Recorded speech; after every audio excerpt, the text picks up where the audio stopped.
Hello, ladies and gentlemen. Welcome to the NECC Rocket League Semifinals. I'm one of your casters, Zektek. With me is Hot Sauce. How you doing today, Hot Sauce? Oh, doing fantastic. Excited to be back in the booth with you here one more time. We've definitely got a couple exciting games ahead of us. This first one here, MTC leaders versus OWU Onyx, or OWU Onyx, excuse me, 6 into the number 2 seed and the number 3 seed. So it's definitely going to be a good one. A very close matchup. Very excited for this. I know we saw last week, we saw OWU. They did an excellent job. And now coming up against a brand new team. I've not seen them before, so I'm very excited to see what they bring to the field today.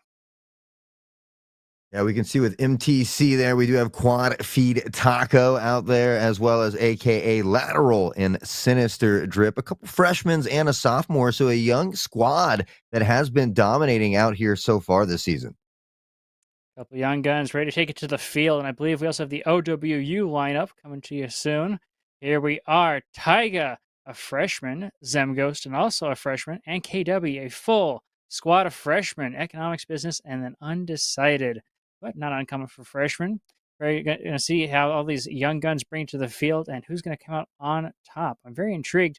I think last week, we saw a couple sophomores, juniors, and possibly a senior, but none of those old guys here, just freshmen and sophomores. Yeah, the young guns taking over as they so often do. I remember we had a couple music majors. I think you were into music as well, if I remember correctly. That is correct. Well, I'm excited to get these guys out on the pitch here. Like I said, MTC 6-2, OWU 5-3, that number 2 and number 3 seed. These teams met all the way back in week 1. Where I believe OWU did win that matchup. But again, that was a long time ago. These teams have had a lot to develop over the season and the postseason here as well. So I'm excited to see how things have changed and if maybe we'll have a different outcome here today.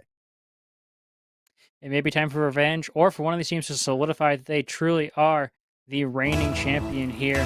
For stuff to be decided right now, we've got 5 minutes on the clock. Game number 1 is set and ready to go. All right, here we go. Zim will find that first touch across midfield as well. Tucked down here, but again, MTC quick to carry out, looking for that counterattack as Taiga will be there, looking to keep that ball in possession. They do just that, fire one, but of course the defense is there. And sometimes these game ones can be a little sporadic, especially at the beginning, a lot of back and forth hectic action. So we might have that here in front of us. Good, clear downfield. Huddle gets up to it, but him pushes his own backboard. A bit dangerous. This off to the sidewall there. Teammate is going to roll up over top. Got to clear it out. All 3 members jump, but get back to the ground for some defense. A little fake out there, but it does get cleared away.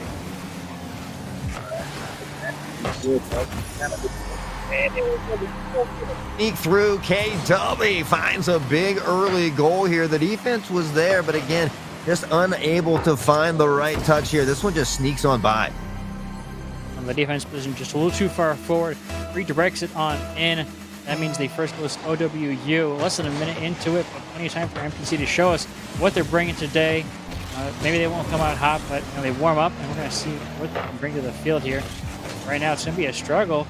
Then they can't have a lot of offensive pressure currently going, but we'll see what they can do right now. A little bit of a dribble gets shut down immediately. Yeah, nice pinch there, but Sin Drip able to ease this one down. Already taken away by OWU, though, as they continue to apply the relentless pressure, looking to keep possession on that side. Now on the counterattack, though, is MTC. They're going to get a shot. This one's going to be blocked high and dry here, floating in front of the net. Zemghost looks to carry out. Can't find the touch they need. Over the top and back in the other direction. It has been sporadic so far. Only a couple minutes. A minute and a half really into this one. OWU find themselves on top, but again, anybody's game at this point. And a couple back and forths here in the midfield. A big clear to the backboard means 2 have to go up for it. Someone there to read it. It's going to be a shot towards the backboard, but not put on net. Quick counterattack opportunity, but Zemghost does miss that center. Now it's back down the field. OWU giving up some pressure here, putting it across net. It's dangerous. Cameron turn on it, not quite, and it will get put away to safety. Again, relentless on the attack. Finally able to find a booming clear, but does go right to the opponent. Looking to carry off the backboard here. Doesn't get the touch they need. This one will float in front of the net, and you better believe Lateral is going to take full advantage of this easy opportunity. Now it's defending on the backboard. trying to get a good touch there, but gets bumped off of it. It drops down where it's awkward, and he gets punished for it. MTC equalizing here. An amazing job. Great communication. Now it's down to 2 minutes and 50 seconds to decide who's going to take this game. A big early demo. I'm certainly a fan of that aggressive play. We'll see if those can help him out a little bit as the equalizer has been found here. And now Taiga mounting attack will be stopped in the corner, but the ball pushed out. A little more presence, a little more power. Not enough, though. Sin will carry on to the other side. The defense is there waiting, finds the touch, but not a big booming clear for them. They'll have one more touch at midfield as they look to carry onto that MTC side, but MTC's really settled down into their game style. We saw some sporadic play in the beginning. It seems these teams are now kind of falling into that comfortable play that they're used to, a little more methodical action as well. Couldn't ask for a better game one here, all tied up. And warm up now is definitely an excellent sign. This control as well. I really like it. You know, a lot of fast-paced play from OWU, but it is getting shut down by MTC. And then the quick, methodical sort of counterattacks here have been working decently well. They are getting downfield. The fast pace of OWU currently has been shut down since that first goal.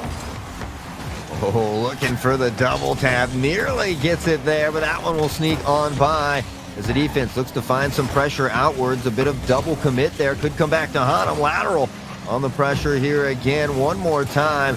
The ball will fall in front of the net. No secondary help there as they look to power this one out. Sent across midfield, but OWU, is there waiting for that counter attack. And again, a little more of that back and forth pong action here as we're starting to get a little wild again. Oh, Kaio's going to capitalize here as well. And a mistouch here from the defense as he goes back towards his own net. An ape capitalization, Kaio going to just slam it on home. Great job to see that mistake and follow it up, get it before the defense can recognize it. MTC taking the lead here in the last minute and a half. All right, one to find the equalizer here. Still plenty of time for either team to find the goal, either to secure the win or to mount the comeback here. In a game one overtime certainly would be exciting for the series. Sindrip will find some pressure into the OWU corner, but the Onyx team will look to carry out a bit of back and forth in front of the net. They've had one dangerous goal slip by already, and now MTC is being relentless. The firing squad shooting shot after shot. They can't come away with anything, and on the counterattack is the Onyx squad. A little give and go, and they'll be stopped there by the post as well. A good mounting attack, but nothing comes of that one. The dunk just goes off the post. So close and dangerous, the defense is there for it. It's passing though into the bottom left corner. Sindrip securing a 2-goal lead. That might be the end of game one. Yeah, unfortunately, that could be maybe just a little more here than they need to come back from. But again, a best of 5, so plenty of opportunities here for teams to settle into their gameplay. That first game, as we mentioned, can be sporadic, can have some of those first game jitters as well. So we'll see if Onyx can settle it down a little bit, maybe find a goal here before this one expires and carry some of that momentum and that confidence into game number 2. But right now, Kaio is looking pretty dang dangerous. Overcommit there. OWU really aggressive, trying to reclaim a goal quickly, and they get punished for it immediately. Last man getting beat, and 2 there to put it home. MTC securing a 3-goal lead, and with 20 seconds left, OWU are going to need a miracle to really claim this game number 1. But at this point, you don't need to really ask for your miracles. Don't waste on game number 1. You've got some more games to play. Wait and see how it goes. Then maybe start asking for some miracles. Yeah, unfortunately, this one did just kind of slip away, 4-1. The game is much closer than the score would appear as well, being 4-1. But, this one just kind of slipping away from OWU here. Game number 2 is a different story, though, and I think often kind of sets the tone and the pace for these best-of-5 series. So we'll see if OWU can come out and answer here swiftly in game number 2, maybe tie the series up. OWU definitely weren't short on mechanics there. We saw a couple flip resets, some double tap attempts. And so if they can really pull that together, I think that can bring them ahead. But MTC, once they warmed up, they were able to shut down defensively a lot of the offense coming from OWU. All those flip resets were denied, the double taps tossed way to the side. Which was MTC were able to secure it. And then when OWU got desperate at the end, too aggressive, they got counterattacked. MTC really in control of this. So OWU really here need to really calm down, bring it together, tighten it up, and make sure they aren't overcommitting, aren't too aggressive, but can still maintain that mechanical pressure and aggressiveness on the offensive half. Yeah, unfortunately, we did see a bit of double committing as well as we saw that awkward defensive stance above the net where they kind of gave up an easy goal as well. So, unfortunately, just a couple minor mistakes that MTC was able to capitalize on. Hopefully, they can settle into their gameplay. Again, as we had mentioned, when these teams met earlier in the season, OWU was able to take it. So, MTC is certainly very hungry for that revenge. And with the kickoff, a win by MTC, I think we have a fake out by OWU. Interesting to see how they're thinking, trying to use some brains here. Now, really change it up, get some creative, but not a whole lot going on here. As the patience for MTC is going to pay off. Able to bait one, but it hasn't gone quite far out of their side just yet. Opportunity here for Taiga, going to put it over, looking for the double tap, but it just goes wide off the post. I really thought he was going to drive that one on home. Is already looking dangerous. Here is Taiga for OWU. And now again on the counterattack. Taiga across midfield. Won't find the touch they need. His lateral looks to carry this one out. Let's get a little flick high into the air here. Looks for a second one and a nice flick. The defense there. Able to stop that one though. As this team is progressing nice. Several good passing plays here. OWU needs to find an early goal and give himself that early advantage. MTC here doing a good job using simple mechanics and, not super creative attacks, but just doing enough to bait out multiple players on the defense, making multiple players commit for OWU, and trying to capitalize on the declining defense as there's only one, maybe zero people back. I think eventually that skill and that strategy will eventually pay off. Currently, the 0-0 scoreline here, and we're going to have to see who will claim the goal number one. Yeah, we can see lateral on the counterattack already. Has it pressed into the corner high. He is just all over this ball. Boost consumption is there as well. This will re-up into the corner. Taiga will find a demo here as well. Now pressing in the other direction, though. The ball kind of floating around midfield. Kyle with a line drive. The defense there this time will find the stop, but Sindrip isn't done just yet. And again, MTC has been relentless with their firing opportunities. OWU has to silence them quickly here. Now on the counterattack, the flick from Taiga, and that's going to be stopped by MTC as well. Yeah, great control by Taiga. The first 50 was fantastic. And trying to bait out the last defender. Really smart there. I'm liking the patience and the opportunity to change up speed.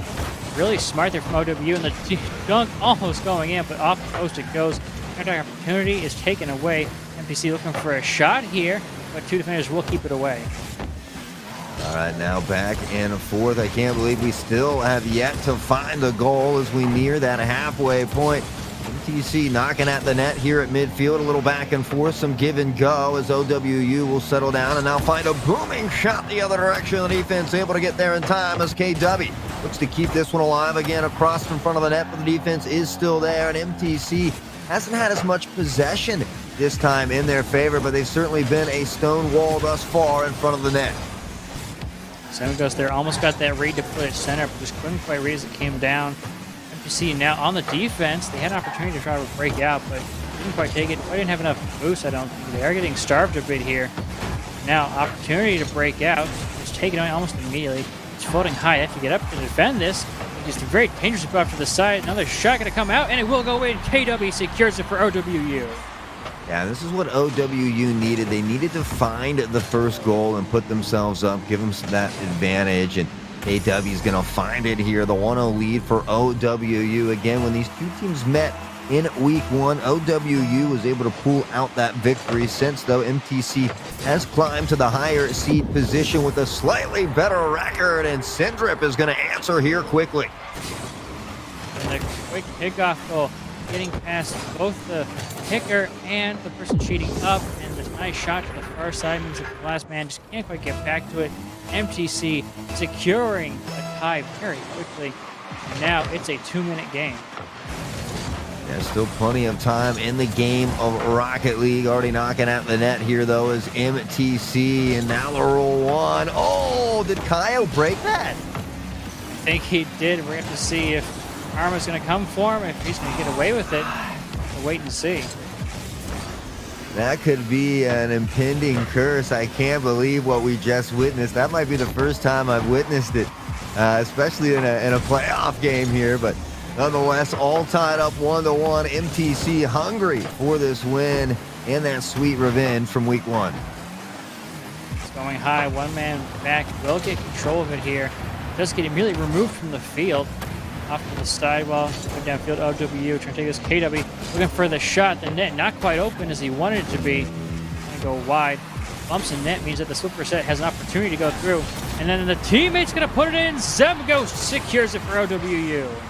Let's go. Maybe a little bit of that curse coming in from breaking Rule 1. But nonetheless, just a nice little setup here from Taiga. The flip reset, a beautiful pass crossed in front of the net. The teammate there, Zemghost, able to put it away. Now they find the 1-point lead. Not a comfortable cushion just yet, though. 50 seconds on the clock for MTC to find the equalizer. Oh, and the passing plays coming up for OWU have secured them another goal. A beautiful job, Zemghost, seeing the teammate, putting it center, so going for the shot. It's a nice open one. Defense couldn't quite get to it. That's an amazing job. Yeah, Taiga had just set up Zemghost. Now Zem returning a little bit of the favor there. And now finding that comfortable cushion, that 2-goal lead with 45 on the clock. It's their game to win. They just have to play smart. Certainly, we will have a tied series here already. Sindrip gets beaten, and Taiga's going to put another one away. And OWU have returned to the scoreline of game number 1, up 4-1 with about 20 seconds left.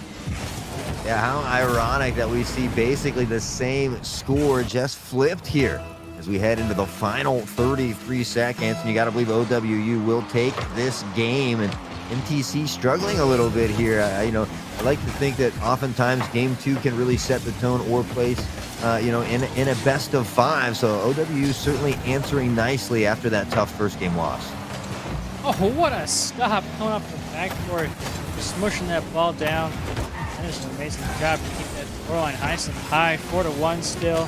And with 10 seconds left, the OWU has secured game number 2. So we'll wait to see if anyone secures a go-ahead goal through to next game. Looks like it will drop, and OWU claims game number 2 in brilliant return fashion. Yeah, I mean, just a phenomenal job by OWU to come out and play their style of Rocket League. They did a phenomenal job. We saw a lot of really awesome pass plays, especially between Taiga and Zemghost there, really giving and going, working together. So, I mean, that's exactly what you want to see from a top-tier team. OWU coming out answering nicely. Now we have the series all tied up at 1. Yeah, we saw the methodical play in game number 1 really pull ahead for MTC, showing on the solo plays from OWU. But OWU here, game 2, use those mechanics to create these team plays, these passing plays, which open up the midfield and create shot opportunities, which MTC was not ready for and just couldn't seem to stop yet. But we have to wait and see. Game number 3, can they read it? Can they shut it down? Or is OWU going to progress ahead with this new play style and wipe MTC with the 4? Yeah, I mean, especially in a best of 5, you're the first to get to 3. So whenever you can get that second game before your opponents do, you're always just kind of sitting in a little more comfortable spot. You can kind of play with a little more ease at mind, less pressure, so to speak. Maybe not for all teams, but just so to speak. So certainly you want to go up here in this best of 5. Who's going to be that first team to grab that second game, though? Both these teams very talented and certainly capable of, as we have witnessed in these first 2 games. Taiga carrying it all the way downfield, looking for off the backboard. Couldn't quite secure it. And now a counterattack up here for MTC. Boomer downfield to the backboard. And get cleared on out. And now across the midfield as well. Taiga and Zim trying to work together one more time. There's a lot of speed and power on this ball. Looking for the waterfall off the ceiling. Taiga will read this play, though. Send it packing. Now trying to get a little bit of space and distance here. Is Taiga off the sidewall. Going to be taken away from Kaio on the counterattack. Taiga will slap this one off the backboard, but MTC right now relentless on their attack. OWU needs to find a way to get this ball out of their side. You see there, trying to bait a player out from the defense, trying to break down the armor and defense of OWU, but OWU staying strong, keeping the rotations tight, make sure not letting any players go too far with that ball. And with the redirect downwards, Taiga trying to get creative there, and I love that idea. Yeah, they've certainly had a lot of phenomenal pass plays here already, and I love to see him keep it going. A big demo coming out, though, as MTC looks to find the attack here. As neither team has been able to score again, much like Game 2. It took a while to get things going, but again, the scoreline ending up at 4-1, and Taiga will power it on home to find the first one with 3:39 on the clock. Oh, the fake, the flick past one, the last defender touch just wasn't there, and just the dunk from Taiga. Amazing job. OWU securing it and now going, I believe, 4 unanswered goals in the past 5 minutes. Yeah, they've just played it phenomenal together, and it really starts with this teamwork that we see from Taiga and Zemgos, consistently just being the assist or the shot, working back and forth. A lot of great give-and-go pass plays here as well, but now in a bit of trouble. Taiga looks to carry this one out. KW tucked into the goal line here. We'll find a little bit of pressure, but not much here. MTC knocking at the net, trying to find their goal and the equalizer. Can they get it? So close. Maybe trying to get their own half. And no one's home. Kaio gonna air dribble that one in nice and easy. MTC securing a tying goal. KW tried to dribble out of his own half. It's absolutely dunked, and the last defender getting bumped out of the way. That's a great team play, and Kaio taking the easy air dribble in. Yeah, just phenomenal situational awareness as well, both from Kaio and the defender back there bumping out the goalie as well. And now able to find the equalizer. Plenty of time on the clock right now. MTC is knocking at the door again. Zemgos will look to settle and carry this one outward off the wall. Does beat Sin to it. Looks to find one more touch. Can't get the double tap off the backboard. The team's waiting here. A little bit of pressure from MTC as they try to find some room, try to get this one cleared out. Taiga has been all over them thus far, but they will find a little breathing room on this counter attack. Still tied up at 1 here as we find that halfway point.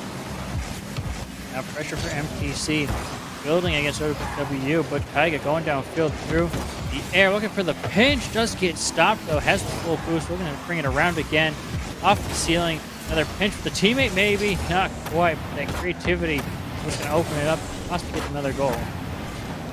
Yeah, again, they've had some really good attacks, some good pass plays, but right now we are all tied up. Anybody's game. 2 minutes on the board here as Taiga looks to find an attack. A nice pass off the sidewall. Zemgos looks to carry, and the defense will find the stop.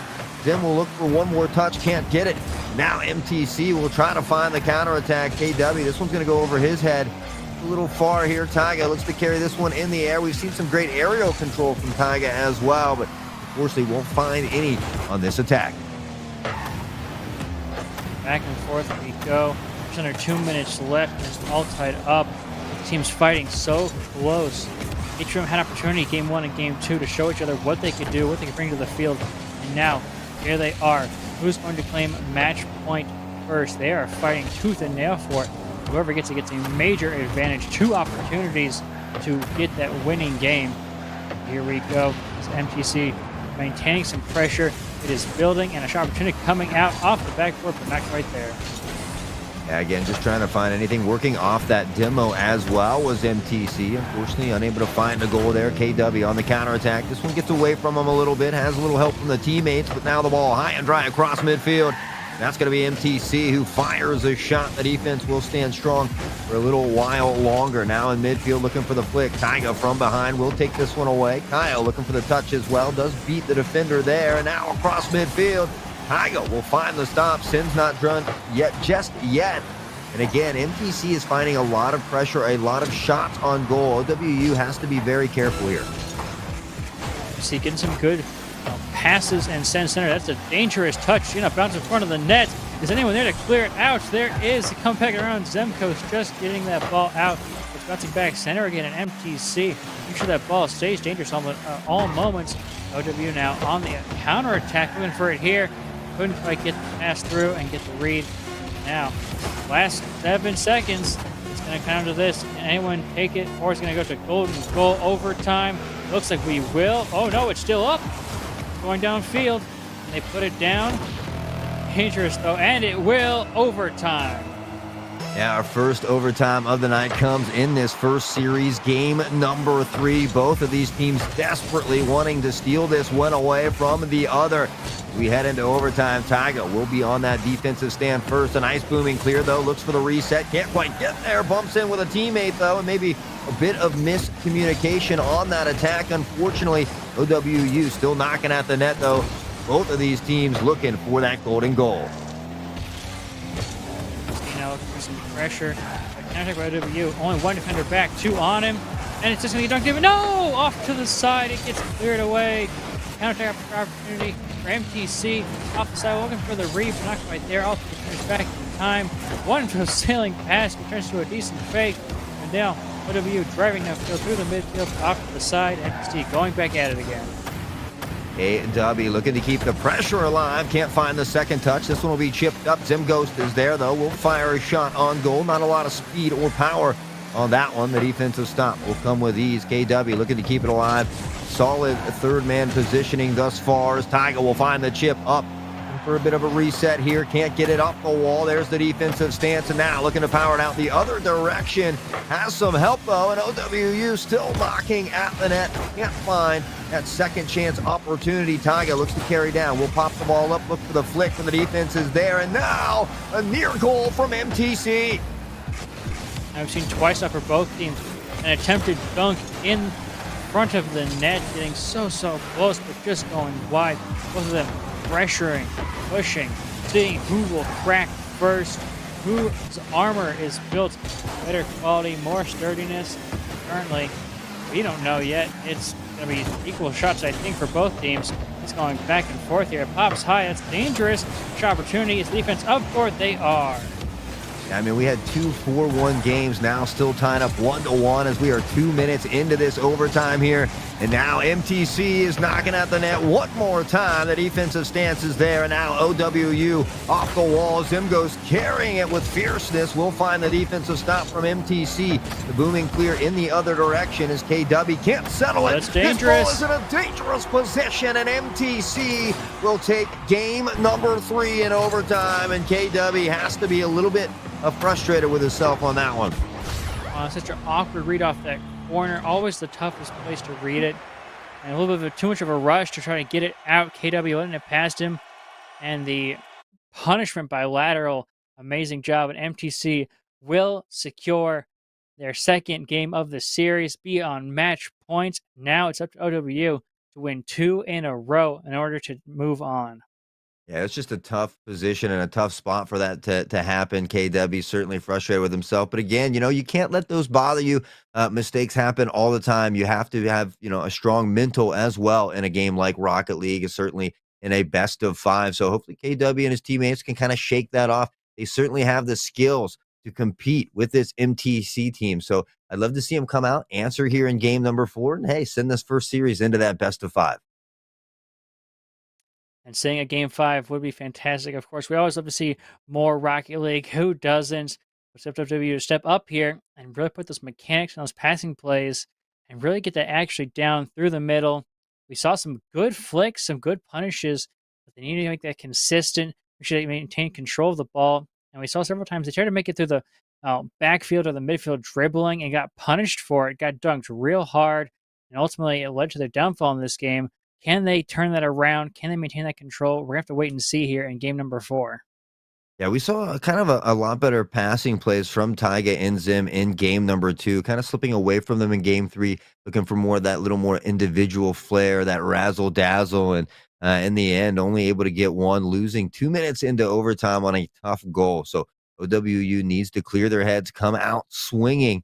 And again, they want to try to find a couple early goals, give themselves that nice cushion as well, because MTC is certainly a team that can score in bunches when they're feeling hot. All right, since we have a couple technical difficulties, but I think it will be resolved very quickly.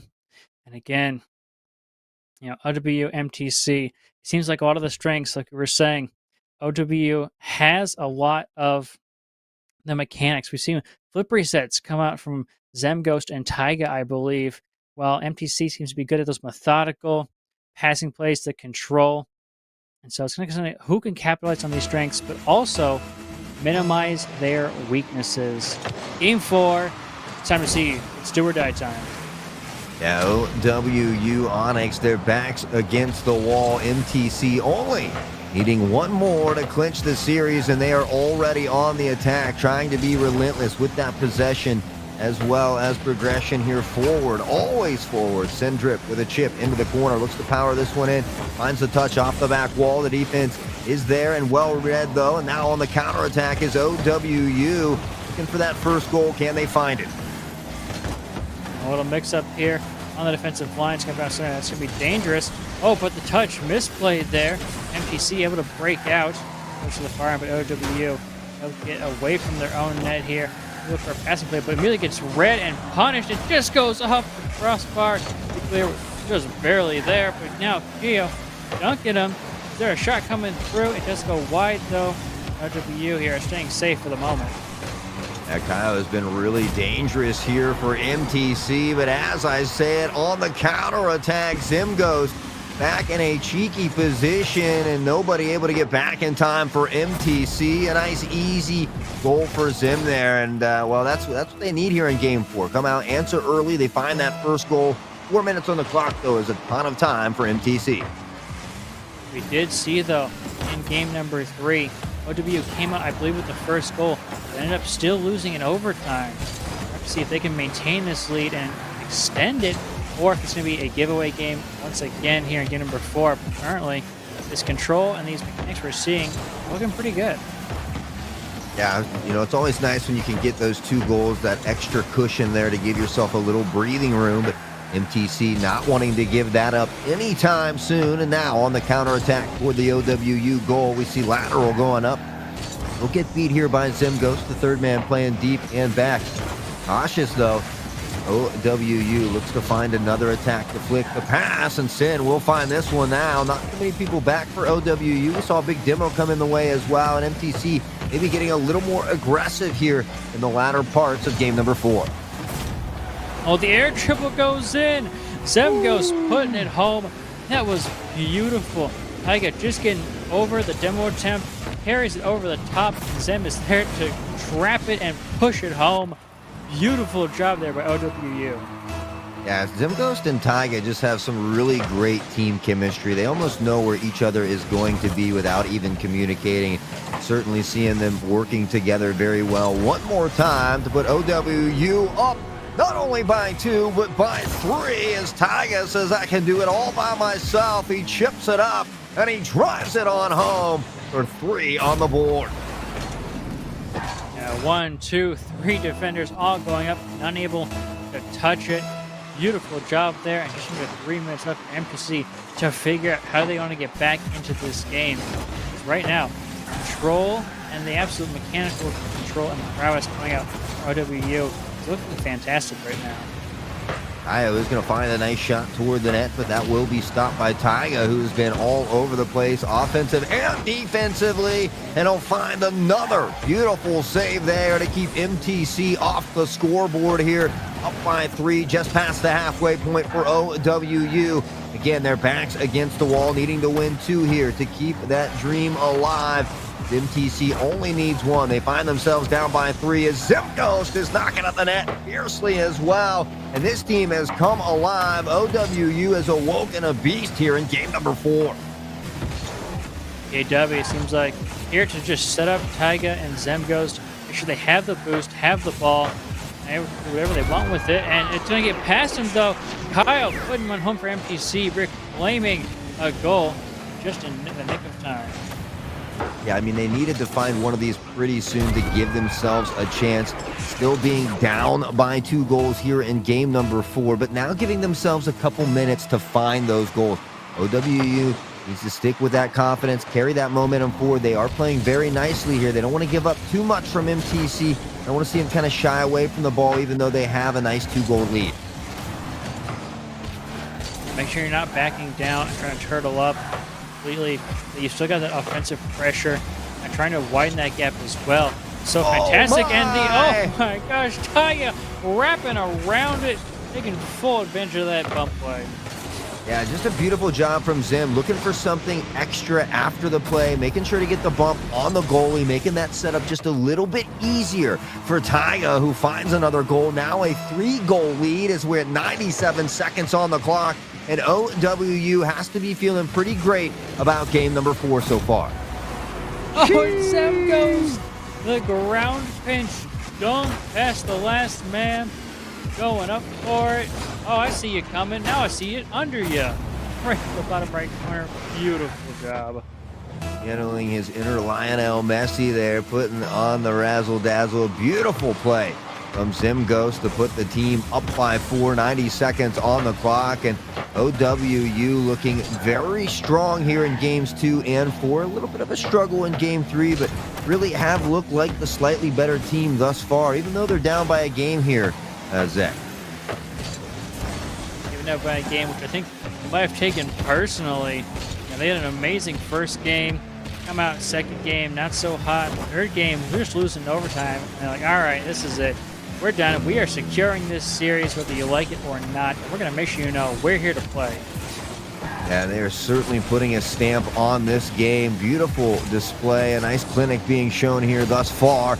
Is MTC looking to power through and a little skills of their own. OWU will prevent them one more time, and on the counterattack, a bit of booming clears back and forth in both directions. Taiga goes up, won't be able to get this one all alone here. One defender to beat, will kick it out to the side, and Taiga will pop it up.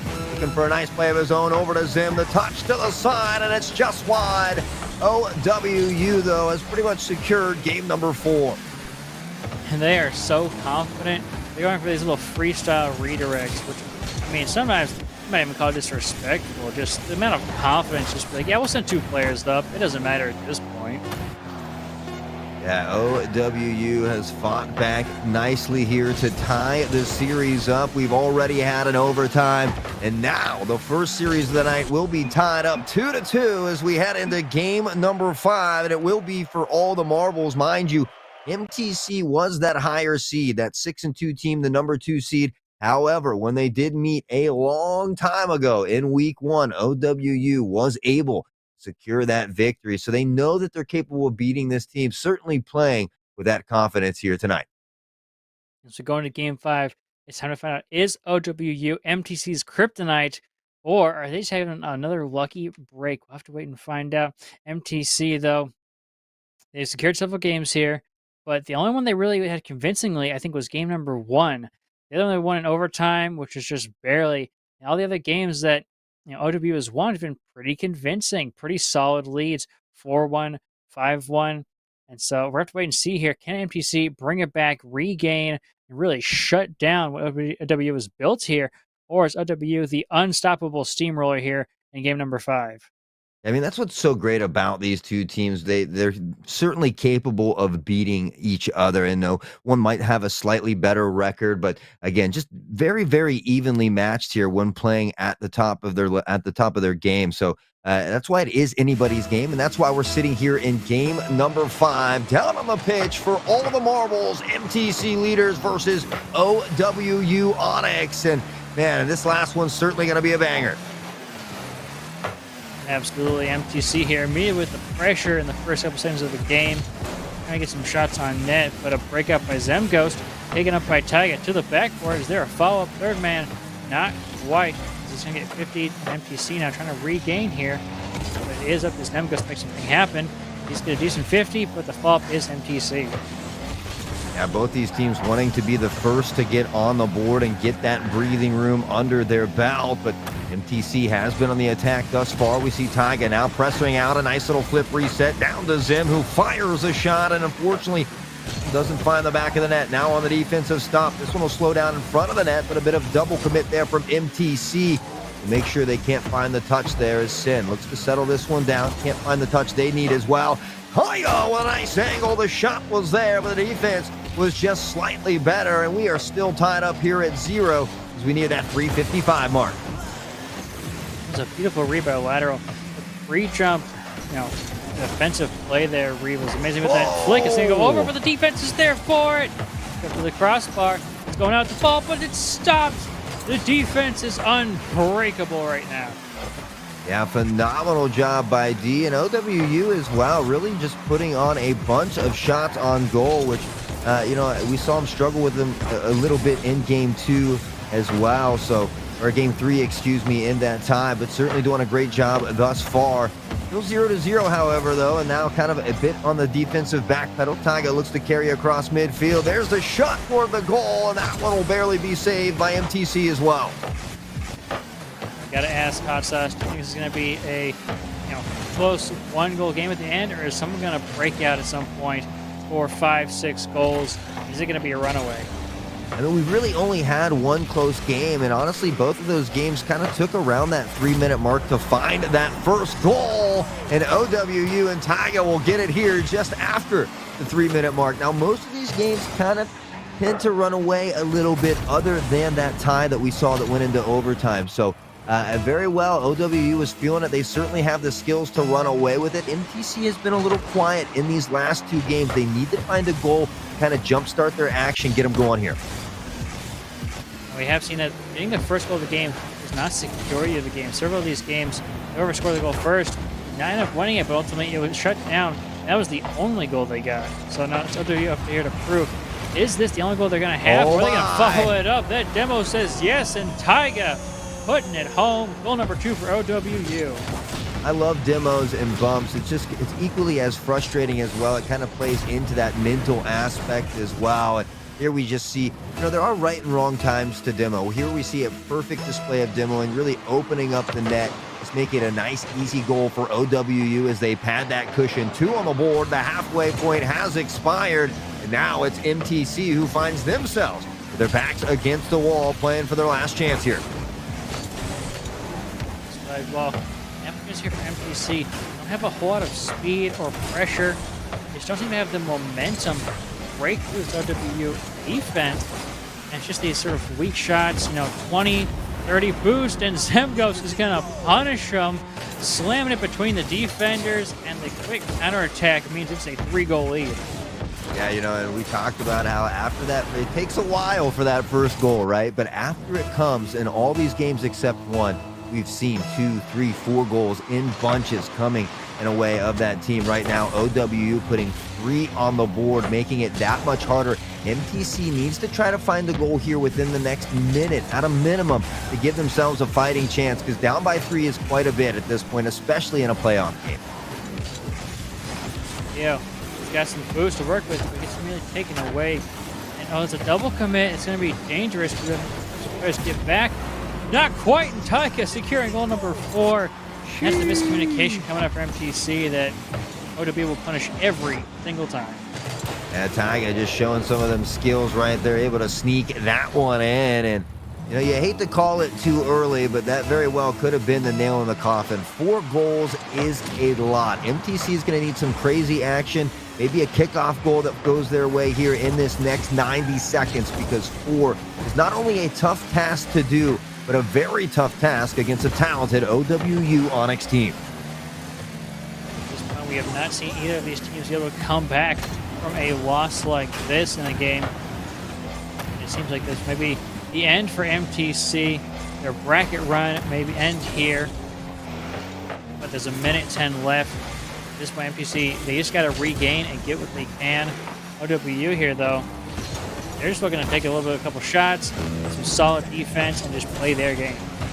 Yeah, MTC hasn't lost a game since week 2, so really used to winning as well. And now it's OWU has kind of put the pressure on them. And, unfortunately for them, one of those 2 teams they lost to in those first 2 weeks was OWU. They're certainly showing it here again. Game number 5 has been a bit of a blowout, 4-0, 35 on the clock here. And well, you got to believe OWU has secured their place in that upper bracket run.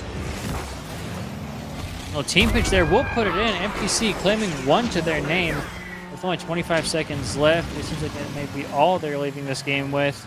But good job to find each other, though. A little team pinch. That's some creativity there that really we wanted to see, but it might be too much too late.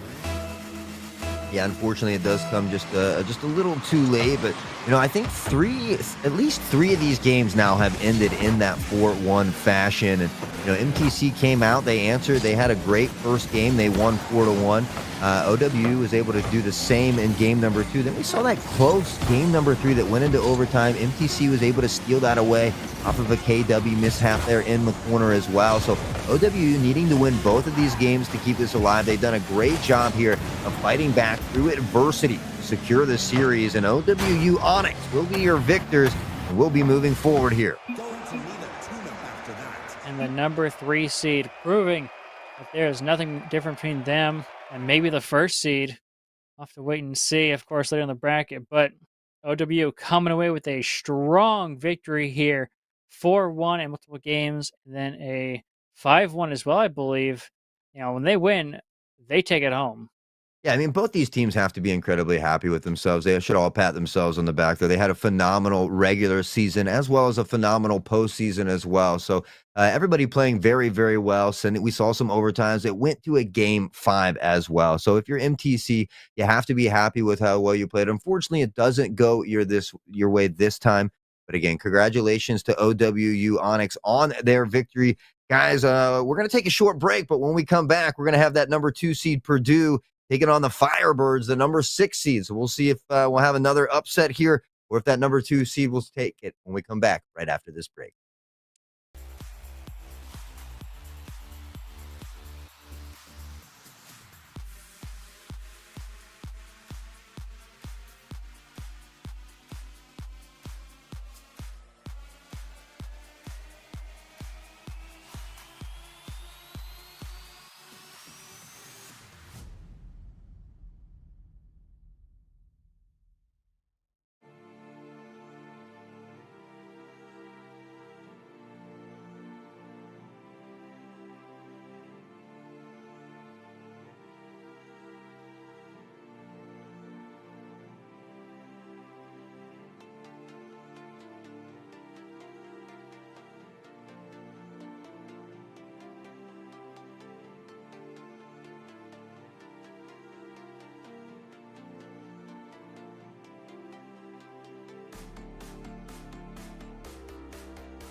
Welcome back, ladies and gentlemen, to the NECC Rocket League semifinals. I'm back once again, Zach Deck here with Hot Sauce. How you feeling, Hot Sauce? Feeling great. An exciting first series. And this series, much like the last one, the seeds are a little bit different, but they did meet in week one again. It was Purdue who did win that matchup as well. Purdue 7-1 on the season. So certainly looking like the team to beat at the moment. Yeah, Purdue versus Carthage, a good matchup here. Number 2 and number 6 seed. Now, of course, Carthage here coming from about the middle to bottom of the pack as a number 6 seed, but surviving all the way to the semifinals is quite the miracle here. And now coming up against the number 2 seed. Is this time for Purdue to prove that they're number 2 for a reason? Or can Carthage upset them here in the semifinals? It's going to be a fantastic game.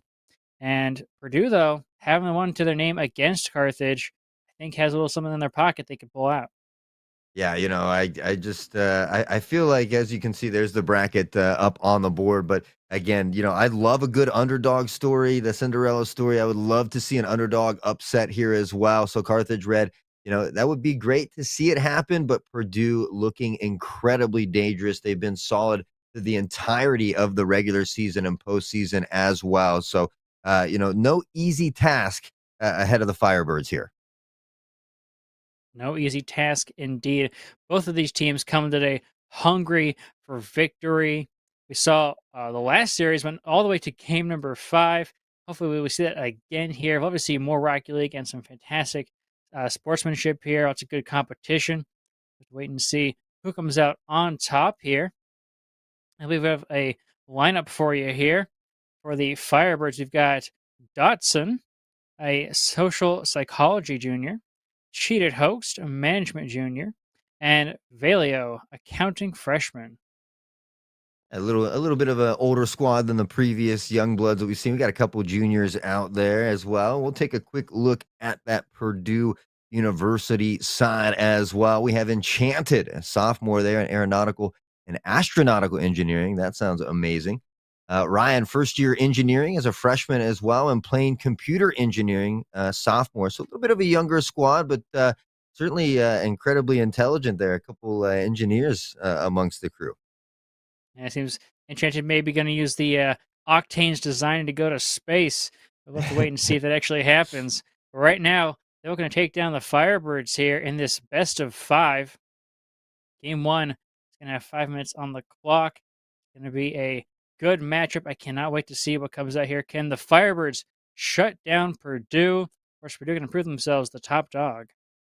Yeah, when they met in week 1, the Firebirds were able to take one game away from Purdue, so it did end in a 3-1 fashion. But we'll see if they can get a couple more games here. Those first couple games are going to be very important if they want to have a fighting chance against this tough Purdue team. Definitely take it and shut down Purdue if possible. We're going to see here 5 minutes on the clock. Game number 1, a quick kickoff for Carthage off to the corner. We're going to take it downfield. So Ryan here will take it down off the sidewall. Going to put it in center. A little passing play here, but it is quickly shut down by Purdue. It's a boomer ball. It's good control by both teams. Looks like it should be a good game we've got here on our hands. Yeah, a little back and forth, and sometimes these game ones can be a little more sporadic, a little more pong action as we see Enchanted on the attack. A booming clear the other direction. Hogs with a nice touch, and he'll just suddenly thread that one into the back of the net. Carthage will find the first goal, and they are looking to upset Purdue. And the very quick counterattack was beautiful there, and Hoax just a slight touch to put it on the hood. The defending car who couldn't get it out of the way in time. 30 seconds was all they needed. Next another 30 seconds maybe again. No, up to the midfield, trying to get past the last defender. A good dunk. Enchanted trying to make this happen here with his teammate, but it goes over his head, and this is cleared away by Carthage. Now back in the other direction. Here's Vale up into the corner. Looks to carry out across midfield. The ball bouncing high. And now in the other direction, Purdue nearly in the top corner. Can't quite find it. Vale will find another defensive stop here as well as the ball looks to be on the counter attack. But again, the demo at mid and the third man is there. Carthage is doing a phenomenal job at finding great positioning and rotation. The shot on goal, the defensive stop for Purdue. And Carthage is looking very, very good out here. Carthage coming out with the hunger here to prove themselves. Do plenty of time to come back and really show that they're here to play. They're over to the backboard, a follow-up underneath, past both defenders, and Ryan securing it for Purdue. We'll see it again here in the replay. The touch from Enchanted, now off the backboard, and just good positioning here from Ryan, able to sneak this one under the defenders as well. And nearly every defender back in the area, but Purdue able to splash it on in and tie it up. 3:36, and they found the equalizer. Another quick one, shut down, but they still have the pressure here to maintain it. That was a breakaway play for Purdue, and no one's home. What happened here? Yeah, that's going to be Plain finding this one, and after a good solid start from the Firebirds, things kind of breaking apart a little bit. Nobody in that third-man rotation position there, and really just nothing flashy, just a nice easy goal for Plain, capitalizing on the opportunity at hand, and now Purdue finds themselves on top for the first time here in game number 1. And Purdue quickly with a third goal. Enchanted line up that passing play. Beautiful job off the corner, off the kickoff, sends it center, and the easy follow means that Purdue is like, yeah, we'll give you one, like we did last time, but it's only going to be a goal this time, not a game.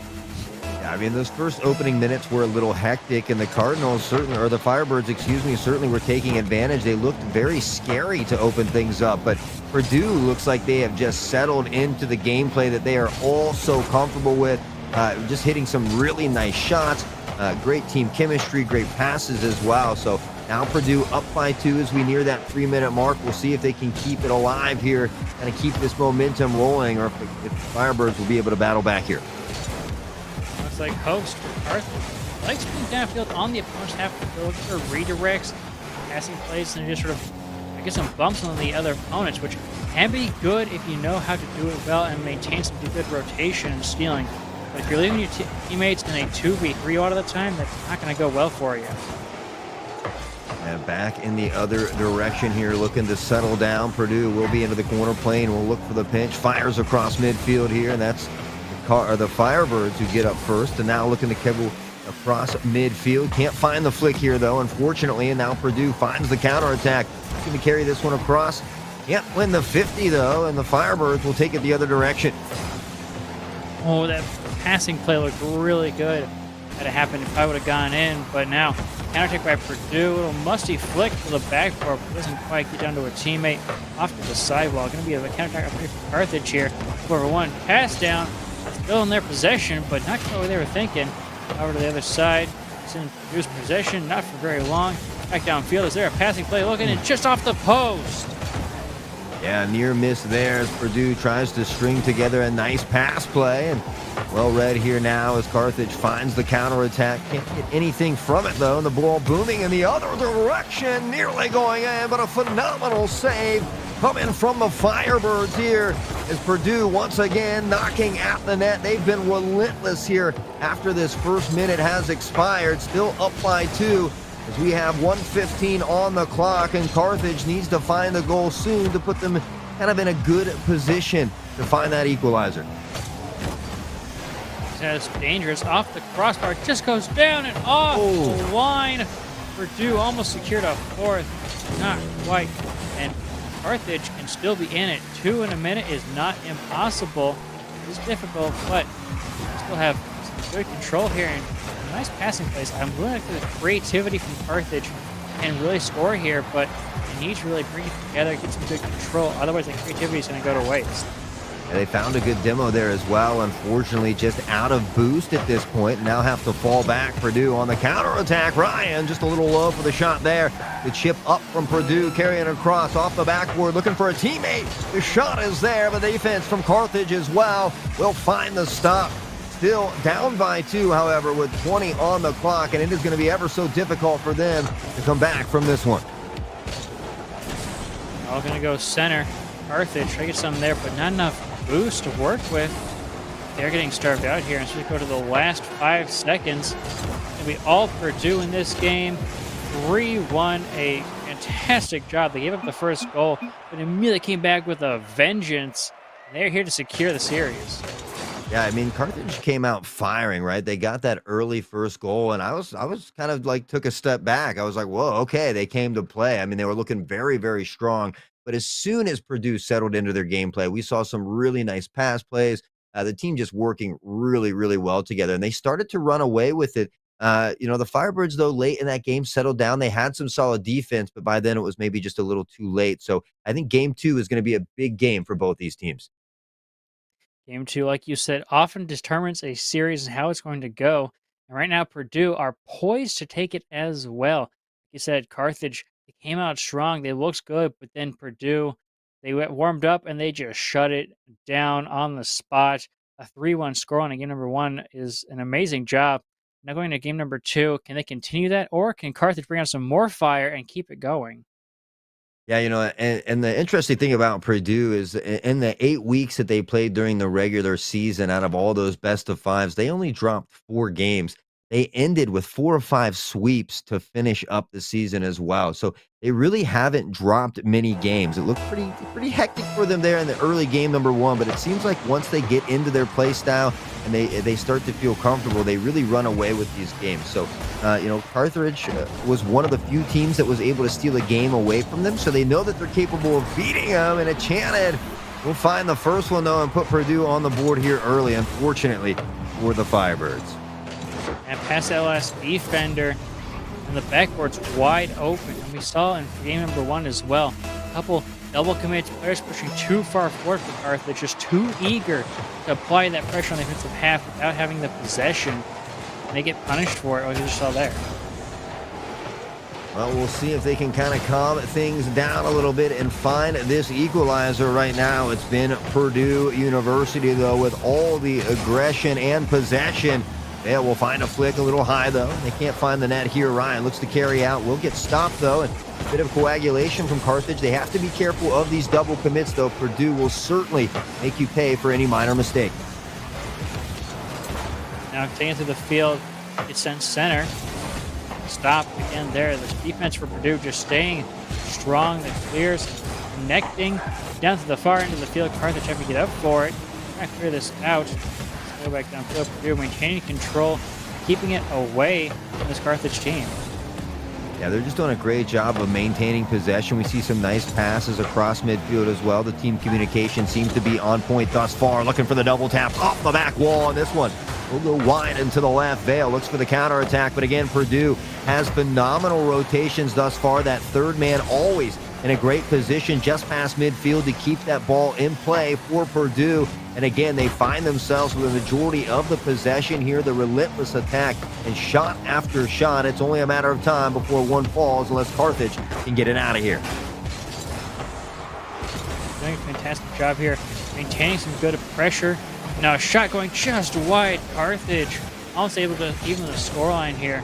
Now to the far end of the field. Does get blocked away. Another shot going to come in possibly to the backboard. Needs to get cleared out. And also a follow-up. It's going to turn into maybe a double tap here. Shot opportunity and just off the crossbar. That would have been beautiful. Yeah, just a great little series of plays from Purdue, and they have been relentless again. Carthage needs to find a way to clear and kind of alleviate some of this space, trying to get some shot opportunities for themselves, maybe with some demos, but it's all the way from the other side of the field. Plane looking just like that, a plane flying through the air as he finds the second goal. Carthage, how many people downfield and trying to attack. They get punished for it very quickly in Purdue. The intelligence to see that and just go for it downfield through the middle. Great job. Carthage now, they need to bring this communication together. They need to judge who's going forward, who's going to defense. They've been caught too many times now with not enough defense and too many offense that just can't get anything done right now. Yeah, I mean, Purdue is just doing a really good job of controlling the ball, whether it's their side of the field or the opposing side. They've done a great job with that rotations. We see them spreading the field, making nice pass plays to each other as well, and just, again, controlling the possession so well. The Carthage really hasn't had many opportunities yet on that offensive side. We see them stringing together an attack here. Purdue will already find the defense and look to push outward. Touch center, a quick follow-up, and that's a good shot, and Vale is going to take one back for Carthage. And that's a great tee up. That's the kind of communication and connection we want to see from these teams. That's a beautiful, quick follow up. Great job to spot the defender out. Put it home.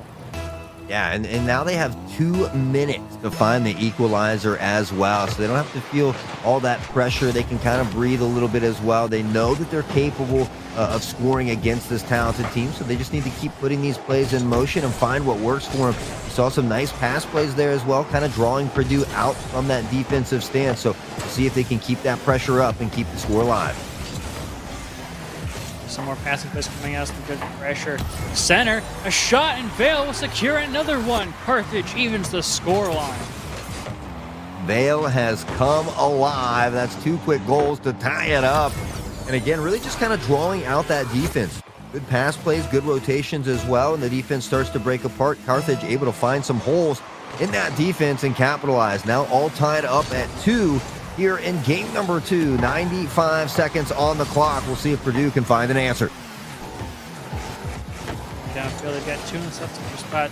Get some space now. Pass center, pass back, another shot. Oh, no one there to follow it up.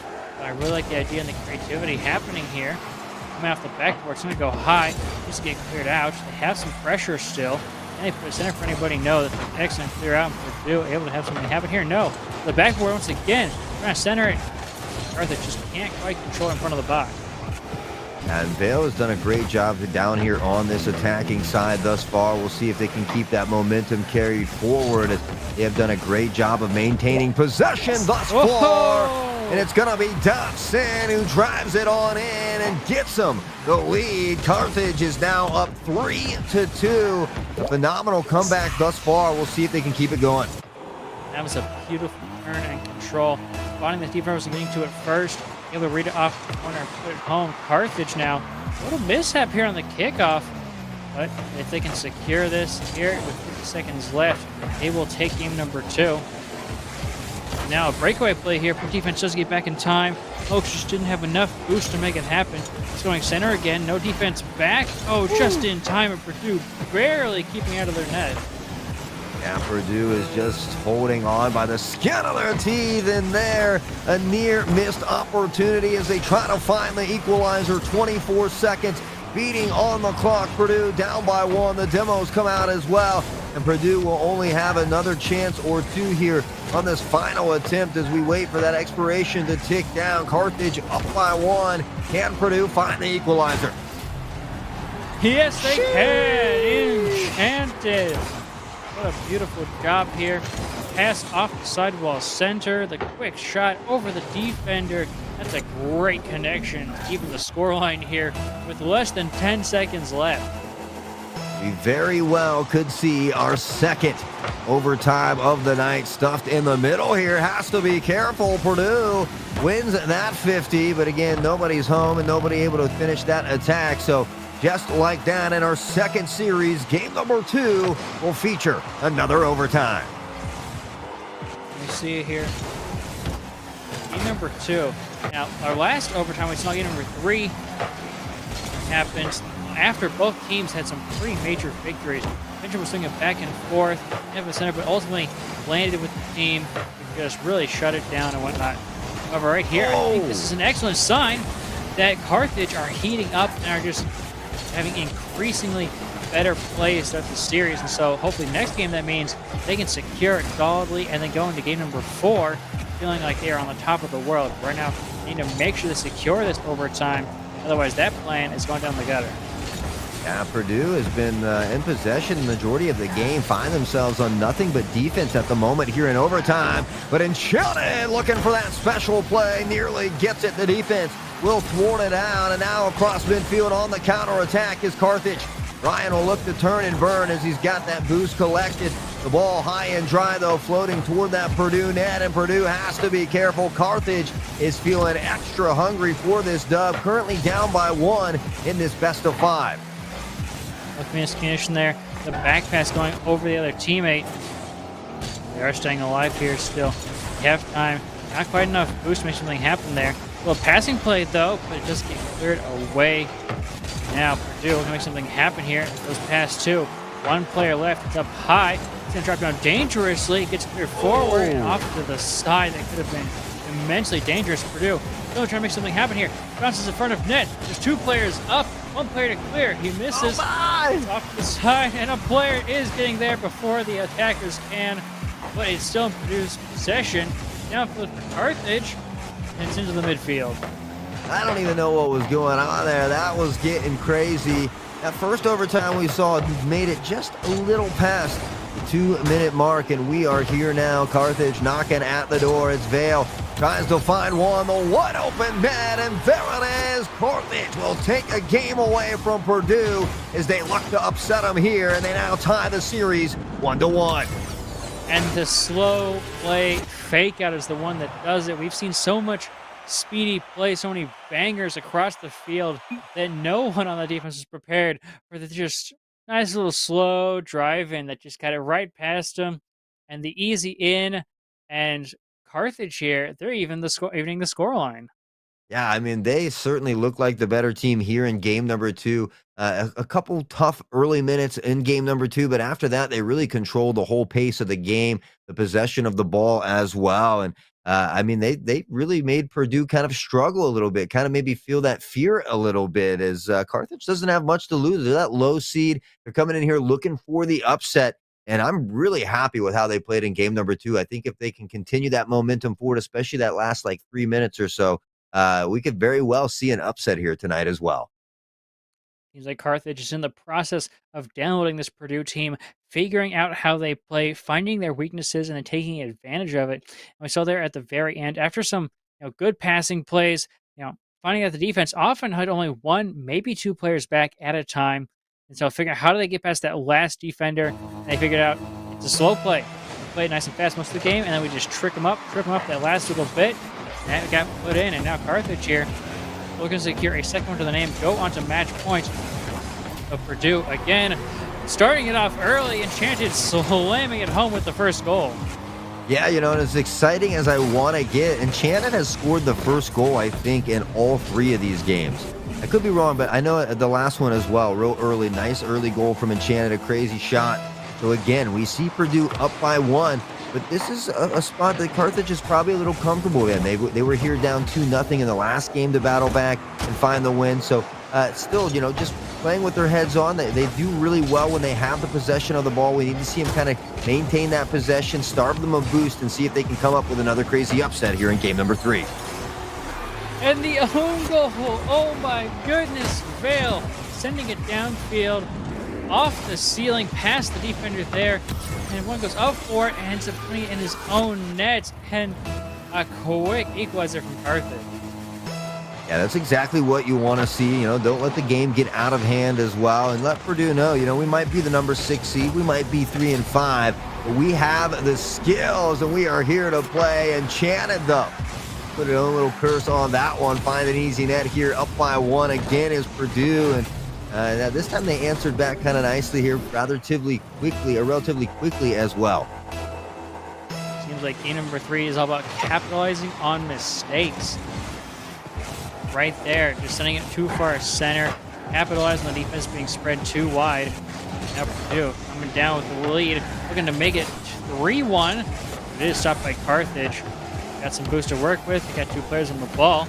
They get it downfield. Wait and see. The air dribble coming out to the backboard, trying to put it center for a teammate, but too far to the side.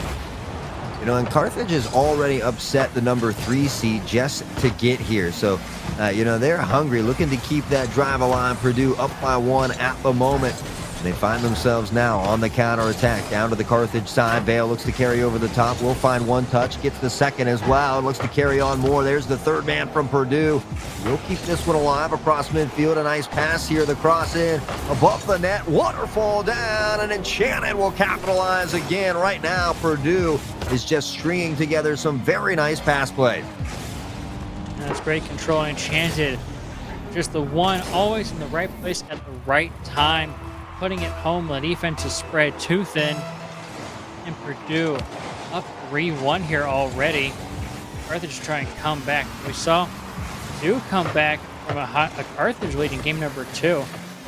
Can Carthage do the same? We'll have to wait and see here.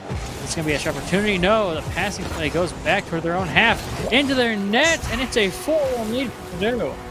Now, Purdue was not happy about that last game, and they're showing you why they are that number 2 seed, 7-1 on the regular season, just splashing in another goal with ease. Now up by 3, a little bit of trouble on the side of Carthage here. Secure it here, hits a big old pinch to the far side of the field. And go down by Purdue, a little passing play here to get to the midfield. Now look with Vale try to clear this out. Teammate to help him out. The center here. Dangerous touch off to the corner. Bouncing forward. He doesn't get beat to it. And they clear it downfield. Make some passing plays happen here. Redirect to the backboard. It's going high. Dude, not able to get a good clear. The follow-up, and the defense just drops in on top of it. Yeah, again, for Carthage to already have one game as well, as I mentioned, Purdue 23-4 on the regular season and only losing one series to that number 1 seed. So Carthage certainly doing a big feat here, but game number 3 has been a different story, unfortunately, as we see Purdue get another one. They have built a significant lead in game number 3, and they are just trying to put the Firebirds out of this one. Another defensive mistouch by the Firebirds. It's another open net for them to shoot on, and Purdue will happily take it every single time. Now Carthage here, half the game left still, and trying to reclaim 4 goals. Yeah, you always tell yourself, if the other team can do it, we certainly can too. But unfortunately, Plain has other plans, and he just continues to pat the score here for Purdue, making it so that the Firebirds can't come back from this one. Series is all tied up 1-1, though. Firebirds have plenty of time. They need to start to shift this momentum in their favor a little bit. We've seen a lot of defensive misplays here. We're leaving open nets like that one for Purdue to just absolutely punish. And this is not looking pretty here in game number 3. Point number 4, at this point, I think it's GG go next for Carthage. Try to figure out, okay, game 4. We gotta rebuild the whole defense. Right now, these touches are just not doing it. Purdue is reading it all. They're punishing everything. Carthage, you've got to bring it together. Yeah, they got to find something else that works. And honestly, this game might be a wash at this point, but they certainly have time to find a goal or 2 without allowing Purdue to score as well. Try to build some of that confidence, that momentum in your favor before we get into game number 4, because you certainly don't want to continue to allow Purdue to pad up the score and just have their way with the game, just kind of furthering themselves along in the series. Purdue is just building their confidence bit by bit, just trying to bring it together, doing what they need to. And Purdue, I think the fact that they are not going for like a bunch of free plays or like fancy mechanics like we saw last series when a team was up and felt confident. I think they are still going for solid plays, and maintaining this rotation is dangerous for Carthage, because it means that they are not here to play around. They are here to punish, keep this momentum going, and they're not throwing away any sort of lead that they have, whether it be in the mentality or in the scoreline. Yeah, they're doing a great job of controlling the boost as well. We just see them kind of boosting everywhere, always being that more aggressor play style, kind of getting to the balls first as well. And Purdue right now, the faster team, solid passes as well. And that's why they're sitting here 8-1. Game number 3 after that outstanding performance by the Firebirds in game number 2. Purdue has had enough, and they are certainly angry about it. It shows here in game number 3. Oh, and the defense just a little too high. Goes off. Shot just wide. Now a little counter opportunity for Carthage. Grabs the boost, puts it back for a teammate. Makes some good connections here, but not enough boost to work with. But I like the creativity they're trying to come up with. These unique ways to get past Purdue and score on them. It is how they're going to figure out these weak points in Purdue's defense. Okay, right now it's experimentation time. What does Purdue do well? What can they not block? How can they use this going into game number 4? I mean, this Purdue team really looked like a completely different team here, dominating nearly all aspects of the field as well. As Enchanted will find one more to make it 9-1, and Purdue has absolutely run away with game number 3. They certainly put their stamp and their statement on this one. And that was just a beautiful drop down by Plain there. I mean, I don't even know if Enchanted needed to hit that in. That was an amazing job behind the defense there. off that really high angle. Now, Vale taking it away from the opponent, but also from his teammate there. Goes center. Continue to clear this downfield off the sidewall. As we hit down to the last few seconds of this game, Purdue 9-1, possibly 10-1. It is solidly in Purdue's favor, but they only get one game for it, so they're up 2-1 here in the series. Nearly getting that consolation goal right at the end, but the time will expire, and Purdue certainly looked incredibly dangerous in that game. I mean, even that first game that the Firebirds lost was much closer, right? Then they were able to take game number 2. Purdue just put an absolute stamp on that game number 3. Really looking to run away with it. Now sitting at series point as well. They only need one more to clutch it up. And Purdue, they seem like they have the momentum and the confidence to make it happen. And the fact that they weren't, say, messing around in that last half of the game or for freestyles, like I was saying, they are locked in, they are focused, and they're not going to give any sort of inch or distance to Carthage in any way. And I think it's going to be dangerous for Carthage. Carthage have got to really step up here in game number 4 in every part of their gameplay. Yeah, unfortunately for them, Purdue was just that faster team, the more aggressive team. We saw them kind of boost starving the Firebirds as well. So really just kind of playing all aspects of Rocket League and doing it very well, maintaining possession, phenomenal pass plays as well. So the Firebirds need to find a way to open up that field a little bit, get possession down on the other side as well, so they can find some shot opportunities. Really, they found themselves playing a lot of defense, unfortunately, and Purdue was just ripping shot after shot and finding goal after goal. And now Carthage here. It's going to be a quick startup. They can't wait to warm up here in game number 4. They have to come out strong. They have to come out controlling this ball, controlling the midfield, shutting down Purdue as soon as possible. Because if Purdue gets that momentum, gets that speed going, I think it's going to be a runaway game. Yeah, I have to agree with you. The way, especially when Purdue is firing on all cylinders like that, we see that third man constantly rotating, keeping that ball in possession as the team rotates out. The team comms seem to be very on point. Some phenomenal passing plays as well. Great mechanics. Nothing insanely flashy, but just doing what they need to do, executing the game plan, and coming away with some solid wins. Execution is going to be the key point here for Carthage, making sure that they're executing on the defense well, make sure there are no mistakes for Purdue to punish, and that they can execute on their accuracy and their passing plays on the offensive half. If they can make that happen, they have a chance here. But if they can't, I think it's all in Purdue's hands. Yeah, I would have to agree with you. I think it's going to be a tough time for the Carthage Firebirds. See if they can pull off another upset here and keep the dream alive. Purdue certainly hungry, but it's Hugs who finds an early goal 8 seconds in. And, well, maybe this is the break that the Firebirds need. Drop down pass, both going for the shot. The last defender couldn't quite read it. Carthage coming out the first 8 seconds here, nice and strong. Let me see, can they maintain this? Is this a strong, angry Carthage looking to secure it? Or is Purdue giving them a nice early one and they're going to take it back very quickly? I don't see it quite yet. I'm waiting to see if Carthage can really maintain this. Yeah, in that first series, we saw the team, backs against the wall, needed 2 games in a row to clutch it up. They were able to do it, so maybe Carthage can kind of channel their inner OWU and push forward. Certainly a tough job ahead of them, though. Purdue has been phenomenal here, especially in that last game. But right now, Carthage has done a good job of kind of nullifying them a bit, kind of taking some of that boost, some of that pressure away, and kind of keeping some of the pressure down on that Purdue side, alleviating that defensive pressure a little bit as well. So, again, Carthage kind of doing what they need to do at the moment, but consistency is key. Can they continue to do it for 4 more minutes? Carthage minimizing some of the double commits that they have, really taking that away.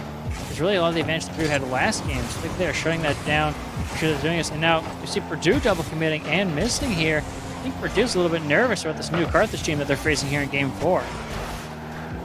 Sometimes those playoff jitters can get to you. We'll see if they'll be able to settle it down. I love the aggressiveness from Carthage at the moment. The ball here floating in midfield. Purdue will look for an opportunity. Vale able to go up and get a car on the touch here, though, as they look to settle. They'll fire a shot, but a big demo coming in. Now a wide open net, though, and Enchanted will just kind of ease this one on in. Great touch by Ryan to bring it down, control it, get it passed over to his teammate after all three players come in that area. And that means that Purdue will even the scoreline here. Carthage, it is still their chance to win it. They have an excellent job here to do. Now, though, Purdue with some good pressure, opportunity, but again, a clear by Carthage and an opportunity on the offensive half. Yeah, unfortunately, we saw a bit of a double commit there from Carthage, coupled with that demo as well. Just left a wide open net. Purdue looking to carry with some of this momentum. Get a nice aerial there in front of the net. Carthage will be able to find the defensive stop, and now the counter, pressing down midfield, now off the sidewall, looks to touch in, pinches off the wall, finds the shot, not quite there as the defense will make the stand and boom in the other direction. A little back and forth here from both Purdue and Carthage, and a nice shot at midfield. Hoax will find it, not quite to the halfway point, but they'll be up by one now. Spotting out the Purdue misplay, just the too soft pass, punching it home. Carthage needs right now to really build that confidence and stay in this game. Yeah, Carthage now on top, which is what they need. They need to stay on top, make sure they're not playing from that bottom side, from being down, so to speak, as Purdue certainly begins to run away with the game once they're on top. Right now, Carthage, though, holds that lead by one as we hit the halfway point, 2:29 on the clock. And now on the defensive back pedal is Carthage, though. They have to be careful. Fail will take this one. Look for the flick. Can't find it. The 50 does go in their favor, however. Into the corner. See if they can get a second chance opportunity. Purdue carrying in the other direction. Hoax at midfield will keep it alive. And a little back and forth pong right now between the two teams. It's going high. Could be dangerous here. Clear out. Something has to happen. It goes to the far side. Carthage players do it first. They're going to get past the last defender for Purdue, but Purdue able to clear it away.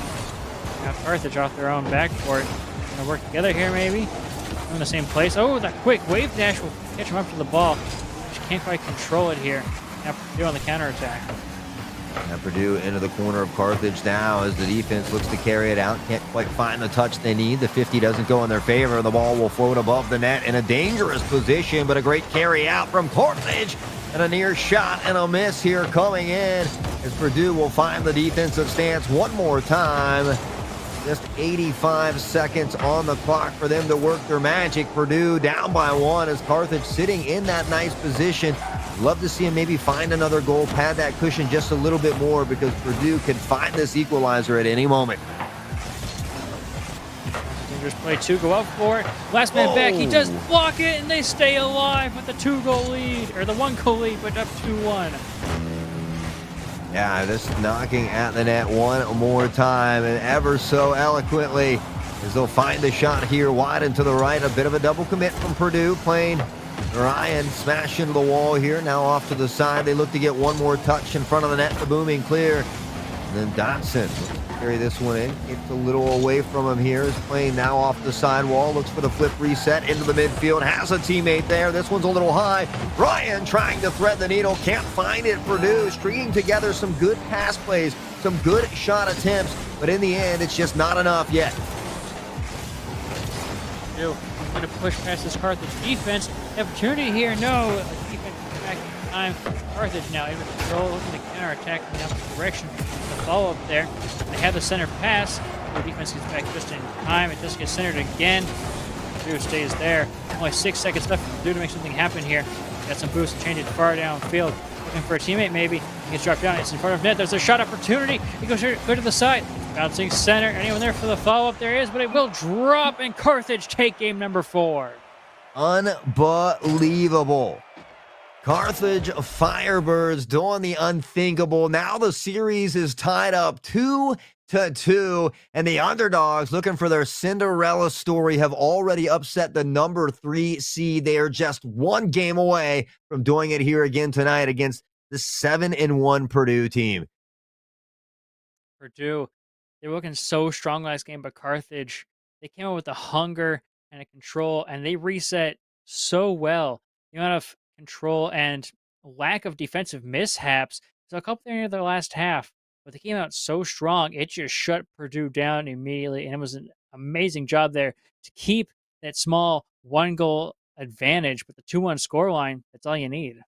Yeah, I mean it's crazy, right? The game right before that was like 9 or 10 to 1, right? So it's crazy that a team can go out there and put on that type of performance, and then the Firebirds able to just mentally not let it affect them, stand strong, come out in game number 4, answer back, and tie the series up. They are just one game away from quite possibly the biggest upset in the playoffs here thus far. And what an upset it would be. Our second game 5 of the evening. It's coming all down to this. One game will decide who moves on. Will it be the best upset you've ever seen, or will Purdue claim to be the top dogs and prove it? One goal, possibly one game, will though decide it all. And there is now 4:50 on the clock. And Carthage looking for a shot. The passing play, it's awkward, and they almost put it in. That could have been beautiful, but Purdue stands strong. Now Vale at the midfield looking to keep this one alive. Carthage here doing a great job of keeping that possession in their favor on the Purdue side. Thus far, the flick over the head from Ryan will find the stop and pressure in the other direction. Carthage has been very fast-paced here in this game number 5. I love the possession that they're creating here. Now they find themselves on the back pedal a bit now in the defense. Enchanted, very dangerous striker as well, but this one will go past the net. They look to settle in, and again, right now, Purdue is starving Carthage from that boost of their own. They could be in a bit of trouble here. They need to find a booming clear and help alleviate some of this pressure. The double tap, the second chance opportunity, and Plain will come in with a pain. Purdue up 1-0. Oh, that's an amazing job there. The demo also clearing it out. Communication and the connection here by Purdue is dangerous for Carthage. They secure the first goal. Carthage now, they have to go all out here. Yeah, again, you know, when Purdue gets that lead, they can run away with it. So Carthage needs to be careful of that. They need to keep playing aggressive like they have been. Try to find an early answer here and not allow Purdue to run away with this one as we saw in some of the previous matchups. So, again, I like this aggressive pace from Carthage. Hopefully they can maintain it all the way through, and hopefully they can find that equalizer here in a few moments. Well, passing play double commit, though. There's only one player back. He's off to the side, though, so not a whole lot of panic. Bit of a miss there. It is going center off to the far side. Now Carthage having to regain here, reaffirm their defense. Oh, it's a mistouch, but it does not become dangerous. No one there to punish it. Demo comes out, but again, fall for Purdue just isn't quite there, and Carthage is just staying alive. Yeah, again, they're doing a good job so far of not letting this game get out of hand. They certainly don't want to do that. You're kind of feeling that defensive pressure a little more than I'd like to see. A nice flick from Vale over the top, though. And again, Purdue is there to keep it down on this Carthage side. A smashing demo as well as they look to open a hole in the defense. Purdue is attacking at the net, and Carthage needs to find an answer. They need to get this ball out. They need to find some shots on goal. Off to the side there, Purdue making some connections. Looking for the shot, the double tap, not quite there, but the follow-up is Plain, putting it home for a 2-0 lead. That is unfortunate for the Firebirds, but still not out of it just yet. Plenty of time. Again, they have to buckle down here, get back to that play style that was working for them as well. And just, again, only halfway through here, 2 goals, so don't let it get too out of hand. They need to find the goal here before Purdue gets another. Last time it was the creativity and the change-up of speed. They got them some of these wins. They need to bring it out here. They figure out, okay, how can we change up the speed? How can we get creative enough that Purdue cannot predict us, can't go where we're trying to, and be in these 50s? Because right now, the challenges are just not going in Carthage's favor. Purdue is shutting everything down, and Carthage need to figure this out. I mean, Purdue's showing you why they've only lost 1 series throughout the regular season, and consistently they are a very, very solid team. Even at times when they do make mistakes, we're all human, right? Right now, Purdue is putting on a nice little showcase here in game number 5, up by 2, holding Carthage to a scoreless game 5 so far. Even though they're knocking out the net here, we haven't seen much from Hoaxed here in game number 5. We'll see if they can get them jump-started. Off the wall, Carthage on the opportunity here, looking for some connections off the back, but it is cleared away, and the counterattack can open up. Oh, just off the post, though, and Purdue staying with a 2-0 lead. Carthage just staying within reach. They need to quickly score in the next couple of seconds. Otherwise, it's going to be a minute for two, and they have not done that quite yet. That might not be what they can do to hit to the final minute. Carthage have got to go all out here. They cannot leave anything left. They have to put it all out on the field. Yeah, they say typically 30 seconds will allow you some time to set up a good play or two to find the back of the net, so they certainly need to go all out. But Plain will put the nail in the coffin here, most likely. It's going to be tough to find 3 goals in 52 seconds, especially against a Purdue team that once they get on top, they don't stop. Carthage once again caught with that double commit. 2 players in the same spot. The first one gets dunked, the second one cannot support him. And the third man just too far wide. That means Carthage are going to have to need a miracle here in Game 5 in order to secure 3 goals in this last 40 seconds. He's going to go center, though. Oh, no dunk coming in. Just not enough speed and boost. That's going to be cleared away. Purdue looking for a counterattack. It goes nice and high off the backboard. Double tap, not quite there. They'll have to take this out with their teammates. 1 in front of him, 2 in front of him. Still keeps going. Puts the center for a teammate. Is there anyone there? Holtz puts it home. 20 seconds left. Ooh, I just don't know if 21 seconds is enough time to find 2 goals, you know. And this Purdue team in their last 6 games haven't lost a single map. They've swept the entirety of the way through. So from Carthage to come in here and steal 2 games, nearly upsetting them in this best-of-5 series, they have to be absolutely ecstatic with how they have played. But again, Purdue just running away with this one now. They will secure their victory, and just a phenomenal playoff series by both these teams. The fact that Carthage got this far is really testament to their ability to stay in it, to upset, to rise to their opponent's level, match them in skill and intensity and speed.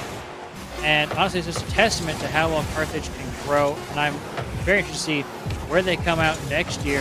You know, are they going to come out as the 6th seed again, or are they going to move up from the ladder?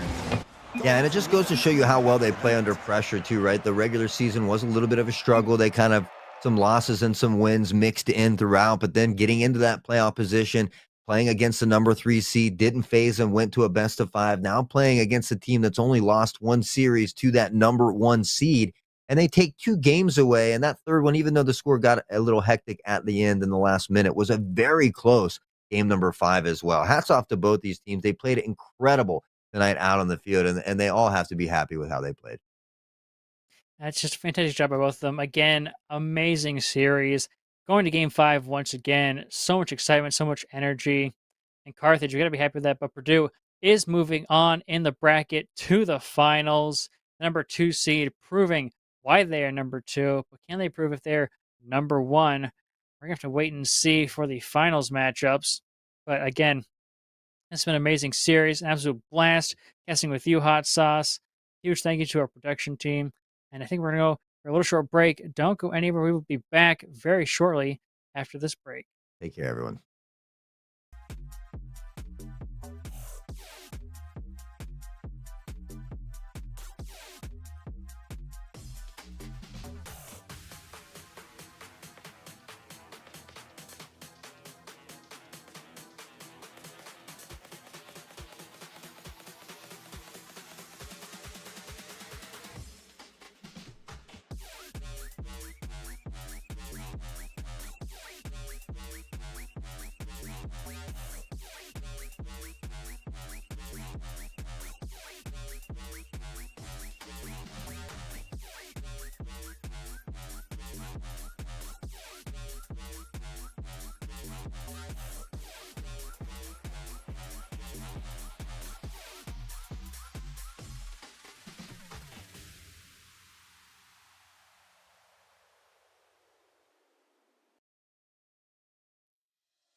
Welcome back to the NECC Network. It's semifinals night, and alongside Hail Monkey Man, my name is Bearlight for the next matchup. Hail Monkey Man, how you doing tonight, sir?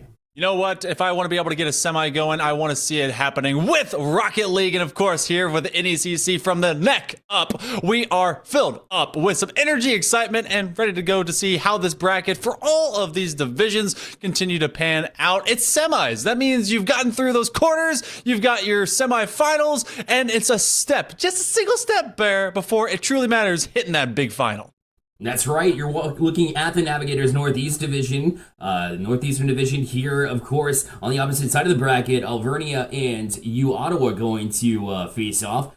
We have the match ahead of us. Right now, coming up, it'll be Montgomery County Community College facing off with Eastern University. So this is for a bid for that finals, and we're excited to have that live in person as well. A lot of the details for the NECC finals for this semester can be found on their website, so make sure to check that out too. Hail Monkey Man, the battle that we have here at hand is a number 2 seed in MCCC, facing off with a number 3 seed in Eastern Eagles Maroon. So let's check out the lineups and see who will be on the pitch tonight for Eastern. It'll be the Sick Tiger, Squishy Shark, and Selv to round out that roster. Yeah, this is an all-freshman roster. They're going to have, well, they have experience with the game, but they're going to have to show they have experience at a collegiate level without their senior leaders and the juniors and sophomores that are with this squad. So can they be able to fly to soar behind these fantastic new players, or will they kind of be down in the dirt as they have to face off against the MCCC Mustangs? You get to check them out now. I've seen these guys around the bend, and you'll get to see them too. Amin Keen, sophomore, James the legend as well, an Easy Flame, a little bit of Comp Sci in their background, and Mean Keen. I've gotten to see them play in several other different conferences. They're a good leader. They're a very solid contender, and I think is going to be one of the variables that must be overcome if they intend to beat the Mustang. And coming in at a 6-2 record in the regular season, and then coming in obviously with the first 2 round wins that have put him on 8-2 for series play. So this team is very, very talented. Not to mention, it just shows the amount of talents, young talent that is, in the NECC. Because all freshmen on the last squad, you see freshman, sophomore here. So much up and coming talent here in the collegiate scene, and it just keeps getting better and better here in the Navigators division. We'll see if they can do it. Let's head down to the pitch now again for this battle, as winner will go on to the finals. This spot is crucial. You know they're going to be battling it out. So let's type it up, chat. It's time. Game number 1 underway. The neatest thing about this matchup in particular is that they did not meet up in the regular season. So this is all fresh. This is all new. This is something that the Eagles really have to prove that they're able to take some pressure away from the Mustangs and be able to just kind of lay it in. But it's going to be up to this squad of the MCCC Mustangs to really do that here. From the ceiling on down, looking to make use of an early bit of contention. They can't get a floor pinch to go forward. Still, Mustangs running it down. They continue on it here into the corner. It goes with a touch away from the Eastern Eagles, but the 50-50 going to favor them as well. Up in the main slot here, trying to put a shot on it. It'll go to the back wall, and that'll be handled by Sick Tiger directly on it. The both teams extended pressure for the most part. They've each had their chances, but we settle things down here a minute in. E-Breezy. I want to call him Easy Breezy. Maybe looking to have me say the exact same thing. I've been called Easy Breezy, but that's for other means because my last name is just terrible with it. This guy, though, has a lot of pressure from the corner. So far, the perimeter has been fantastic for the Mustangs, but they've not been able to get anything north and south. You and I both know that the more dangerous portion of the pitch is right at the top of the box, and a bit of bullying happening as you do have the Eagles trying to get back into their defensive position. They're moving through traffic, and they finally move it out to the middle of the pitch again. Mustangs challenge is now Eastern. That one's gonna be a floater back. Eventually they'll get to it. Maybe a little bit longer it took them to get back than they were comfortable with, but they'll pick it up and wait here from the side wall. Mean King couldn't connect here, so that'll leave an opening here for Eastern. And if they can hurry, an opportunity. Good touch away to the corner to try and buy some time for the defense, as this one will squeak out the center now. Turning, waiting for it, looking for the bump for the Mustangs up front. Erupted needs this challenge, and a great job to not only get that touch forward, but also a tempo in the process to free up some space, but it'll roll all the way back to the Mustangs end. This will be a reset. Mean King gets a second chance. They get some boost, they get the ball, but they don't really move it too far, so they need to make sure they have everyone posted up around them at the net to not let anything go for free. They're starting to get a little bit too squished in. That'll open up an opportunity, and that'll be Squishy Shark.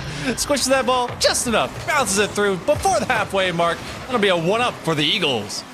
Yeah, not a whole lot of breathing room here, but then finally something opens up, and like you mentioned, right there at the top of the slot, and that's where they're going to strike from. Squishy Shark going to give them a 1-0 lead.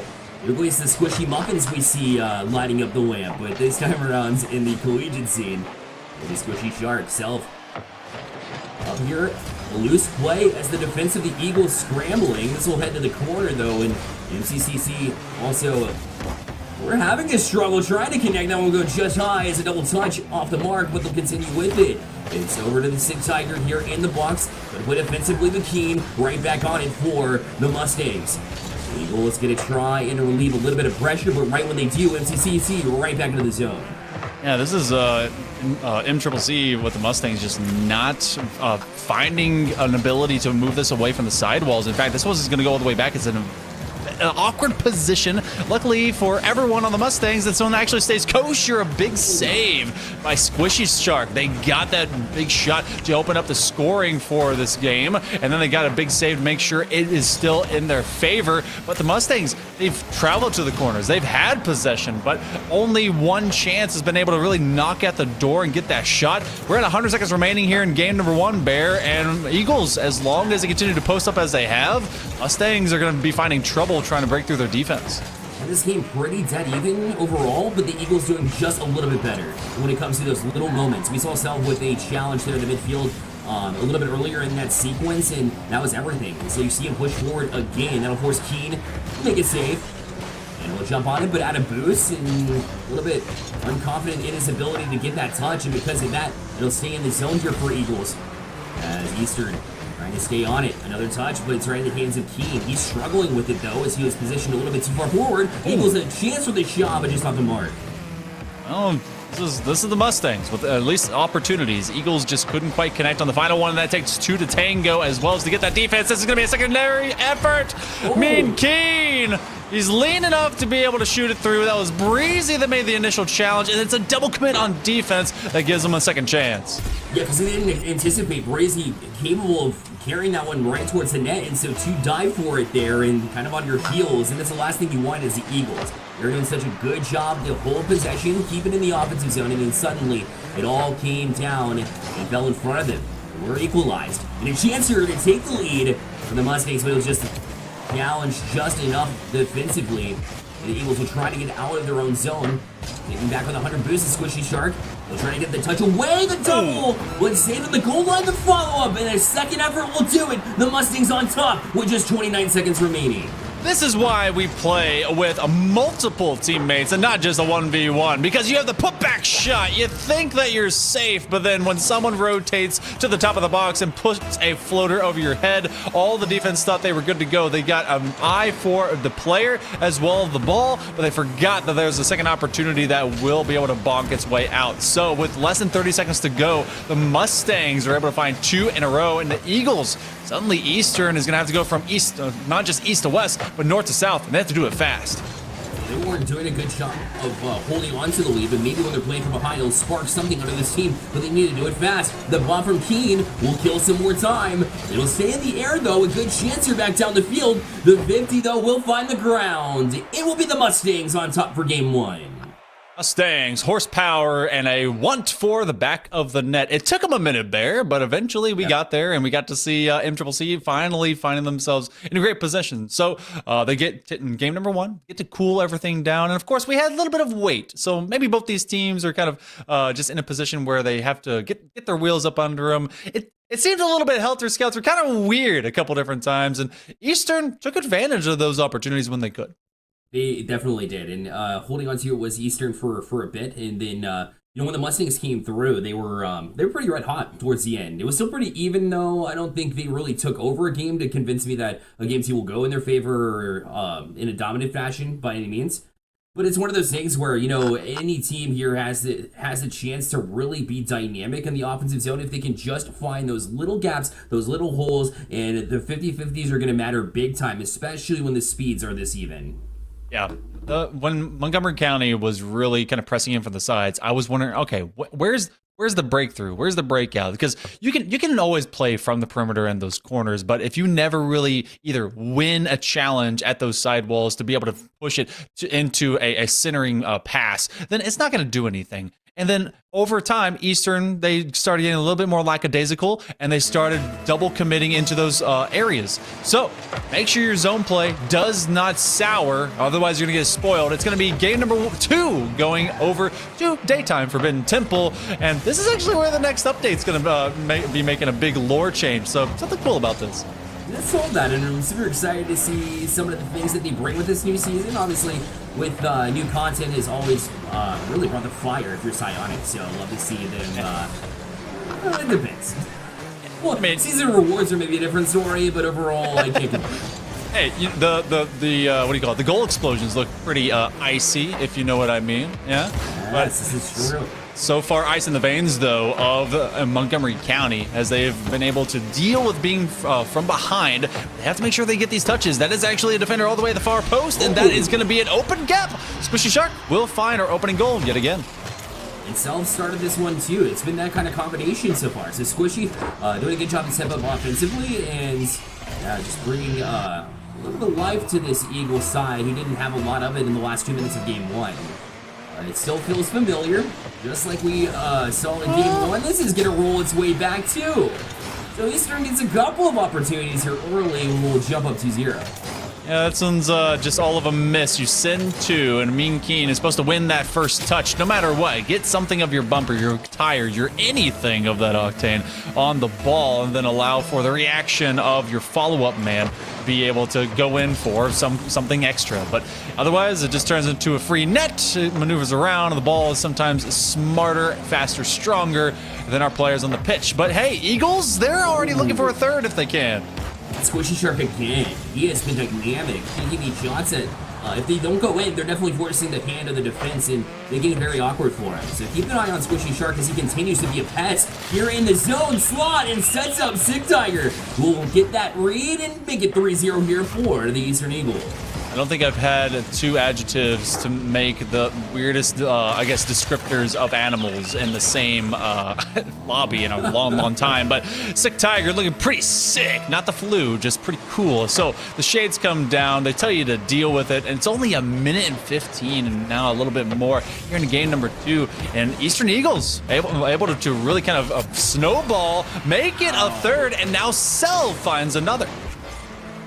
See, I didn't think it would be the opposite effect, aka, you know, you weren't doing too hot in the second half, and now you're going to pop off this game. But that's what we're seeing right now, and for Eastern Eagles, you just want to stay in this flow, right? Whatever you're doing is working. You can tell the Mustangs are scrambling every time they're back on defense. Would that be the challenge they need? The follow-up, and they do get rotations to break through. Playing time on the clock, 3:31, and Alicia got 1 back. Hey, you know, we're in the Navigators division, which means anything can happen at any time, anywhere. You have such a kind of open-endedness when it comes to the divisional play here. But especially in the playoffs, you would think that everything's a little bit more level. The fact that we're dealing with kind of still dynamically driven rosters based on who's available, obviously collegiately at the time, and Eagles, they do surrender 1 after stacking up 4, but they have the leniency if they must do so to make that kind of mistake, because Sick Tiger's gonna win a challenge and get a 5th anyway. Oh my, Keen tried to do everything he could, but it was a little bit awkward for him to touch, not where he wanted it to go, and that's a good follow-up too. Good speed to get back down. They're right back on the ball there. They challenge it and give the Eagles a 5-1 lead now, so pretty dominant so far in this fashion. But again, they did have a lead early in the last one that dissipated, but it wasn't this big. Let's see if we can hold on to this one. That was a good chance there for the Mustangs. Robbins came alive temporarily.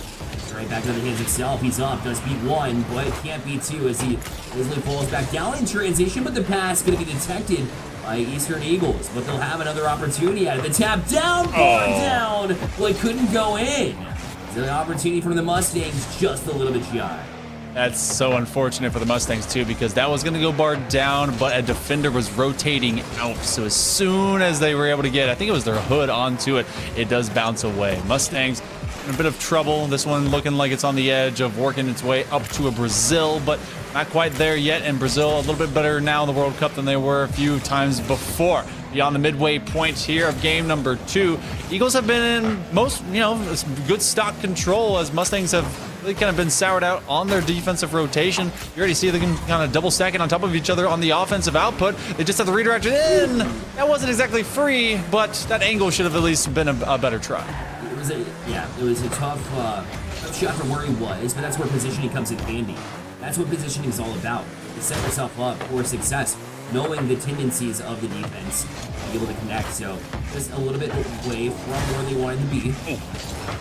They missed, but now right back on it. It's the Eagles. They go back down the field. That passing play almost hit the mark. Now in transition will be the Mustangs. And they need one quick here, down 4 with a minute 42 remaining. Seconds to go, and we really have an offense on efficiency to county right now. Eagles are just able to get a single touch, kind of ruin anything that the Mustangs are bringing up, and then the Mustangs also kind of ruin themselves in the middle of the pitch. So you won't have any, well, for right now, late term 2-0s. It still has a 4-goal margin to have to run up. Less than 80 seconds to go, a no touch on the defensive box. And this is just a matter of making sure Eastern does not give up the freebie. They should be able to coast this one out. Doing a much better job of finding, locating targets and passing, just like you see on that play too.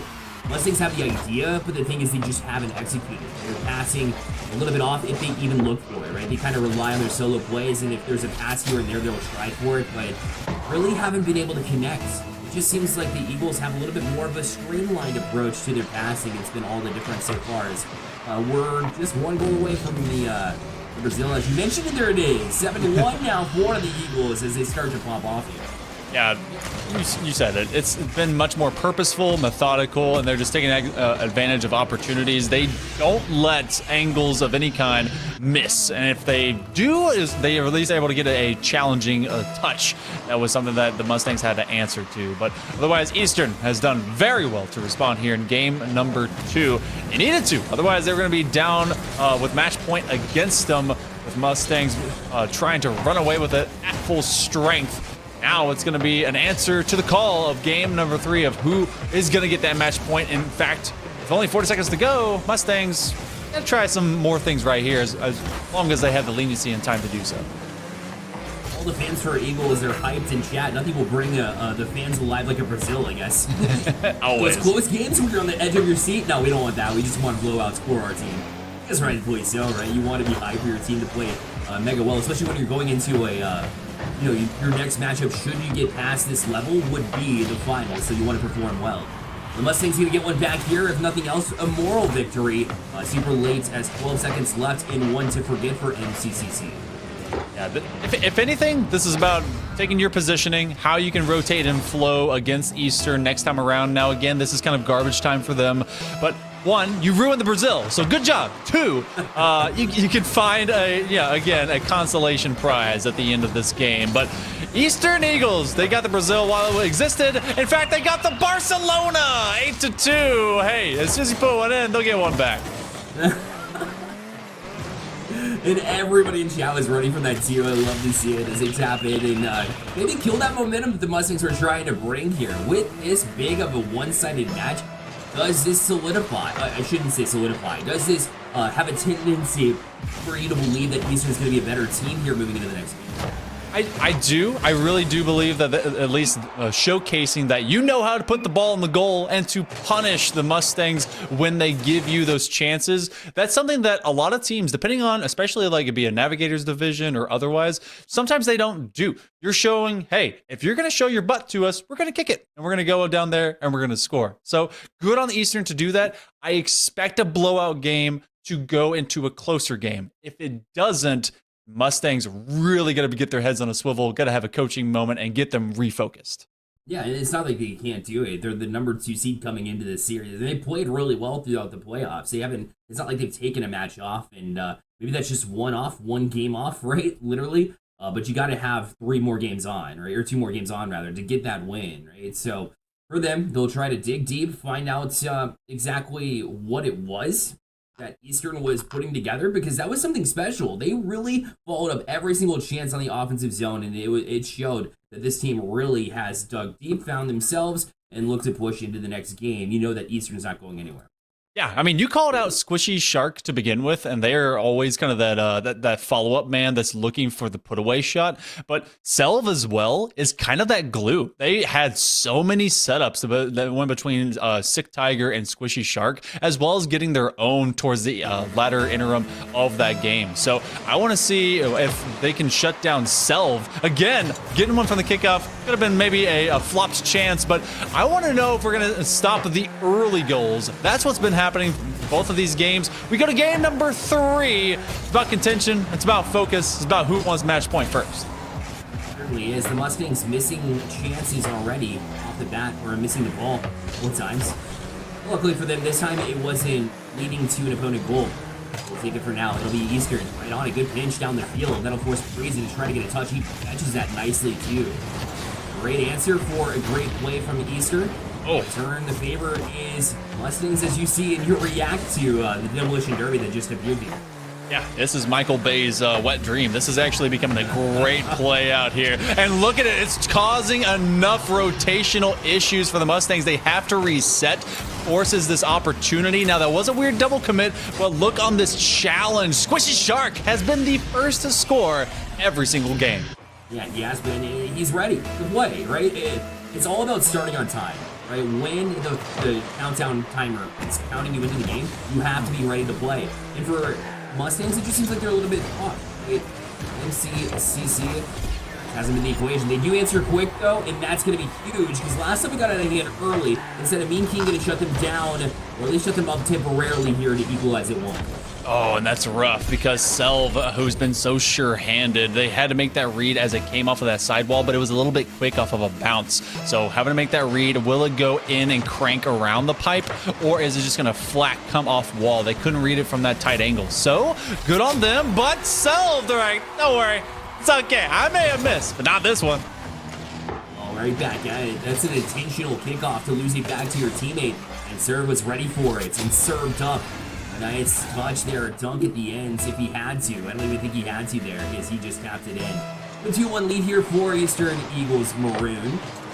Another drawn-up kickoff play will challenge, but this time Mean King said I had enough of those quick goals.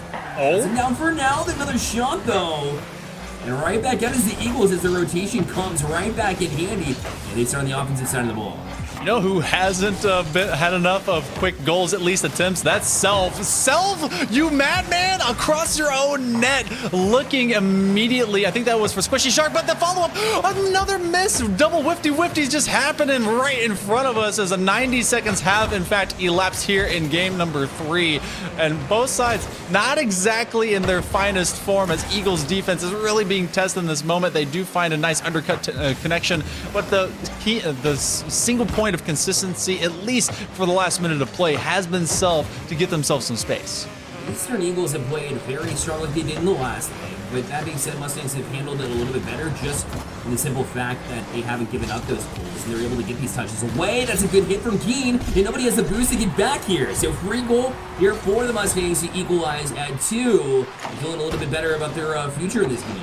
That was a good punishment because Selv, again, guess what, is the one that's stepping up to try and take on the challenge, but it was a little bit too far out of position as they're late to it. If you're going to get that, you better be elevated and have amazing reading comprehension, because mine's only a 3rd grade. Yours looked at 4th grade. Theirs was a 12th grade, and they're trying to be able to make this high grade as they go to the crossbar. That one will come out.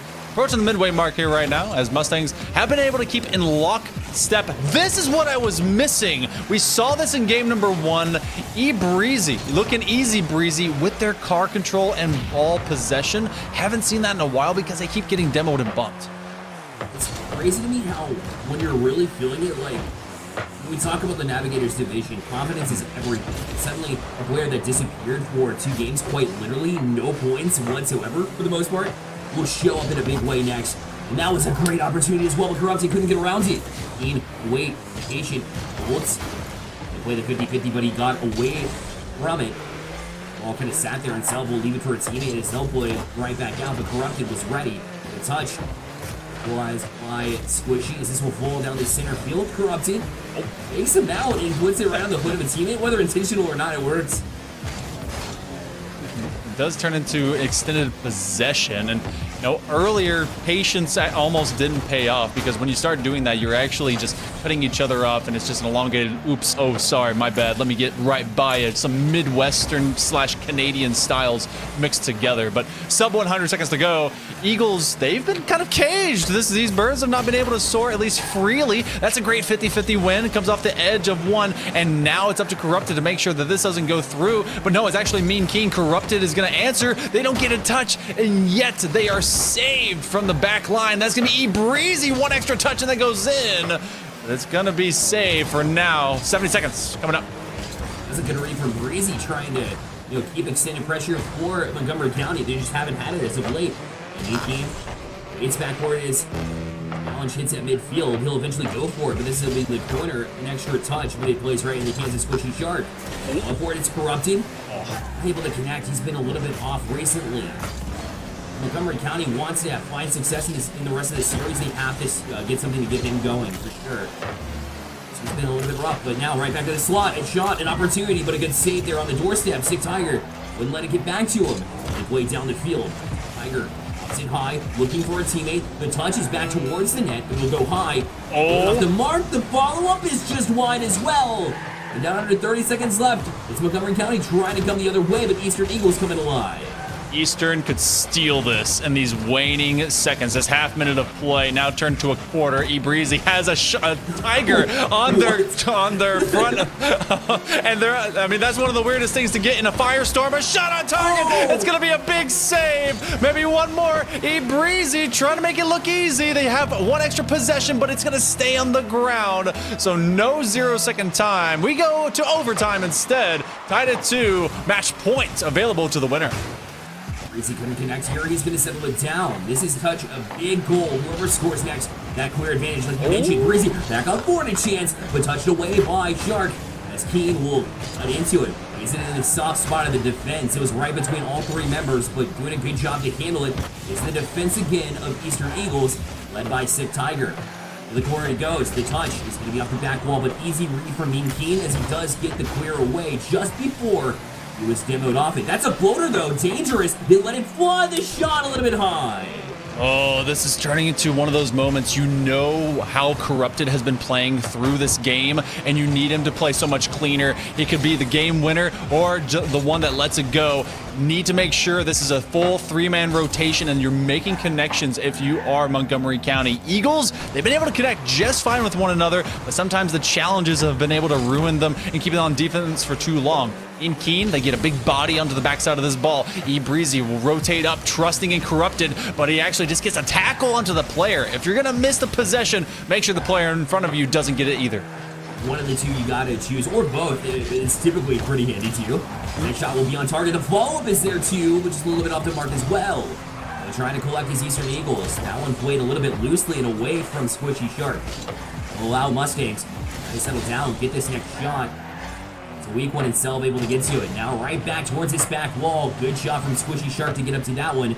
There's nobody else on that defensive side. Had a lot of boost. That pass was a good one. The target couldn't get to it. Back in transition for Eastern Eagles.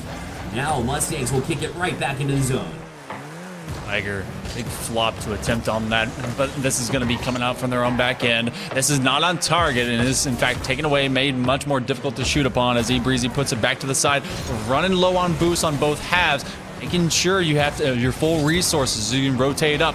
2 minutes have elapsed into OT. Remember, there is still no decision made on the winner of this full series through this game. This is simply for match point. You have to get 3 first. Mustangs on their heels against their wall. They will send one that's eBreezy, and they're going to ask Mean Keen to step up to the plate. They make it across that midfield line. Shot will come back up, and Corrupted will get just enough through the fire and the flames. That demo was the right idea because that one was on target and he knew it. Good comms happening for Eastern Eagles. That's giving him a good shot. There it is. The touch across. One bumped on the back line, but nobody to follow up there too because they jumped out in front for the bump. Now Breezy the other way. He's got some room. Tried to sneak it short side, but it was discovered from the Eastern defense. Get back on and tried a crazy angle, but it was on target. A pretty easy cutoff. That was telegraphed. Directly back on it. He's challenged at the midfield. That'll be a good win on the 50-50. And Cell can't get to it either. It bounces to the top of the box. They'll be handled by Shark. Tries to serve that as a pass from Cell. He had the boost in the tank, but didn't get the read. Now it left it a 1v1 and Sick Tiger. He needs to touch it across the tap in. And there it is. It's going to be Montgomery County that wins this one, goes to match point. This is something I was waiting on. Tiger was put on an island. They were isolated. They're picking up the volleyball and going, Wilson, why? And they're left with non-stop attack going against them. What a big pinch to roll that from corner, wall, and over. And just the mindfulness to have the striker in position to leap at that opportunity. One player that we definitely just we don't know where they went, or maybe you do, but I didn't. Selv kind of just left the building. I did not see them with a meaningful possession, especially in that OT, and that's definitely what let the Eagles kind of drop low from where they were soaring oh so high. Yeah, he was involved in plays on the defensive side, but only as an attempt to try to get out of the zone, but a lot of times he was trapped there as well. So I feel like they're really targeting Selv in a way, and he couldn't get things going. Like you said and mentioned, in the first minute or so, they were caging the Eagles, right? The Eagles didn't have any free space to really spread their wings. And because of that, when Selv disappears, he gets a little bit frustrated. Sometimes you get in your own head when you're at this level of play. And because of that, that might have been the case here for Selv. But either way, look for him to bounce back because, Talk about the game prior to this one, and it was I'm talking all Eagles. So definitely don't count them out here. I anticipate nothing else but a game 5 here. You know what's crazy is that game number 1 and 3 were both 1-point games. A 2-point comeback. Mustangs were able to get from a 1-0 deficit and get 2-1. And then game number 2, it was 8-2. We hit both the Brazil and the Barcelona. And then game 3, it went right back down to the wire into an OT, a 3-2 ender, and that was the Mustangs. If we're playing close, it's Montgomery County. If we're playing blowouts, it's Eastern Eagles. Eastern Eagles got to find that confidence and that output to be able to get themselves to a game 5. Now it's do or die. And for the Eagles, I wish they could have spread those 8 goals they had in game number 2 across multiple games now, but unfortunately that's not the way it works for them. On it now is it shipped into the zone. Grazing gets a touch, but it's really loose and towards where a defender could get to it, or opponent could get to it. Instead, his team will jump on it. Now it's NECC Tiger. Trying to get that read. But he misses. The defense misses as well, trying to read his touch. Back to center. Chance here at the top of the box, but Self could not get above that one as he chips it high. Instead, the read there as well from the teammate, but they couldn't find a way to connect that one. Made a solid point before. I've always thought, how different would this game be played if we actually played one game as like a first half, like soccer, regular soccer, and if we played another game as a second half with collective goals shared between them. Be kind of neat. Kind of a neat idea. I may, throw that into a stream one time. Yeah, kind of neat. But right now, it's Neato Spaghettio, but just not hitting the right way. A shot forthcoming. Try for a redirect. Says Selv looked to dish it up, but Tiger looking for another opportunity is finding Squishy against the world, and Squishy Shark does find a continuation touch. 100 seconds have been burned off, and the Mustangs. Tiger. That was an awkward touch, and they got around their own teammate. Tiger was still holding his breath in the quick passing that he showed on the offensive side of the pitch. I think he was still celebrating his head a little bit. And so when he was on his way back, it's just not called off it. But that's the comms of the defending player who should call him off already. Good opportunity for Montgomery County. Play it back down. You saw the intended target, but so did Squishy Shark. Play forward to Selv. That's a great touch across. Yes, and man, the shot on target. It's NECC Tiger to make it 1-0 Eagles. It feels like they just took the play that Montgomery County played up, and then they said, hey, we can do that. We just have to over-rotate them while everyone is flinging their way back.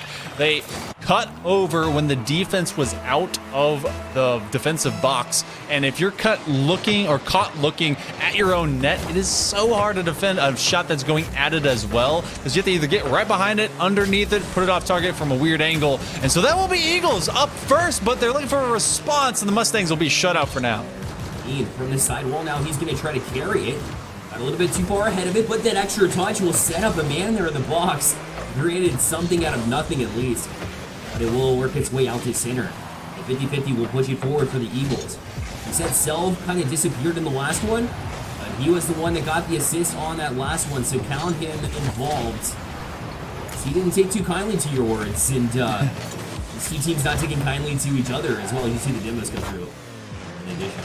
Yeah, Eastern, whenever they were the advocate for physical play, they were the ones that were finding a lot of success in getting rid of the Mustangs, and that's, why they had a plentiful plethora of chances to go 8-2 in that second game. But Self, if you're feeling bad about what I'm saying, it's only because it was true. Hey, I believe in you. But shot opportunity will go away. Second opportunity comes right back up, and the third man is now chasing it. I don't think they have much in the way of boost, and they'll be able to now have a full tank. That is Breezy, who again has showcased a little bit more of a mechanical flair for the Mustangs, and I want them to take advantage of. It's tough to whenever you have to get past this really tight defense of the Eagles. They've tightened up as of late for sure. I don't think they ever wins much of anywhere. Their defense has been pretty solid, but their offense kind of disappeared. So you're right. Yeah, their defense is stacked. Hopefully it can be something they can rely on. When their offense went by the wayside last time. That touch again, a bad one. The shot is going to go behind him, man. Looks like they got out of position. And Selv, it didn't look pretty. It doesn't matter. You find those soft spots, it'll pay off. And they get another one. Keen. Well, they looked up and they saw Breezy going for that first touch. And E-Breezy had boost, had time, just a little bit of extra time, but they tried for a really hard fast touch off of kind of a sidewall break to then just go immediately away from their net with it.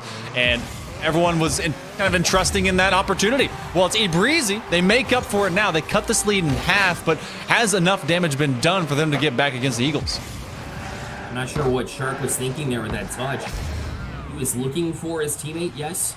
That's not the right spot to do it, especially when you can use your audio cues to know that somebody was up and ready for it for the Mustangs. So they basically gave that one away, but luckily for them, that's why you build a lead in the first place. So it must be one that they surrender, and they still have this lead. Hopefully not looking to give up too many more mistakes like that, especially after we were just giving them kind words about their strong defense. Now top of it was to give that. It's always up to us to ruin something that's been a consistent thing. Always the good things, man. Always. Always. It's never our fault that you succeed, only your failures. Remember that, kids. Less than a half minute to go. Mustangs, they sent the house. Luckily, they didn't give away the foundation. Big demos, though. They're saying nice demos, good, quick chats. But is that enough as the Eagles get a taste of their own medicine? Corrupted to the sidewall, handing it off over to E-Breezy. Beautiful cover. Can they be able to get it going? That's another pickup. Corrupted with the miss. Mean Keen with the chase down. And E-Breezy, who's getting bumped, bruised, battered. Do they have enough to bully it up? No, they have to be shut up. We will be going to game number 5. Eagles take it 2-1. Oh, what did I say? Again, the Eagles will never look at me and say, hey, he said game 5 and there's a game 5. You know, they'll just look at us for the mistakes that we bring. But for Eagles, it was few and far between. Only one mistake, but it did go punished, though, which is setting up for a perfect game number 5 when you can tell Montgomery County on the other side, those Mustangs were coming back and taking advantage of those little mistakes that happened from the Eastern Eagles. So we're set up for a perfect game 5. That should be pretty close overall, and it'll be up to the team that can limit those mistakes because we've seen a lot of it, let's be honest, a lot more than we're used to with these teams coming in. Yeah, this is a matter of waves crashing against the rock, and both teams taking turns being those waves and being the rock. Containment has been key at different times. Being able to really make use of sudden counterattacks. There's been times that they've really had to slip through the littlest of cracks, and then the most outrageous and open of rotational mistakes defensively. Both teams have been the culprit of that, but it still goes back. Was game 2 all of a flukish matter? Can the Eagles be able to have a powerhouse offense? It's been good by the Mustangs to really seal up those issues. I don't want to see them suddenly get too kind of caught in their own, fixtures and give up that A2 again. I want this one to stay as close as it's been. That's a good start. The kickoff, it'll just find its way through with a bouncer. And guess who it was that started off? Of course it's Squishy. It's always Squishy. Always been Squishy. Always. Oh my goodness. Every game, Squishy. Madman. And, hey, quick math. Everyone did the math. So they were able to jump it off the angle. So 3 seconds in. Eagles, they got to feel good about that one. But that can't be the only goal, right? We got to see a response. Exactly. We haven't even been into Aqua Dome. And yet the Shark has been popping off. It's Solid. Forward. Oh, a chance for a 2-0 it is!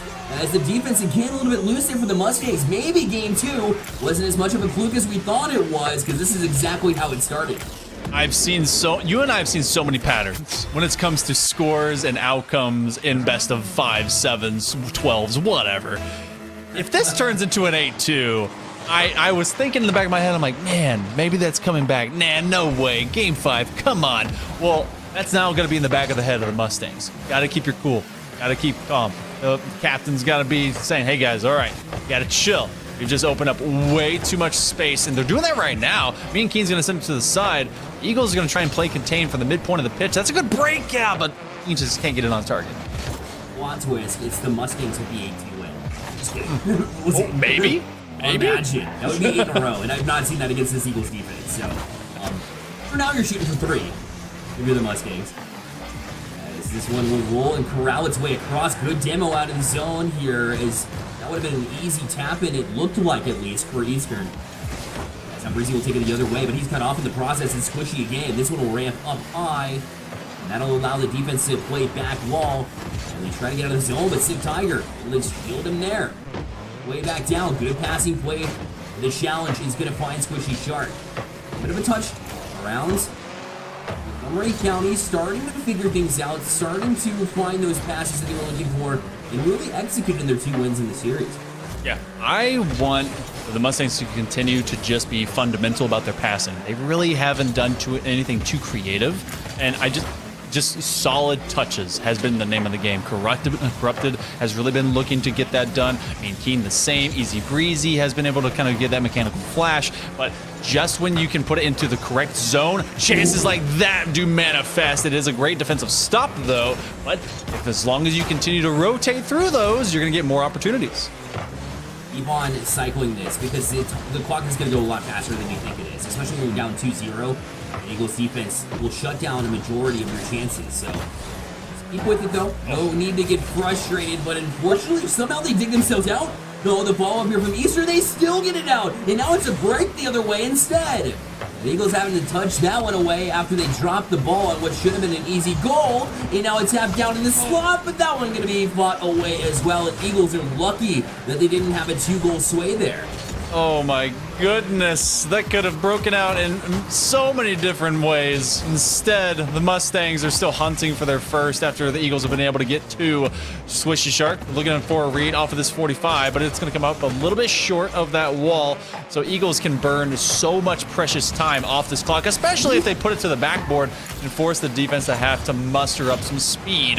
That's a big demo. Corrupted. Oh, they don't get it around the pipes. That's still Breezy that's there looking for a low side challenge. It's going to go up. It's going to come down, and we don't have Mean Keen looking for the ground pinch there after. That's one of those, if you can respond fast enough, it will have so much speed off of that low side touch. Instead, it's going to be speed that must be mustered by the Mustangs in the final 100 seconds of time. Breezy's been that close in a multitude of opportunities here this series that he couldn't quite get. That one, labeled pass, it was a dangerous one for sure for the Eagles. Just went past their man, a little bit too hot to handle. It's still in the zone, comes off one, but there was somebody directly after. I'm not sure why. Rotationally doesn't make sense, but for them it does work out. Now, he's trying to tap it forward. Here at midfield, it's Corrupted. Play it forward as well. Good touch away as he gets it around that defender. Creativity in the defensive zone from the Eagles is one of the reasons why we highlighted them in the first place. Yeah, they've been able to really rotate well to fill those gaps, though a bit of a double commit is going to open up the zone. Selv is looking to just dribble, earn time, and get it out from their half. Easy, looking for a chance. They get the boost, but they side flip away from contention and possession. That's Tiger with the free net. They will roar. Oh, the Eagles maroon looking pretty good at a 3-0. They've kept a shutout on the board for the Mustangs. I think Corrupted thought it was going to corral around the corner and play forward, but instead it just popped right back out in the midfield where Eagles were ready for it. And by midfield, I mean directly back towards the middle of their net. Put in another one too, 4-0, this scoreline here. A bit of an anticlimactic finish it seems, or at least it's set up that way here in game number 5. Trying to go too fast, too quick, too much at the very end. That's Breezy that was looking to make a fast connection, but you know, you have all those stellar stylish moves. It turns into something less if you just cannot execute. There's still time on the clock, but you have to score very, very quickly. 10 seconds apiece per goal just to get yourself tied. This is turning into a victory lap for Eastern. They just have to make sure that Mustangs don't surprise them late. Yeah, good touch passing from the Mustangs. You just wish you had that earlier. That will find its way to the box, and now a pop high for Selv to kill even more time. Sure enough, it will be the victory lap. With 20 seconds left, 5 seconds per goal. I don't think it's going to happen here. Touch back down. Eagles a touch away from Squishy Shark. He was great at the beginning of all games, and the Eagles were good enough in 3 of them. They touch back down. Eastern Eagles able to settle this one. Play super well with the comeback effort after Mustangs put 2 together. And they're going to head to the finals here as with a big win in game number 5 to win the series and head to the Navigators Northeastern Finals. Man, Northeastern Finals, Eastern doing great in this entire matchup. They showcased that, you know, they stumbled a little bit. When they keep it close, they have some things they got to work out. And the Rocket League gods sometimes turn those into 50-50 outcomes. But ultimately, they showcase 2 out of their 3 wins that they have firepower and extra to have to handle. So it will be Montgomery County that will exit their way from the bracket in the semifinals, and Eastern goes on to those wonderful finals. And I mean, Selv cannot be praised enough with what they were able to do to really facilitate on this team. And of course, Squishy Shark always getting the opening goal, looking so good. And that's what I'm talking about, right? 70% of the time or around that mark, when you score first, you're winning the game in Rocket League. And that's at the competitive level, right? RLCS level. And I think it translates down to this level too, any level of Rocket League. If you get that first goal, it gets your opponents thinking, what can we do differently? Now we have to dig out of this hole. You start thinking negatively. Your play gets affected because of it. But you got to credit Mustangs for such an awesome season overall. We're talking 8-2 in series played. You just wish you had a little bit of a different outcome here, but you can't complain by making the semifinals here. And they'll hop into next season. I'm pretty sure they'll have their heads up and look to build from here. Well, that does not end the night. We have one more matchup coming up for you on the NECC channel, as we have Cumberland Phoenix facing off with EKU Maroon here in just a bit. We'll be right back.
Welcome back to the NECC Network again alongside Hill Monkey Man. My name is Bearlight, and we have our next match, which we actually have 3 left, not 1 like I said. So that's way exciting. More Rocket League the better, right? Yeah, I think so, right? Yeah, yeah, of course. As long as you're cool with it. I mean, yeah. I'm always cool with it. Always cool with it. What I'm cool with as well is the fact that we're going to get to see some Emergence play as well. Emergence Southeast is the division we head to now. Let's take a look at the lineups that we have coming in, or the bracket first, rather, as we have Cumberland White coming through as the number 8 seed with a huge upset as they win 3-1 in their matchup against the number 1 team to move on here. Another big story here as they look to continue their Cinderella story here tonight. Yeah, I have seen number 8 seeds be able to pull this off. Rarely, but it does. And when they do, it's pretty great. But they're going to have to continue having that just prophetic amount of value and effort whenever they bring and get themselves to the pitch. Can they do so? Well, we'll be able to find out as we go and check out our players that will be showcased here today. It's from Cumberland, the Phoenix. It's going to be Chris, Anonymous, and Carbell. And as you can tell from their majors, it's business all the time. Senior, and freshman. I wonder how much teams are very influential about new players and new students and their majors that they're choosing at these universities. Don't you think? You have to think that it's coordinated to some degree. But yeah, it does does spark the interest, as does our next team as well that we kind of talked about earlier. As we head over and we look at this EKU, Eastern Kentucky, if you will, the Maroon team made up of Mago Mano. We nailed it. Ditto and Earth to round out this roster. But look at the awesome nature of their studies here, Hill Monkey Man. You're talking that it stood out to you.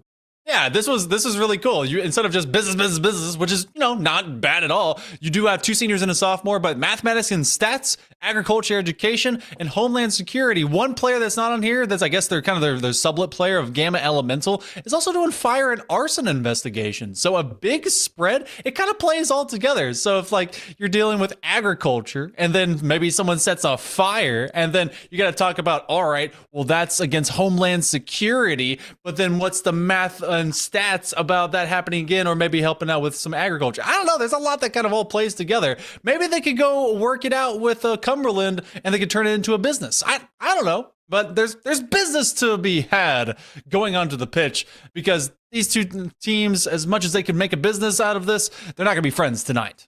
That's right. Well, let's head down to the pitch now as we decide. Is it going to be Cumberland with another big story, big upset, as Cumberland Phoenix White will take the pitch against Eastern Kentucky? We begin right now with game number 1.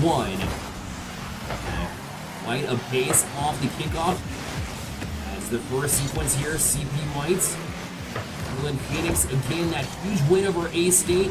The Red Wolves took them down in stunning fashion. We got to see it right here on this broadcast as well. If you haven't seen it, gotta go back and watch the VOD. Long clear here, back to Anonymous, who will tap it off the ceiling to a teammate. A couple of touches. This is a little bit awkward, but it worked for him. The challenge of box here, but Eastern Kentucky all over this one, and they'll start from here.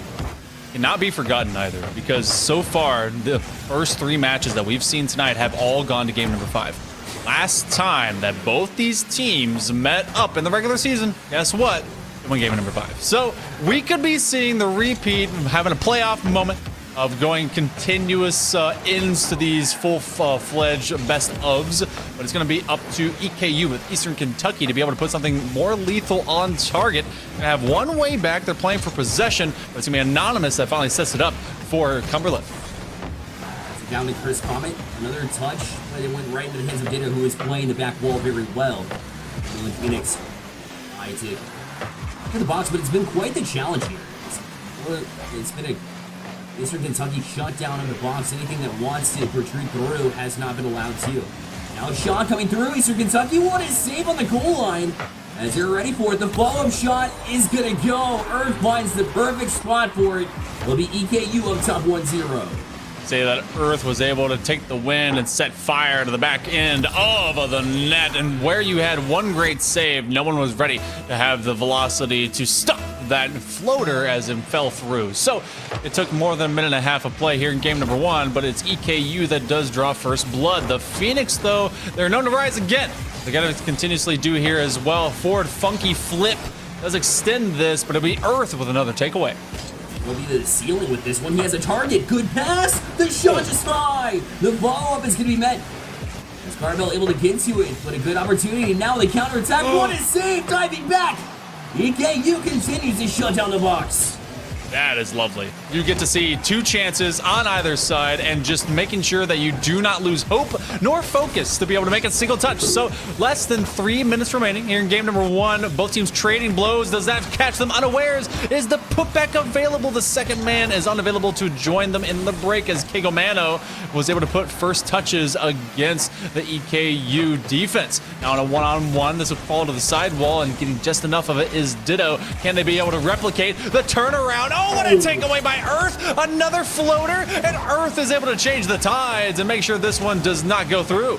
Other Earth holding strong here. The Carbell going to try to put the gas pedal right back down to the floor. Unfortunately, his shot well high. And handled by the defense of Eastern Kentucky, pushed right back to the zone by Anonymous. His touch just to avoid one that was on the back wall and make it awkward for the defense. Eastern Kentucky. Earth, touch. Lone goal scorer here in this series so far.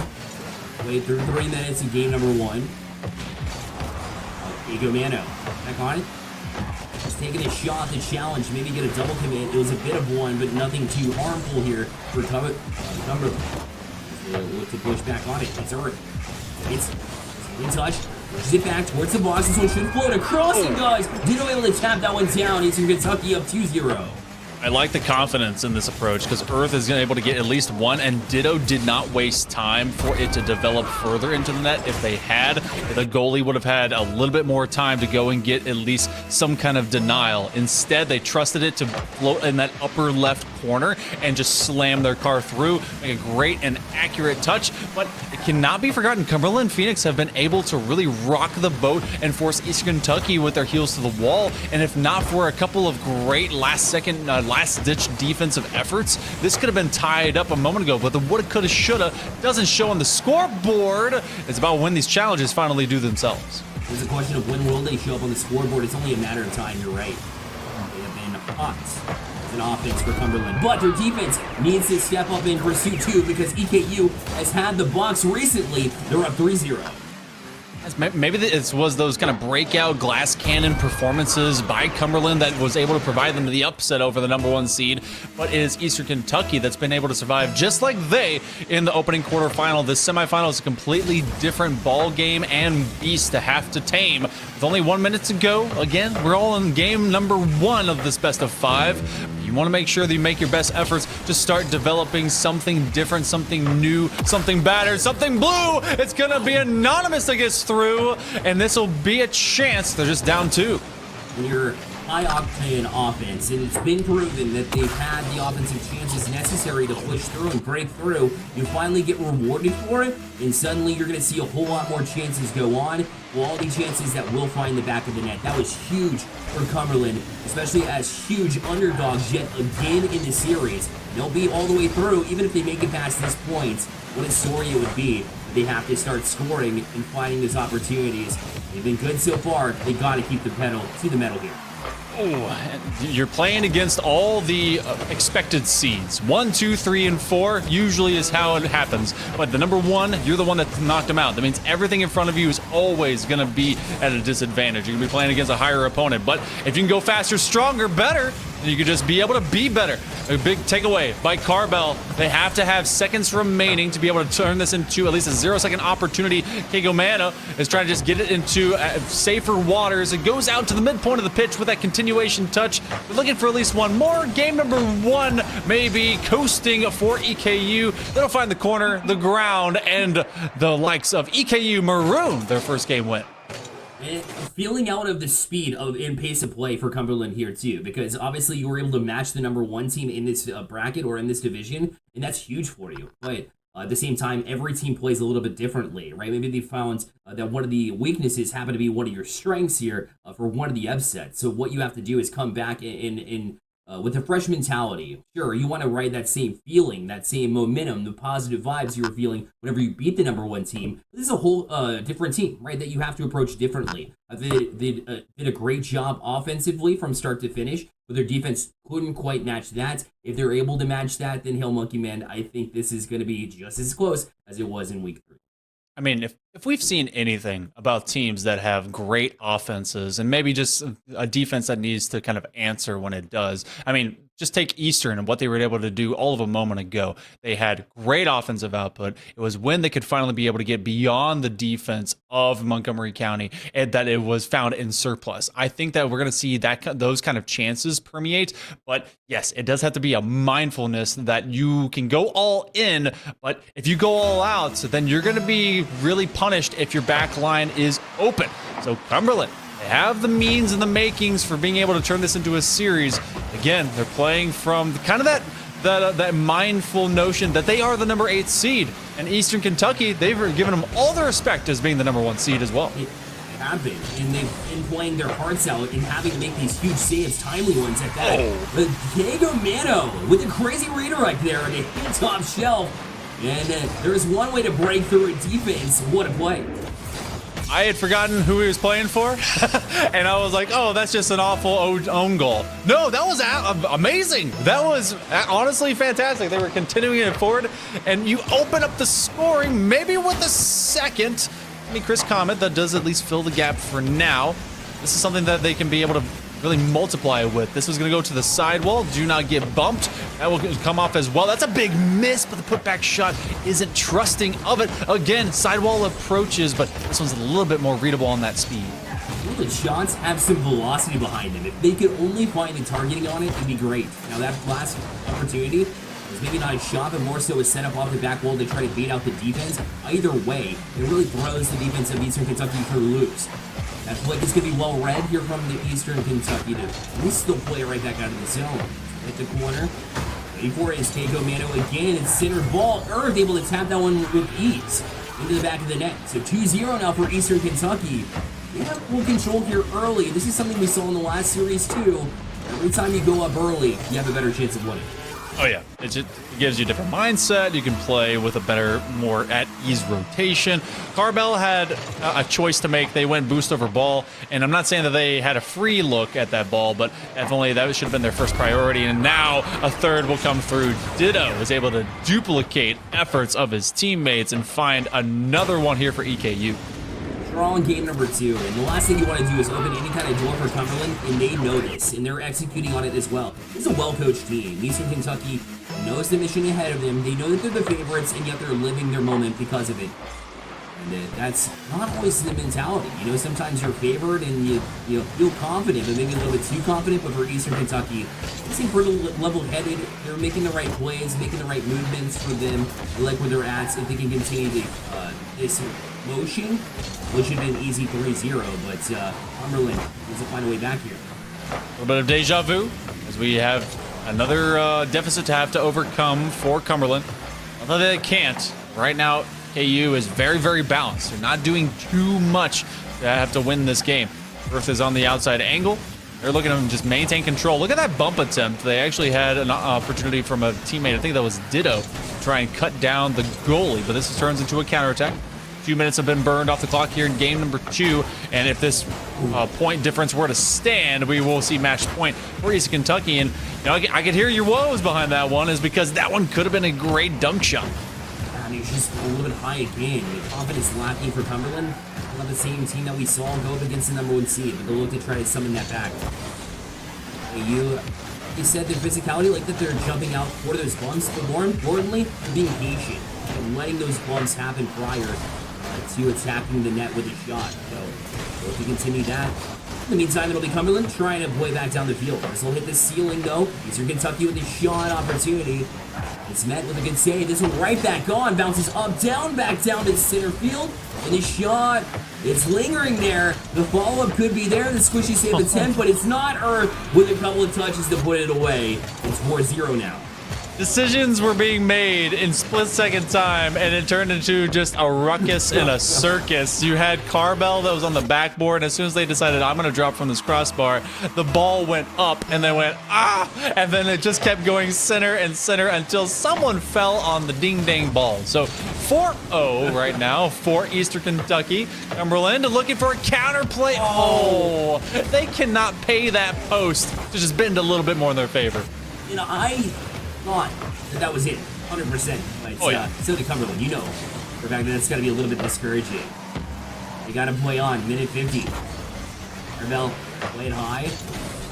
You know that back wall is going to have a challenge. It has been challenged every single time by Eastern Kentucky. So give them credit. They have been super effective in the defense. We said the Cumberland needs to up their defensive game. Unfortunately, they haven't quite done that yet. They got a minute 30 to figure it out this game, so that way they can jump into game number 3 and really know what their strategy is, what their game plan is, and allow their offense to do work because their defense is stepping up. If I'm coaching this, well, first off, I'm a terrible coach, so don't listen to me. But if I'm thinking, all right, we're not going to be able to really kind of stop these shots in easy measure because they're really baiting us out and they're winning those touches. I'm thinking, all right, play more to the player instead of the zone. Maybe be able to go and get your physicality, maybe get some extra demos working, some bumps, put them off of their angles as well as a rotation, and that may cause EKU to take a step back, and that could give a chance to Cumberland. Another shot, find the inside of the pipe work, and just doesn't give anything for Cumberland to work with the Phoenix right now, looking for a chance. That's an open net. Take that shot, and it will find a defender instead. That's just the vibes of the game right now. Open net opportunity, you miss. Luckily for Cumberland, you can shake this loss off and you'll have one more opportunity for them. But EKU, the way that they're striking back, it's been impressive to watch. You'll love Eastern Kentucky and what they've been able to do in this series. Control the pace, know that they're the favorited team, and still be able to perform like this. Yeah. I mean, what an adjustment by Earth, who has been so good on the offense right now for Eastern Kentucky. They have not let off that pedal at all. Earth may be the third rock from the sun, but they're acting as if they are the sun themselves, and everyone rotates around them. And, you know, they very well might for a few different instances on this squad. So Maroon for EKU, looking good. Is this on target? Finally, they were able to get one. It just took a wide open net and a big banger to put it in. And it just, their passing kind of fell apart whenever they got scored on multiple times. They lost that confidence. We're going to see them kind of get that a little bit back. Obviously, it took an open net in order for them to find their way through, but it was a passing play that set it up. That's the only real, true, good sign that you pull from Cumberland right now. Phoenix will have to hop into game number 3. But EKU, in the meantime, they played super well, and they'll head to match point here, moving and trying to get the first sweep of the night here, if they can, move in strong. And like I said, they do not want to let any kind of room here for Cumberland Phoenix to develop, as they are able to take this win. Hill Monkey Man, it has been all EKU. So I need to know. So, because I always fill out a bracket and it's always wrong before March Madness. So, it's, right. like, I try, okay? But when you have a number 8 or a very, very low seed versus, you know, your top or like one of those upper echelon seeds, they're able to upset them and then they go into later rounds. Sometimes they pull off that Cinderella story, that upset cycle, and it becomes teams saying, oh, I don't want to be them. I don't want to be them. And they get caught in their own head. And then that continues to snowball. This is an instance where I think this squad was like, you know what? We're taking them completely seriously. There's no reason to doubt them. They beat A-State. We're going to take them down. Is there anything to this measure that they can maybe put a single bit of doubt in the back of EKU's head?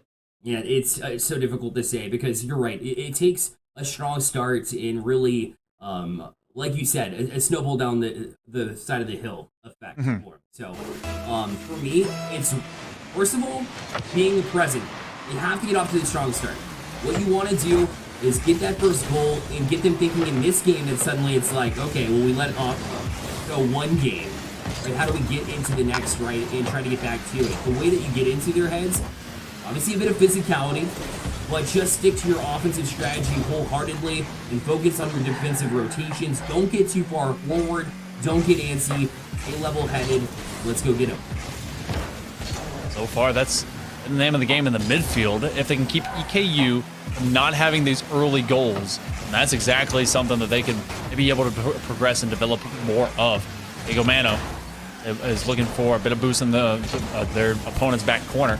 It's going to be Earth that's traveling with a full canister himself. That's a wonderful challenge, and that'll go up to the backboard. But so far, Cumberland is just hunting. They send one, and then they see what can hit. They don't really develop a second and tertiary approach. Another opportunity, though, is this is going to bounce over the midfield defender. The pre-flip of Anonymous getting over traffic. We're more than a minute here into game number 3, where Cumberland knows that life support is what they're on.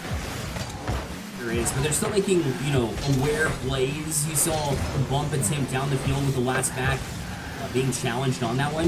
Now's a chance for them to hold up. Good 50-50 to keep it in this box, but will eventually kill its way down to the defense of EKU. Now they're in transition too. That one just an inch away from being a shot. Will allow Anonymous to jump on it for Cumberland Phoenix White. Hold off. They clean and clear. And a challenge on the back line too. Great opportunity, but again shut down by EKU. As every single time Cumberland Phoenix White have had an opportunity in their offensive zone that they really feel good about, EKU shuts them down. Those big timely saves are everything for them. It really has, and Cumberland has respected EKU a lot in this game to the point that EKU is going for drastically reaching and over committing touches. That be it just a regular possession touch or a shot. Oh my goodness, that goes to the sidewall. Great defense. Make sure that one never had a chance. But I think they need to start trusting EKU a little bit less, because since they've been given so much free space, they're actually making mistakes out in the midpoint of the pitch and overcommitting into these rotations. Cumberland can be able to pounce upon that. I just want to see their second man rotation really come through. Good read here on the defensive side.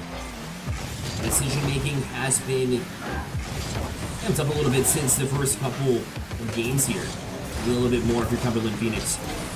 Got it. Good challenge here from Earth. Will put it back into the box where Anonymous is waiting for it. The challenge doesn't fall right back into the hands of the Phoenix. They'll push forward. Anonymous was thinking that was a pass. It's just a hit to the corner now, and Ditto allowed the chance to jump on it. He'll beat one man. Opportunity. Tries to touch it back down, but could not be two defenders. Instead, it'll be one. There you go. Down to the box. Barbell. Lots of room to work with, but again, shut down as Earth able to put it back in. Back will he go. CP. Pass. Ditto. Make midfield challenge. Will keep the pressure on for Eastern Kentucky. Barbell tries to get back down to it, but this touch passing from EKU. And now it's open. They need a passing play, but they go backwards with it. And now Earth having to settle down. That's not very typical of Eastern Kentucky. Yeah, that was a little bit too much pace, and they're thinking that they need to do things quicker, but slow and accurate is more the name of the game. And they're continuing to kind of fling themselves at chances instead of just take their more measured approach on these offensive strikes. Yes, they've been able to get them fast, and we've seen that from Earth. Backflip, but a save will occur. And that's something that this has not been the cleanest game. It could end up being a 1-0 win for either side. That's a free net, and that will finally outpace the rotation. They've been trying to take the hard road, but the easiest one has been right there the whole time. Oh, potential dagger here for sure. As Cumberland has been going at the same pace and really trying to complete their gameplay a little bit, but it's still been a little bit iffy. And EKU, the fact that they're able to score first yet again, it doesn't matter if it's 4 minutes in or if it's a minute in. Either way, that's tough pill to swallow.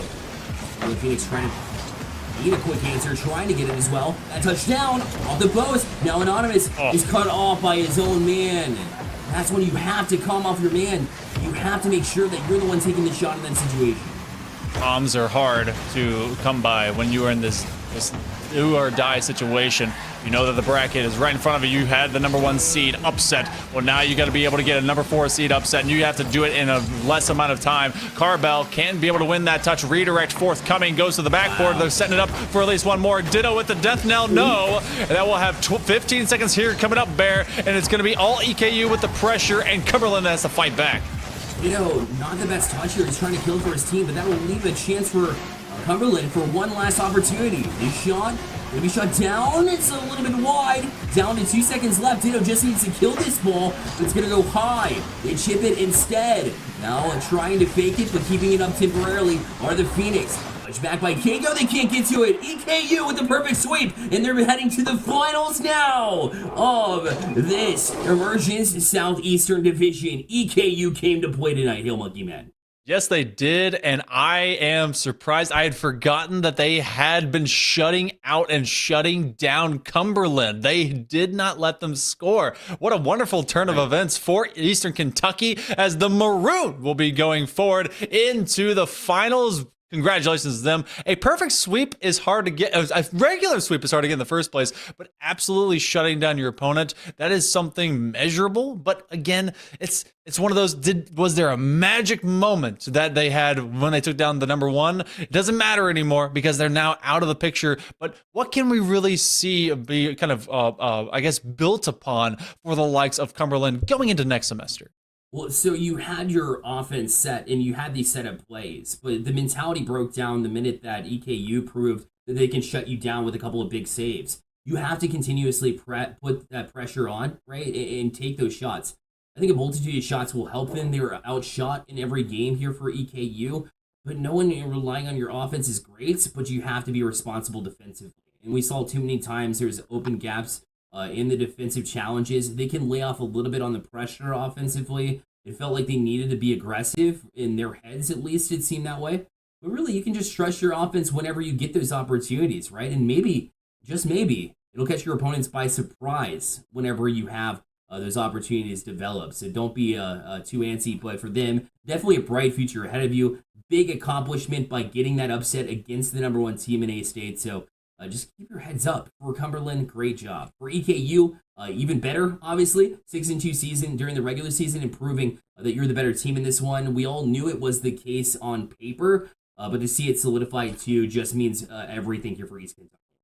Yeah, this is a great mark for the Maroon to be able to cruise through with, but you know, that's going to come down to the finals that will be presented later. For right now, you and I, we got to have our two matches, but that's 4 down, 2 to go for the remainder of the NECC semifinal evening on the ledger, because I have a schedule in front of me so I can cheat. It's going to be NAU, that's Northern Arizona University Gold versus the likes of University of Montana Maroon. You better be chilling with us. Bear and I will have to say adieu for now, but you'll be joined by more casters on the other side of this short break.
Hello, friends, and welcome back to NECC Fall Playoff Time, baby! It's semifinals!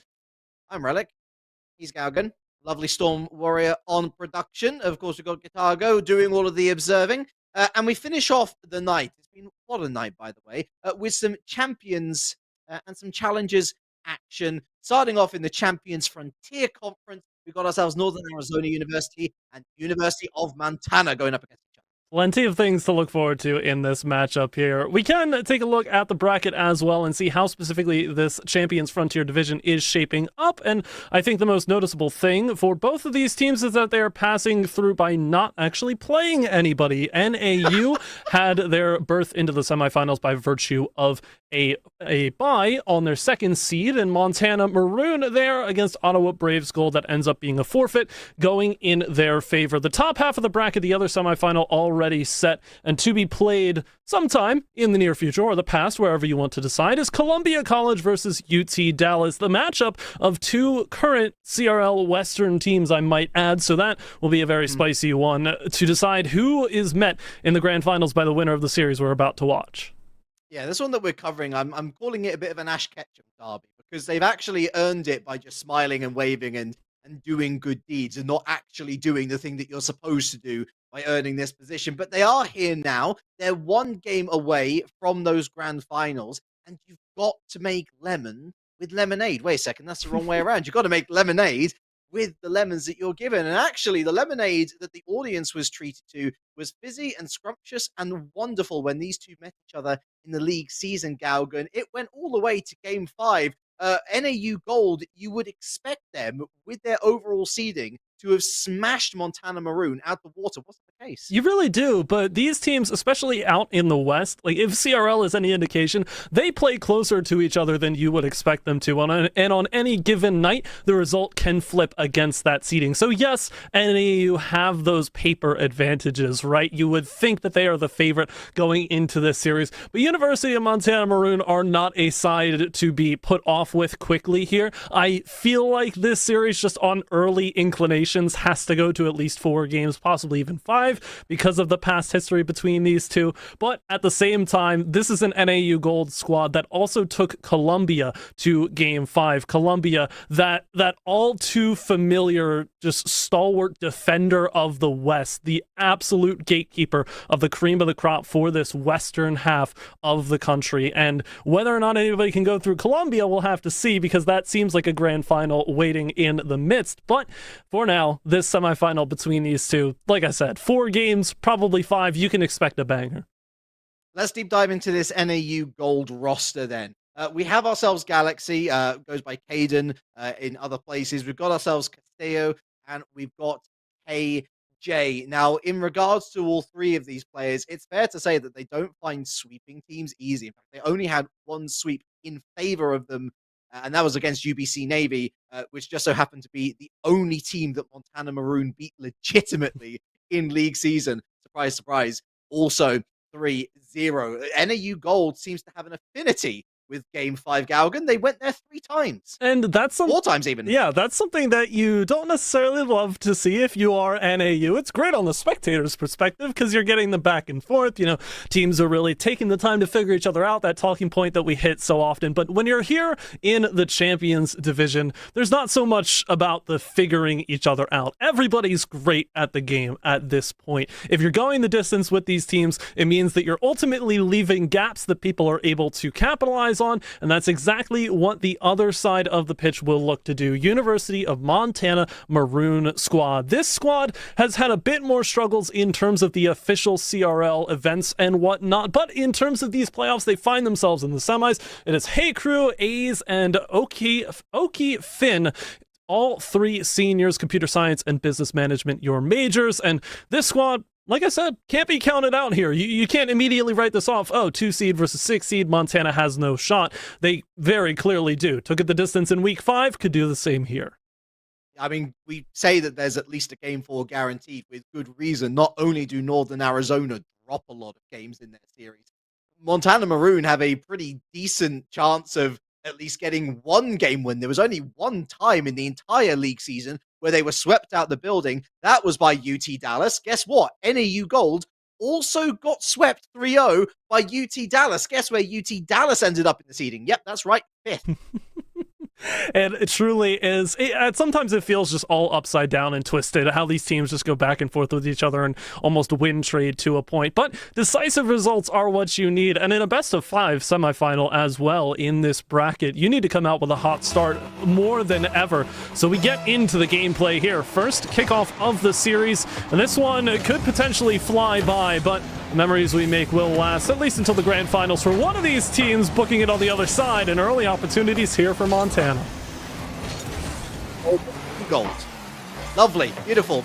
Listen, we don't have a maroon color, so that's what Montana's got to deal with. They've also got to deal with this early shot, which is batted away. I must apologize if there is a bit of screen tearing for you guys. There's certainly quite a bit for me, that's for sure, but we'll try and see our way through the fogginess. At the moment, at least to me, seems like NEU Gold on the attack. Strong clearance finally coming out from Montana Maroon, and KJ doesn't really get the clearance that he was desiring here. Allows Montana to step onto the attack for the first time themselves, but they're kind of tripping over each other here in this final third. That's going to hit the backboard, but it's going to be shepherded away by NEU Gold. Goes back, though, to Montana, trying to take advantage of as many mistakes from NAU as they can, and NAU gets their first somewhat solid look, but it is swiftly dealt with and cleared back the other way. So Montana not wasting any time, looking to set up shop again. The backboard is privy for attacks, and we've got a little bit of a technical side thing here, at least on my end. So we'll wait for that to come back.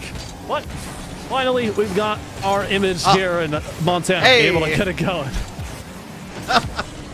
I can see clearly now the screen tearing is gone. I don't know. I don't want to get DMCA'd either, so we won't go too much further with that particular bit. Oh, look at Galaxy here off the top of the box, but no one really in support. And Montana Maroon setting up the defensive bastions quite nicely. Nice challenge win, however, allows NEU Gold to continue their journey onwards. All round the corner. Beautiful pass and play here from Montana Maroon. But that third player, oh, they weren't a little bit too late. In fact, they were just on time, just like Gandalf. It's Oki Pin. Solid touch there. Bouncer throws the defense off. It's out to the corner. Tough free to make, and look at that absolute launch. There it is. You see that back in the replay, and you know exactly what generated the opportunity. The defender had absolutely no chance. Nobody else in the space. The bouncer is enough to throw the next player in the defensive rotation off the mark. And Montana, honestly, the dream start right now. They really have not let their foot off the gas. This really has been a semi-finals of surprises. Plenty of upsets abound, but my goodness me, this is Collegiate Rocket League in the United States of A. It's almost exactly what you'd expect at this stage, with so many seasons gone by of so many wonderful organizations. NECC most certainly top of amongst them. As we head towards halftime, NEU Gold now really starting to struggle now, Galgan, because Montana Maroon with that lead, all they got to do is put together a decent defense, but they can't be allowing loose touches like this or double commits like that or infield passes like those. Oh, and shots coming in, which should have been an equalizer. And a sigh of relief for Montana that they don't concede in that position, but you're right on it there. Montana doing a bit of what NAU were in the beginning of the game, just giving too much space, going for double commits when they don't need to, just to try and force this ball away. They've had proficiency with it in the first half of the game, but they are dropping the mark just a little bit, and that gives NAU their ticket in. Look at this pass forward, though, towards the middle of the field. Now cranking towards this is KJ in the corner, and you can see the challenges come to fruition. NAU looking to flip the script of the early goings of this 5-minute long game. Montana don't really want to be reminded of that right now, but a full 5-minute effort is necessary. In the race there, around the corner, and a demo on the keeper. Galaxy storms onto the scene. That's the tie. There it is. Big pace here in the corner. Cassio wins a massive touch, and two open at that near post. No defender in sight. And that's the perfect storm you need. NAU respond. Plenty of time to play in game number 1. All right. NAU with a foot up finally. Another challenge one, but that's going to hit the backboard. Oh, no boost for AZ. Was maybe perhaps looking for 100 boost heal, but NAU Gold are keeping their supplies tight-lipped. Another attempted charge forward here from Montana Maroon. Falls to AZ. Up he goes. Heikru waiting. Support. Another lift. That's some lovely defense on the backboard, though. Heikru's going to pick up pieces. Not going to get that 100 boost either. NAU Gold, some hard-working defense here. Once again, another shot to the backboard from Montana Maroon. Touch much needed from Galaxy. Heikru, lovely positional play, lovely fake out, tries to go underneath the second defender. no chance on this one. Backward it goes, into the middle, shot. Oh, it's an easy shot opportunity, but they go wide instead. NAU here are trying their hardest to slow down this ball, but they want to go fast when they feel like it, and you can't have your cake and eat it too. AZ punishes from the skies, and a second goal falls for Montana. Oh, there was so much sustain on this push. It's no surprise, really, that eventually Montana were going to come out with a goal. NAU Gold, I think, despite keeping their hundreds locked down pretty successfully, in doing so, they were dragging themselves out of position. That's a kickoff win. But sadly for Maroon, it's going to go wide. That said, only 50 seconds left on the clock now, and it's a good time to score. It truly is, but many squads like NAU in these closing moments have bolstered themselves and, like I said, tried to do that stutter steps form of defense there. Top corner not forgiving enough there for the shot through, but Oki Finn centers up yet another one, and off the back wall, plenty of opportunities falling the way of Montana. AZ over the top, NAU scrambled, they don't know where to go, and Montana take full advantage. Fit the entire alphabet between his name. You can fit the entire alphabet between the defense and where they were actually supposed to be. No one in net, truthfully. Both defenders caught way too far up in their own box. And AZ with a powerful shot to open up some daylight with just 30 seconds left. It's a tall order for NAU Gold now. Top corner as well of the zone, and tough pushes out here for NAU to get going. They've only got 20 seconds to move. The skyline doesn't get the best of the ball, so it will get picked off, and they can afford Montana to throw two attackers at that push, lock the ball down, play that wide possession, and keep this ball pinned to the back wall of NAU's zone. Here it goes AZ, one last opportunity, demoed away, but they've done the work, kept it pinned down past that midfield line. One last clear, not going to do it. And University of Montana Maroon, it is a solid game one victory here. Really did well to fight back from that late equalizer right around the middle of the game, and a solid 3-1 win. Just super competitive, and perhaps no less than we expected. We were already earmarking this one as, look, we're talking about a second and sixth seed here, but realistically, in this conference in particular, everyone is so close that a game 5 might very well be a guarantee right the way through to the grand finals, where you simply can't have a series finish up in 5, because by the way, well, I guess you can have a finish in 5, but it's a best of 7.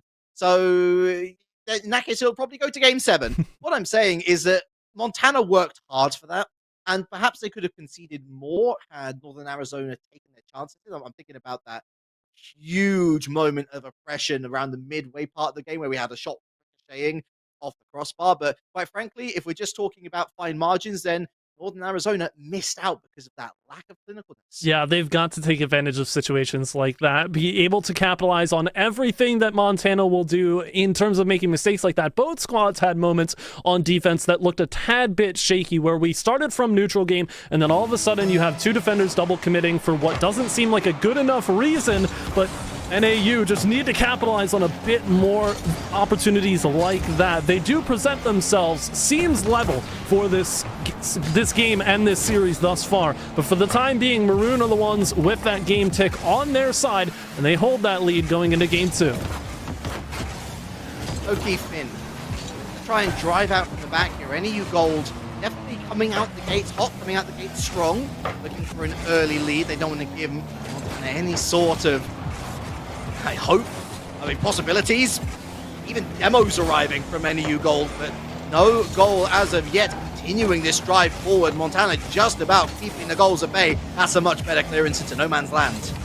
Deep corner now, opportunity, defensive shine needs to come through here for NAU. Get this ball moving quickly. We've seen a bit of indecisiveness. That's that start-stop, back and forth, and Montana are just waiting, lying there, ready for the ball to fall into their hands if they can take it and pick apart those challenges. But KJ with a nice block here. Offensive play, getting a lot done, beating multiple players in the same sequence, something that both of these teams can start to try and level off here. If you can get that challenge over the top of the first defender and at least make a show out of the second here like KJ is doing, that individual performance will surely get you closer to the net.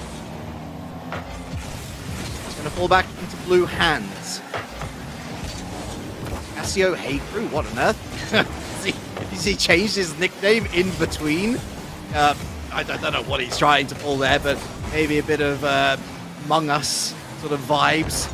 Who's sus? Who's got possession? Well, nobody's really got any concrete possession, Galgan. It's a bit of a nothing game from a very solid and secure, sure game one. Both sides have just sort of melted into nothingness. That was a nice bump attempt at least. Here's a follow-up shot, but that's going wide as well. You could say everybody appears to be crewmates, just merely completing their tasks, but not really sure where the imposter joke there is in any of those situations. So we'll move on from the analogies to just focus up on what these teams are able to do. You're right on it though. Both teams are creating a bit more space for their own attacks here. They're not looking entirely threatening. Like this ball is ending up towards the net, but nobody's really getting a shot on target. They're just kind of hammering that far side of the post. Demolition in the middle of the field will open something up, and a massive save required there. Falling down is Castio to make it. So NAU keep this one level. We've eclipsed the halfway mark, and we seem to just keep going. These counterattacks back and forth, but they all kind of fall to the corners, and it is a truly neutral game right now.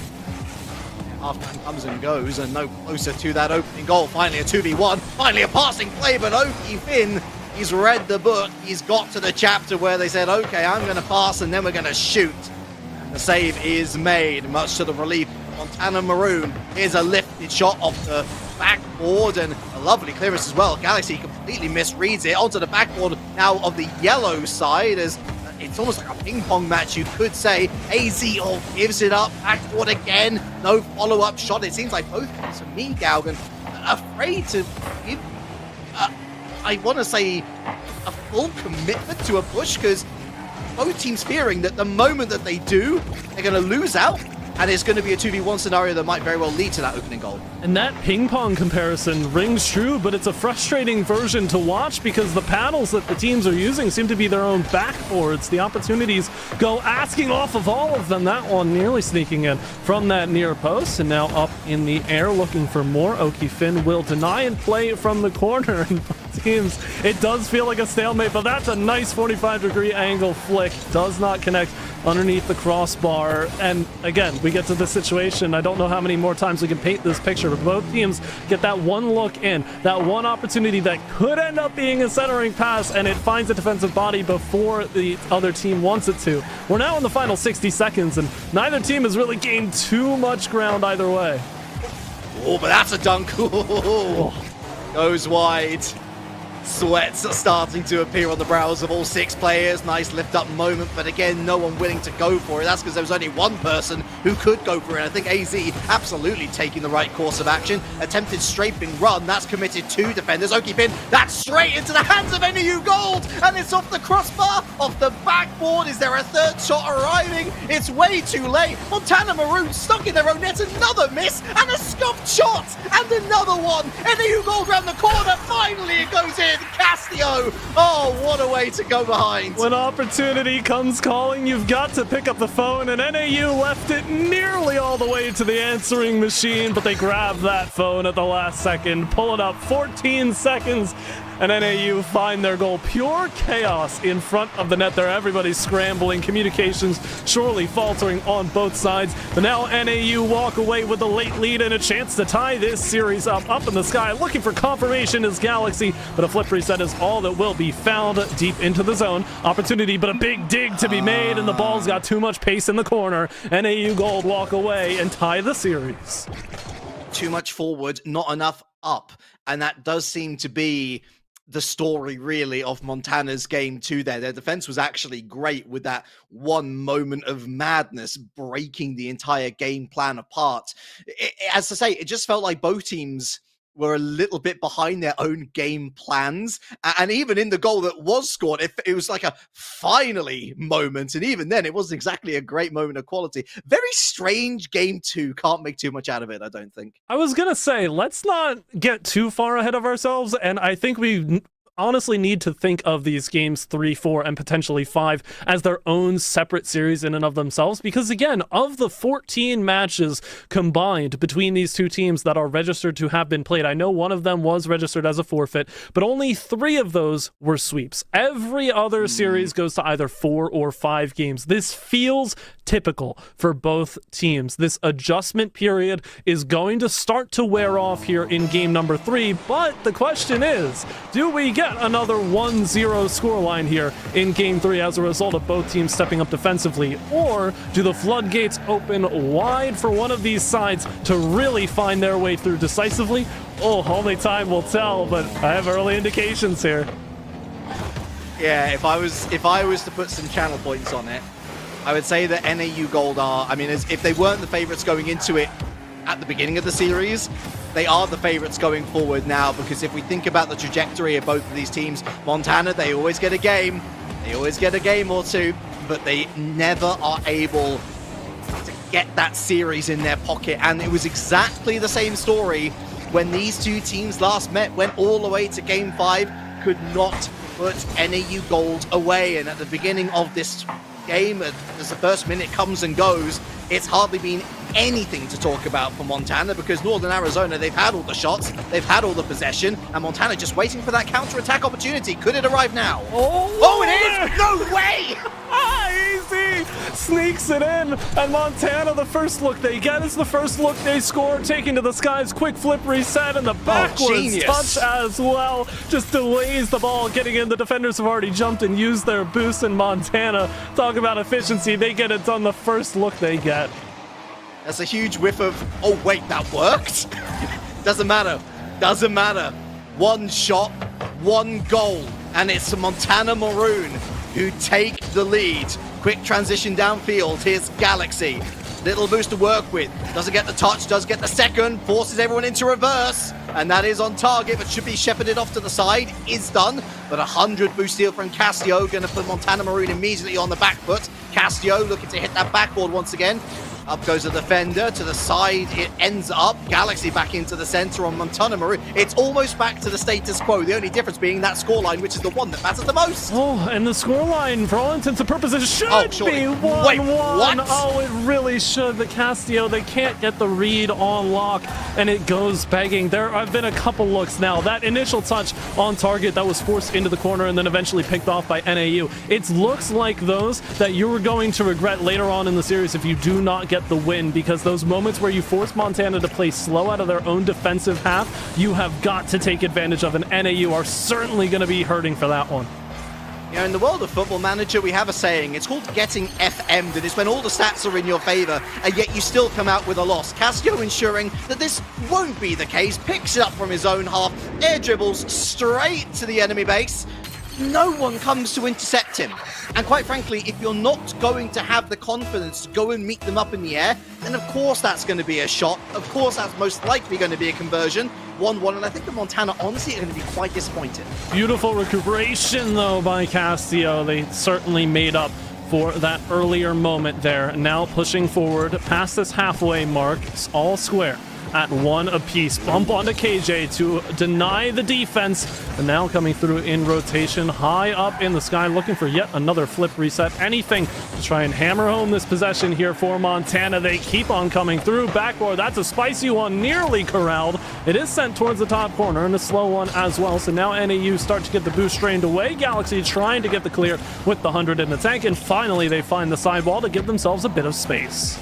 Goal against Montana, it seems like they're waking up coffee or something, because all of a sudden so much out and out aggression, but it could cost them dear. Nice challenge there from AZ as Hey Crew will pick up the pieces, got the 100 boost and loses the ball instead. Was that the right call? Defender goes up, nice touch away. Hey Crew follows over the top of a second on-rushing NAU player here. Up it goes once again. The ball has been airward a lot of the time, but there's not been too much control in said air. The only real moment of quality being Castillo with that goal for NAU Gold. 90 seconds left, and it's deadlock as it stands. We get back to that same feeling we had for most of game number 2, and you have to think that that favors NAU. Castillo has done it again. Open backfield here. Defense not present. Hey Crew gets challenged immediately. Bumped out as well. A secondary player in the third unable to get in position. All of the dominoes fall into place for NAU to get another lead.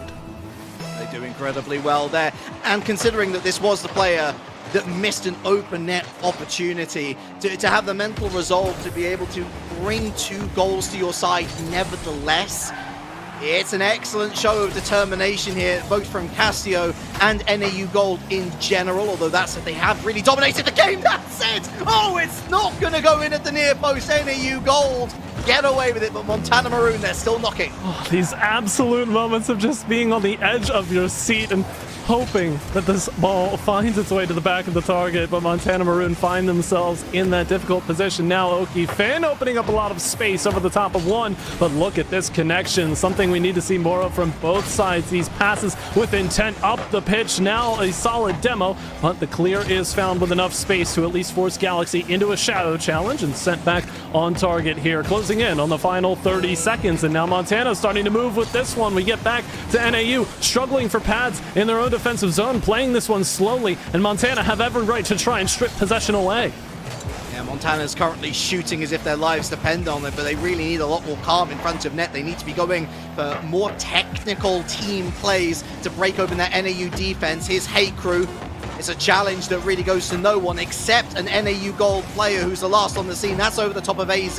One final chance maybe. It's got to be a chip into the box and then see what they can come out with. Hey Crew, look at the flip reset. Completely misses the ball. NAU Gold onto match point. And you've got to think that the confidence is there, the trust is there for Hey Crew in an opportunity like that. We've seen it happen earlier in this series, but just difficult 0-second situation to break down as well. You don't want to play too close to it because then the clear goes over your head and that's how the game ends. You don't want to stay too far away because what exactly we just saw, the ball just gets grounded immediately. Really tough situation to juggle there. I think they had the best interest in mind sending Hey Crew forward with that, but the defensive stand was too strong. I don't blame them though, because it has been scrambled in situations like that before, but with enough people around for NAU, they built up a wall there at 0 seconds. They weren't going to concede. It's a close game, as it will be for the rest of this series, but still a solid victory here for NAU.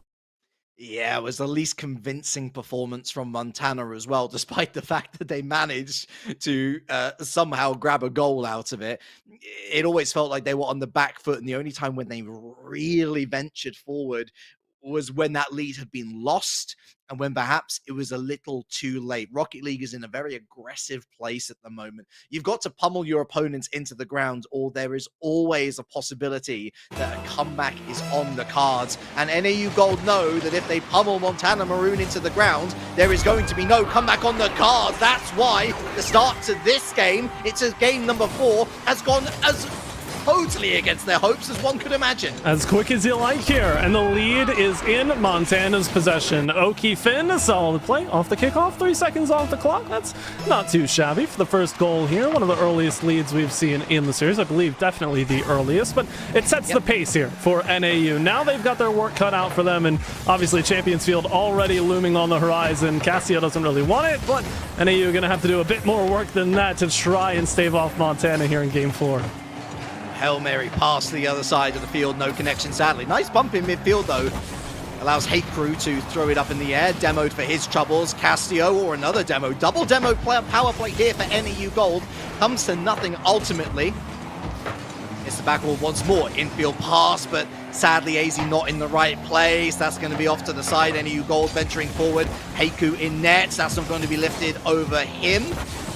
And AZ not able to win the race round the corner. Nice team play here from NEU Gold, but Montana running a lot of interference here in the midfield. It's definitely catching NEU Gold off guard. I love this pace pickup from Montana Maroon, looking a lot better. And it's nice seeing everybody from Montana get their looks as well. High Crew has looks, everybody AZ as well. The whole squad, Oki Finn, definitely having scoring boots on for this series, and that's what you need from this team game. It is 3-on-3. As much as we love to see the individuals popping off at any chance they get, you've got to find those passing lanes like this one. Nice. 1, 2, 3. The 2 defenders standing strong. It does force the double, so here comes High Crew looking for more. Challenge in the corner. No real boost to contest, though, the follow-up, and it will be cleared aside. NAU, though, trying to give themselves some space yet again. It's all too familiar. Oki Finn doesn't find it under the bar, but Montana's still searching. And I like that they're playing keep away as well. So much more confidence from Montana. And maybe it's because their backs are up against the wall.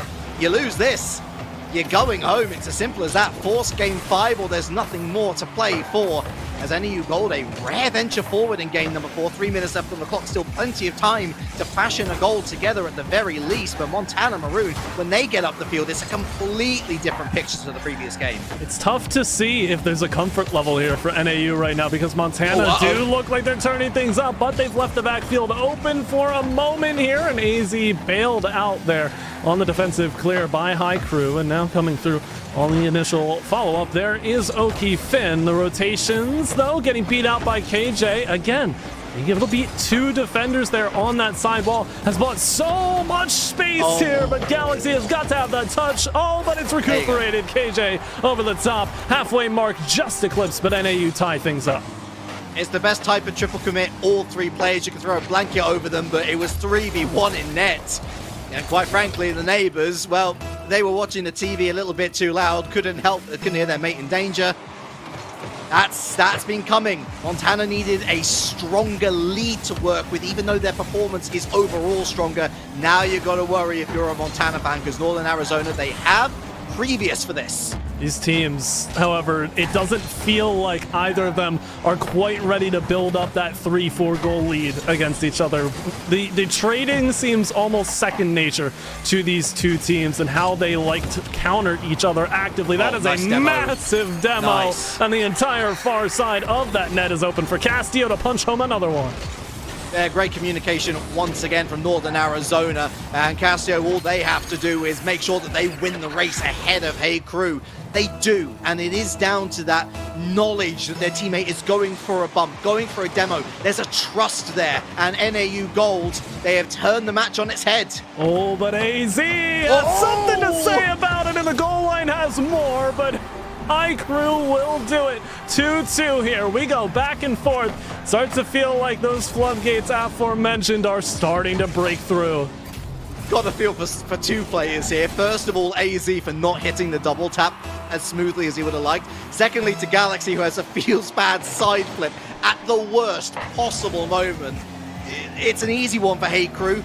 Bit of a scuffed shot. You take it. That said, Northern Arizona back on the attack. A bit fortuitous there to get the ball right back at the midfield line. Allows a complete rotational shift here. But that said, that's a loose touch. They've given it up immediately. Montana, it's the season of giving. And so it seems like they're giving each other the ball. Hey Crew 1v1. Oh, great defense there on the backboard. Oh, that could have gone anywhere. It falls back into the midfield, still in the yellow half. That's going straight on target, though. Oh, KJ. What a connection in the middle of the field here, screaming off the sidewall. 2 players up, and it is KJ who gets the better of it. Only 1 touch is necessary, but that is absolutely launched at the target. And all of a sudden, these early aggressive pushes on target with the first and initial touch are looking so strong for both sides. NAU set themselves out in front again. They have that unkillability, Northern Arizona. They do not say die. They've survived too many Game 5s to drop in the semifinals of this conference. A 4th goal would surely be it. A 4th goal would surely be too much for Montana Maroon. 60 seconds remain. Seconds, big clear to start things off. Montana need to get going, and they've got the ball in the right area. They put it on target. No way! And Oki Finn takes advantage of the defense, playing a mere inches too far forward on that line. An absolute launch again. Defense scrambled, ball in the back of the net, and we're square. Oki Finn had just about enough power, had just enough placement. And the NAU Gold defense, as you say, just couldn't react to it quickly enough. It's a sort of scene that we usually see from Montana across this series, but no, Northern Arizona, perhaps a little too confident, perhaps a little too over-eager to look for that counterattack, to find that 4th goal. It has bit them in the buttocks, and with 30 seconds left, now it's Montana in the offensive. Shot on target, and KJ had to be quick. This is what happens. The closing moments of games where teams are so offensively minded, the gaps are more apparent right now because they are throwing less caution to the wind than they would in any other circumstance. With 10 seconds in regulation to go, it's NAU looking for the killer opportunity to end this series, and KJ picks up the pass from the corner to get it done. Montana sure did buy good tickets, didn't they? Because they were all standing and watching as the ball ended up on KJ's front bumper. Unsavable from that distance with 6 seconds left. That might just be all she wrote, folks. Northern Arizona have managed to survive the storm that is the Montana Maroon, unless there is one last trick up their sleeves. Up it goes, Sidewall, great challenge there from KJ, who really popped off in that final game. Northern Arizona University progressed to the grand finals. All I've got to say there is Skyline Diff. Someone called me out for trying to make fun of that, but I love the Skyline. It is an absolutely beautiful car, both in and out of game. But that's besides the point. Northern Arizona University. Listen, I'm not one to brag that much, but I maybe did say that this was going to NAU in 4 games, so I'm feeling a little confident. The thing is, though, I don't know how confident I was during the series itself because Montana had plenty of shining moments right there. And for as much talk as we give about these two teams playing close to each other, that series on a different day flips to Montana's half. But NAU just had that heads-up mentality to find their way through a bit more of those counterattacks, those initial pressure-creating chances, and they end up the benefactor and ultimately winning this series. So I think it's that ever so slight difference of taking advantage of what's in front of you. Northern Arizona did a beautiful job in the closing moments of this series. I mean, sadly for Montana, they are the definition of the out-the-gate geniuses, aren't they? Where they look absolutely sensational in game 1. And then it just all kind of disappears. It's like they run out of steam. Realistically speaking, it's because they run out of ideas. They don't adapt when the opposition team figures them out. And that's where we've got to give Northern Arizona credit, because on another day with another team, they might not have been able to figure out Montana Maroon. Northern Arizona, they are second seeds for a reason. And although they do drop games, Galgan, they do at least win more than they lose. And listen, the series scoreline is the one that matters at the end. It is, and Northern Arizona will be taking that series scoreline with them into the grand final to face off against the winner of Columbia College and UT Dallas. That will be a fantastic grand final to see next week. But as far as tonight, Relic, we've got one more match on the horizons. We head to the Challengers Pacific Division to watch our 6th and final playoff matchup of the night. The first seed, UCSB Gold, going up against the 5th seed, Fresno State Blue. One of those teams will book their ticket to their respective grand final on the other side of this short break.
Welcome, friends. Welcome back to the NECC Fall Playoffs.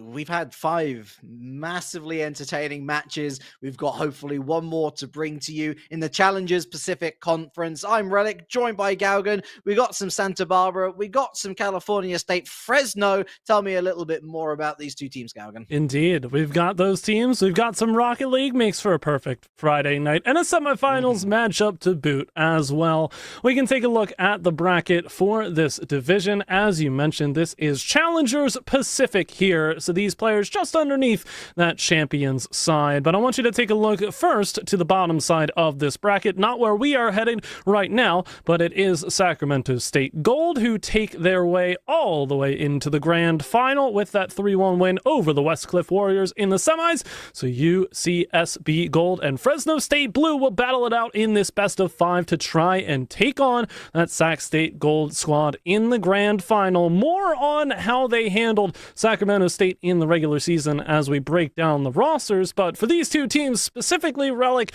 a lot on the line here. Week 2 matchups, so not exactly the most fresh rivalry between these 2 sides, but history would lean one particular way. Yeah, so we're looking at a 3-1 in favor of UCSB, and that would certainly make sense because going into the playoffs, UCSB are top seed, but do take a gander at the top side of the bracket. You might notice there sweeps across the board in the quarterfinals, but in particular, Fresno State Blue upsetting the apple cart. They're the only team out of all 8 to beat a seed which was on paper better than them. And this is where their record really comes into question, because they have a 5-3 record, which of course is positive, but they dropped 3. That said, one of their losses was a forfeit. And the only 2 teams that they lost to otherwise were UCSB, seed number 1, and Sac State Gold, seed number 2. So really, we're talking about a team that is perhaps better than their record suggests. And let's keep in mind, too, that Fresno State did beat the LBCC Vikings in the regular season as well. So that makes them 2-0 in that head-to-head. But that head-to-head is in the past. Today's head-to-head finds them against the University of California Santa Barbara Gold. This roster of Butter Saucer, Gage, and Victa. We have 2 seniors and a junior, 2 mathematics and an economics major to boot. And this University of California Santa Barbara side, what to say about this side? First seed here, 7-1, right? And I alluded to this, what happened against Sac State Gold. Well, that one team to take down University of California Santa Barbara was Sacramento State in the last week of regular season play. Now, whether or not we saw a substitution come through, some issues, that obviously will be left to the grand final if Santa Barbara make it there. But for the time being, they are sat in this first seed position in prime area to make their way to the grand finals. But Galgan, the one area of concern is actually an area of concern that we were highlighting over one of our previous participants that we covered in Northern Arizona. UCSB do not know how to sweep teams. It's not in their DNA. In fact, the only time that they actually have a sweep on their record is that Sac State loss. So they always seem prone to dropping a game or 2, which will give Fresno State Blue a little bit of hope. We can already talk about their previous encounter, 3-1 in favor of UCSB. But for Hayi Niha, Regicide, and Leilaux, they've got to hope that they've got more of a GFU varsity or EAUCD performance in them, a 3-0 sweep on both of those occasions, rather than the likes of what they had up against UCSB Gold the first time of asking. Now, I do actually want to point out the Sac State Gold matchup for Fresno State Blue, Galgan. They actually had a better time of it than UCSB. And now we could be talking about potential subs, as you mentioned, for UCSB, but Fresno State at least picked a game off them. And considering that their last matchup against the Santa Barbara squad was 7 weeks ago at this stage.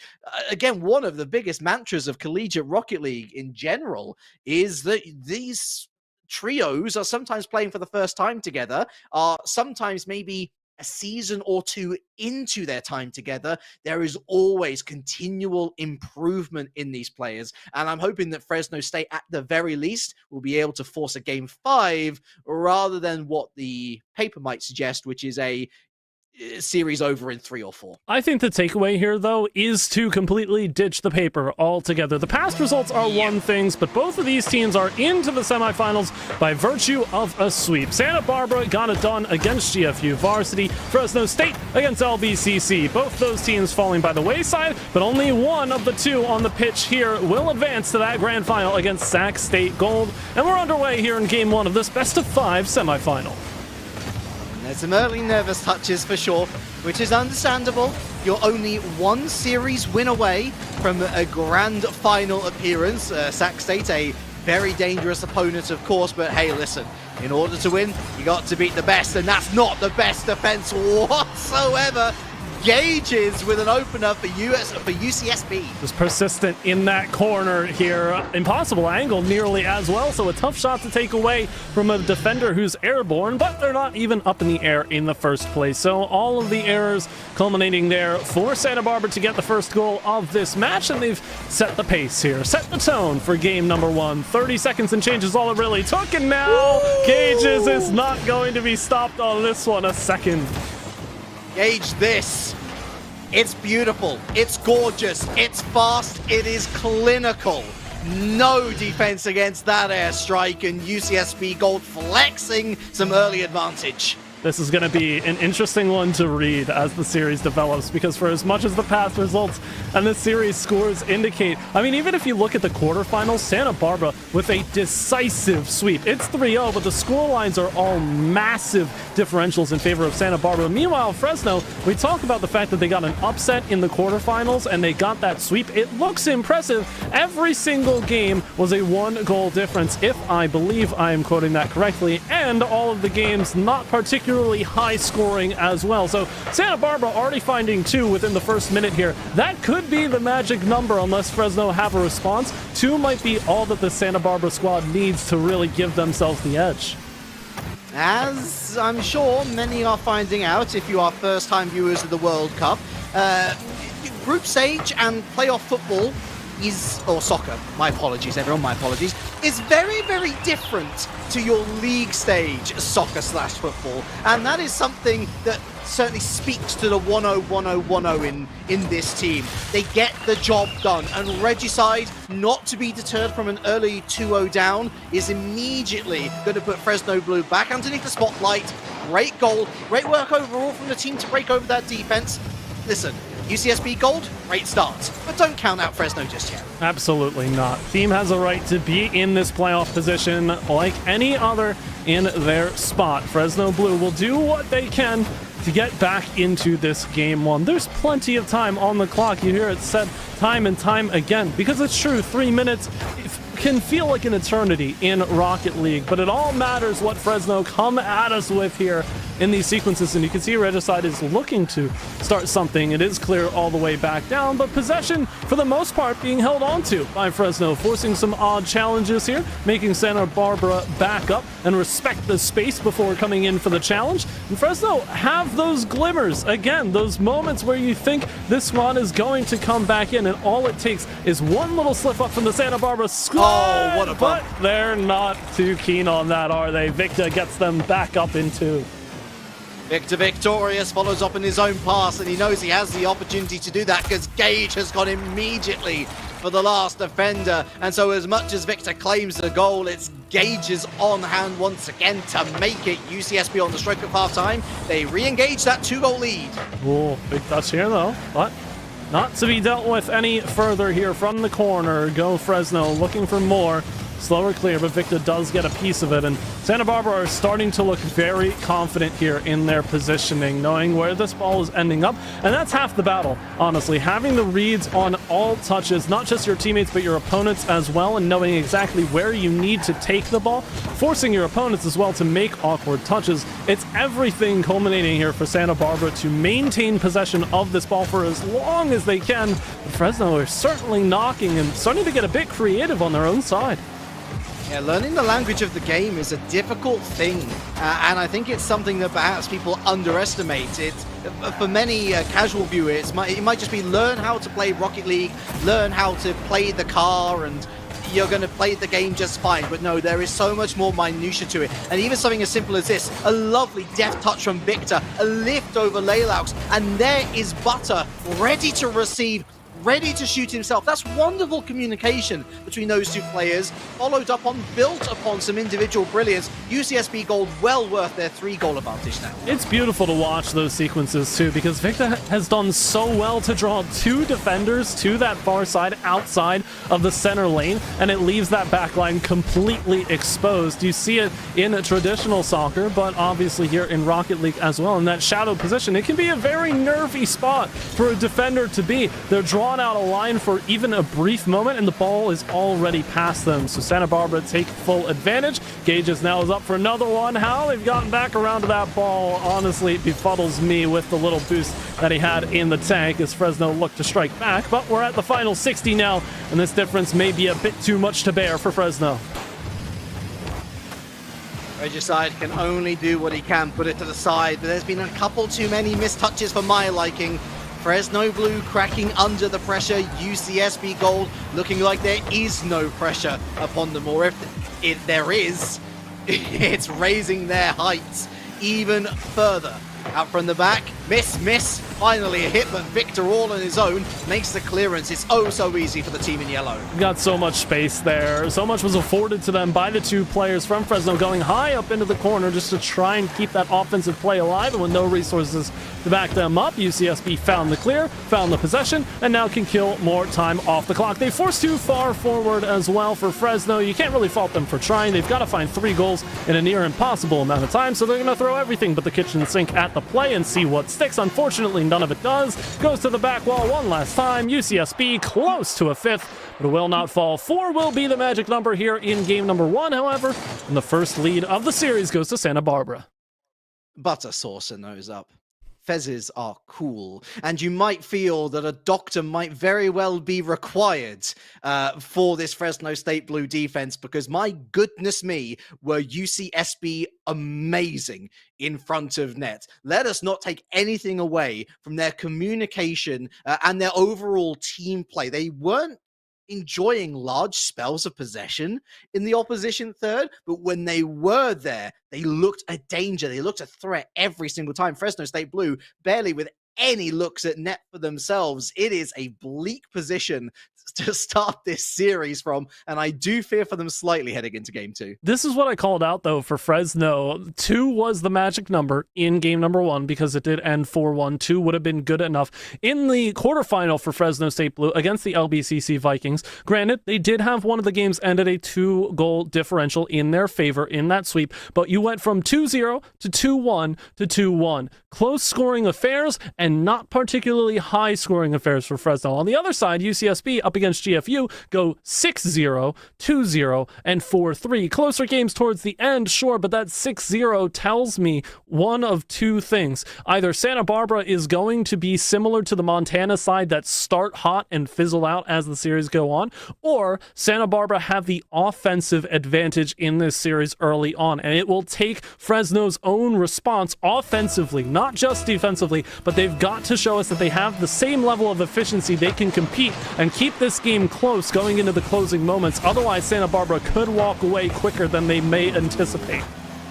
That's a good look. That's another good look. 2 early shots. I think they've already doubled their shot counter from last game, Fresno Blue. But straight on the attack, straight down the other end. Requires a bit of acrobatics here from the defender. Back in position. Oh, short shot. Well defended, over to the far side, straight into UCSB hands, and that was almost a goal. There's been maybe 4 clear-cut opportunities shared between both sides. It could have been 1-0 for either side. It remains 0-0. We still start to see those passing lanes open up, though, for Santa Barbara. They've got this possession from the middle of the field, and now high touch out of the corner, screaming towards the crossbar, but other shots are not going to get there fast enough. Gages sends another center pass down, but Santa Barbara know they have to back up a little bit. The resources are there. Bit of a double commit, though, and an oversight in terms of the offensive push for Fresno. They had a clear lane through the middle. They'll still try to take advantage of it, but it's too slow at this point. We get back to the neutral with the breakout play for Fresno fizzling out before it got started.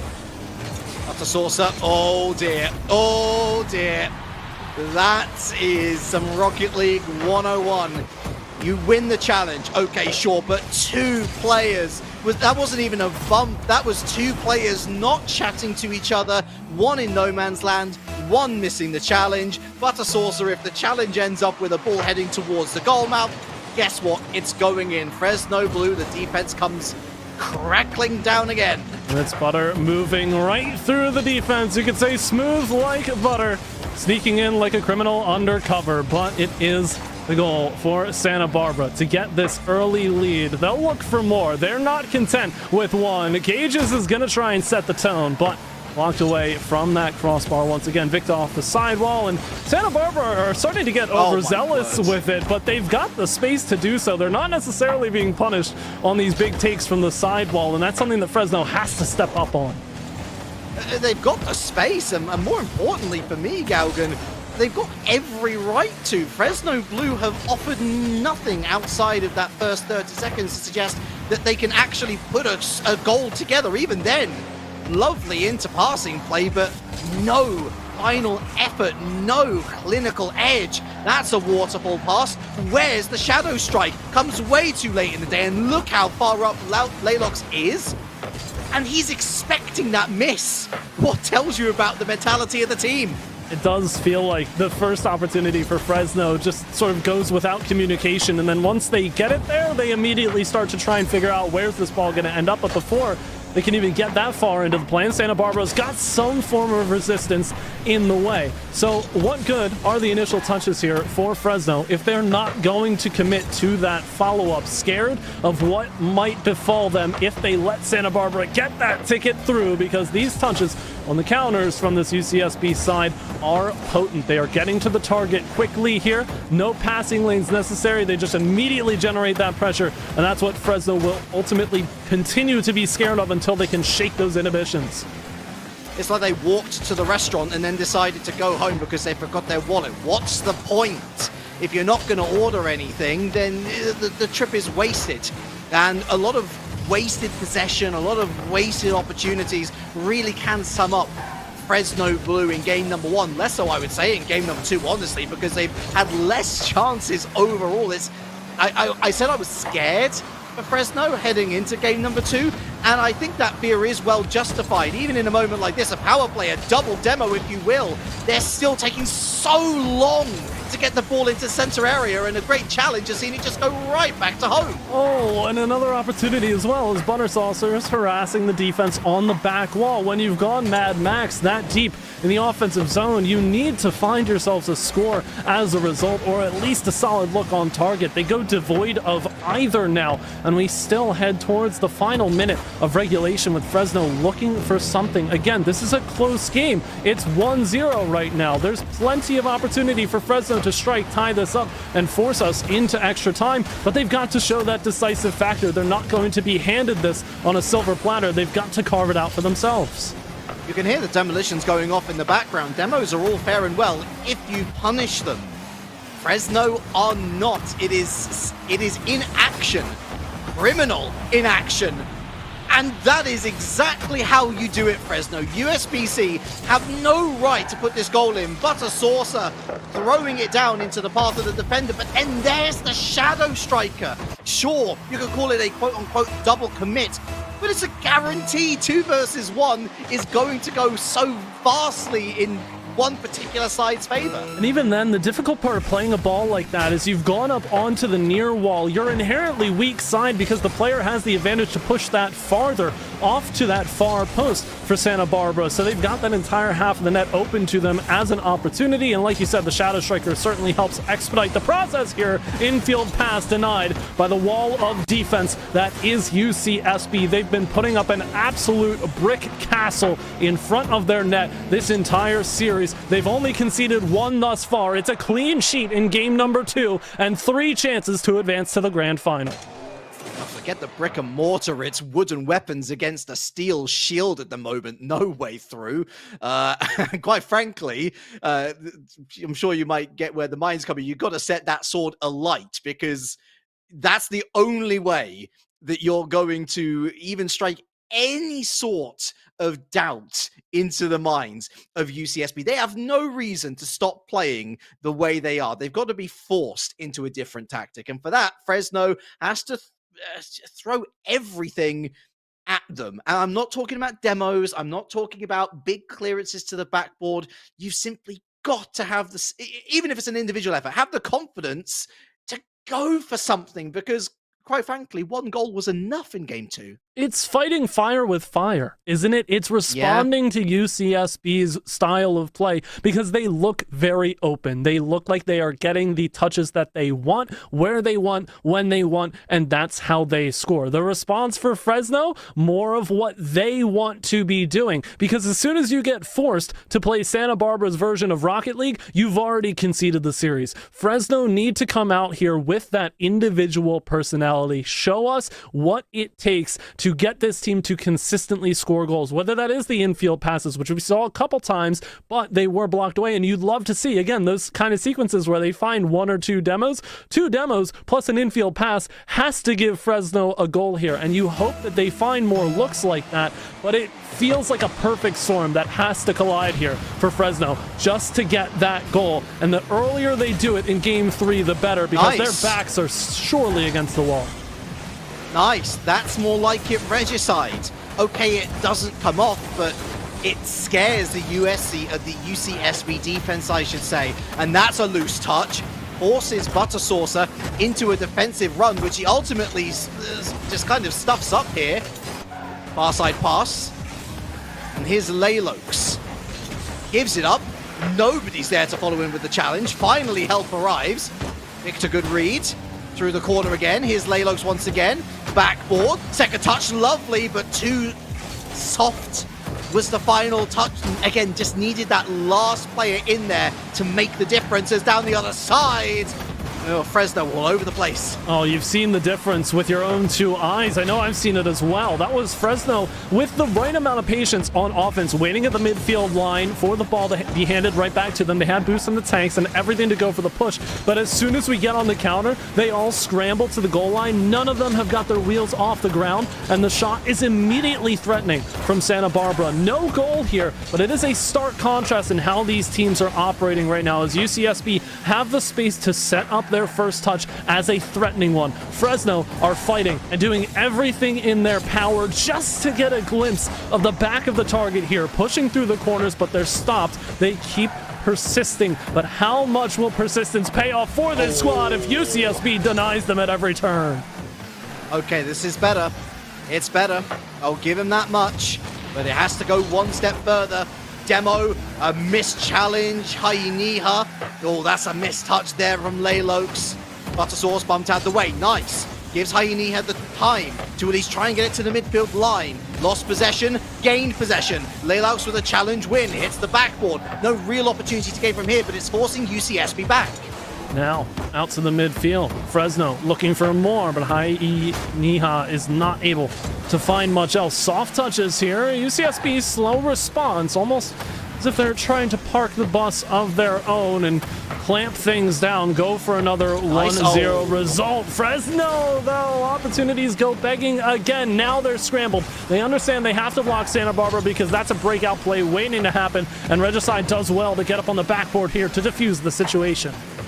The transitional play out from the back has been a heck of a lot better from Fresno Blue, and at half-time, it's still 0-0, and I think they're well worth that. They're not creating the demo plays that I think would give them that goal, but that is surely a goal! No, you can't miss! You can't miss that! But Helgen, open nets are the easiest to miss, right? They really, really are, and there's no time to dwell on it either, as we've still got 2 minutes to play. It's the toughest mentality to shake here, especially being down in the series like that, but they cannot think of it too harshly here, Fresno. The opportunities are still present. Back wall, they forced 2 in, nice. And a shot opportunity stopped by the defender playing forward on the box, but Fresno still have pressure opportunities available if they can try and hammer things down, but automatically they've gotten 2 beat and more work to be done. Yeah, look at the change in tactic for UCSB, though. Not the change in body language, they're still confident, but look at the change in tactic. They're forced back. They're forced into their own half, and if they're in their own half, they can't do too much damage so long as you do not oversell yourself. Fresno Blue, this is the best opportunity that they have had to win a game. It might only take 1 goal, but hey, goodness, that 1 goal might be the difference between being swept and potentially getting on that redemption path. Oh, I could not agree more. I said earlier that UCSB were not going to give anything for free, but they are certainly presenting plenty of opportunities that we did not see earlier on in this series. And with 60 to go, that might just be it. No, Butter Salsa, I should have known better, is in the right spot at the right time. Infield pass does not connect to Victa. It's a little too soft off that side ball. And Fresno have another opportunity. Demo misses from Laylux, but now it's put back into the corner. Slow play. UCSB need a clear. There's the touch, but it carries just wide again.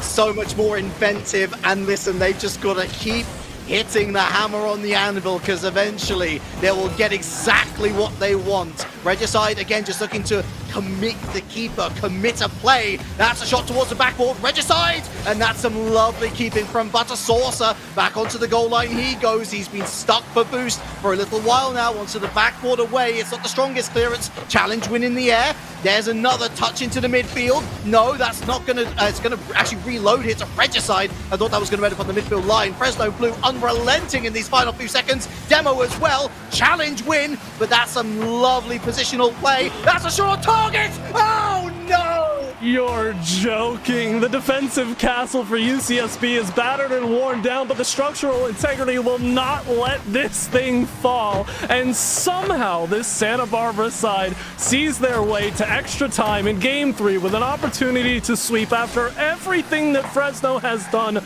all of the ground they've gained in this series. It could be all for naught, but a massive save could be the start of something. They've missed an open goal. They've had an open goal denied by the timer.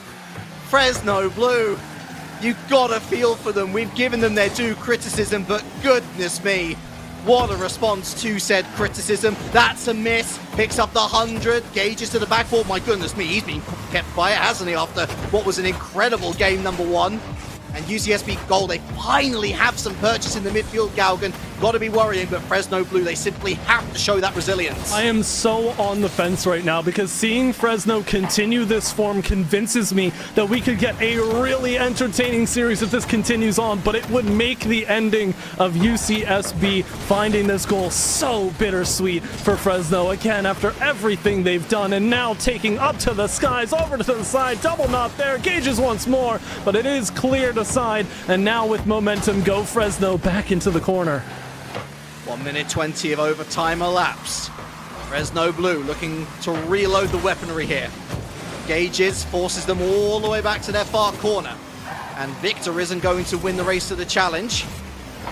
Nice transition once again from Fresno. Not for the first time in game number 3. Gauges waits, and Hyeniha goes at least for the bump. Forces them back into their own half. Forces them to the backboard, Victor.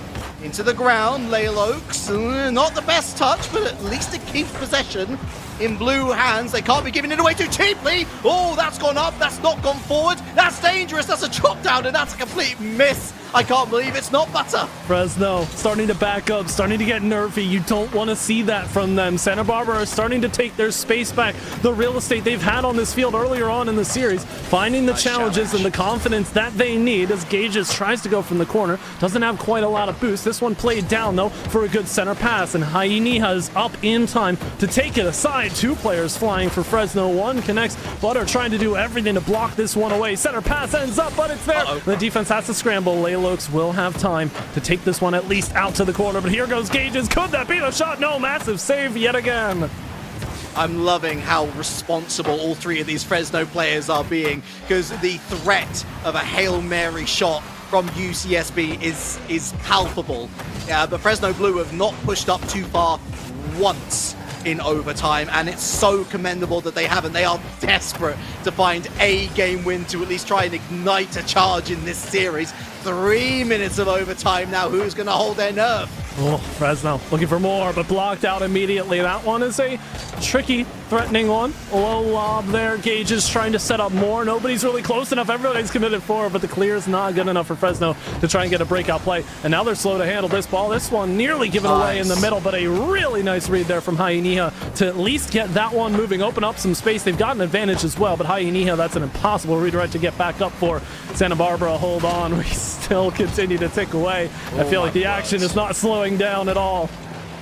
Everyone's helping each other out. It's like brothers in arms at the moment. They are all, if there's a mistake, there's someone to help you out. If someone else makes a mistake, then guess what? The third is there to help you out as well. It's commendable, and it's so encouraging, and that's the most encouraging shot of all! Regicide and Fresno stay alive! It may have taken them nearly 9 minutes of play, but Fresno State Blue, they extend the series, and I could not honestly think of a team more deserving of such a hard-fought win right there. Answering so many questions, making so many improvements, and really looking like they were on form. There were moments there in overtime that it certainly looked like it was slipping back to what we saw earlier on in this series, but Fresno State, all of 9 minutes to prove yourselves, and you've sent us to game 4. Hats off.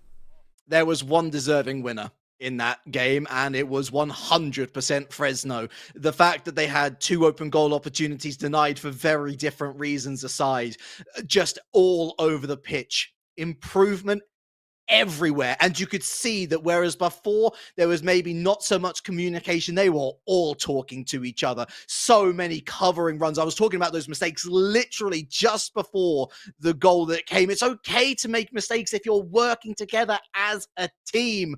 It was a hard grind of a game, but my goodness, was the result worth it. Absolutely. Those mistakes that are made from an individual level, like obviously everybody's going to make mistakes from the highest levels all the way down to whatever level of competition you're on. But that is the key point right there. And I feel like for UCSB specifically earlier on in the game, before we even got to overtime, you saw the defense slipping in places where they didn't slip before. They were able to get some incredible stretch saves. And obviously I alluded to that castle that they had built in front of their net and the defense that they are putting up. It still looks fantastic, but you can't deny that Fresno was doing a much better job of taking advantage of those stretch plays. If UCSB have to throw one player and all of their resources at a fairly routine save, then that is a small enough window that Fresno can take advantage of, and the fact that they have done so in Game 3 gives them plenty of hope for the rest of the series.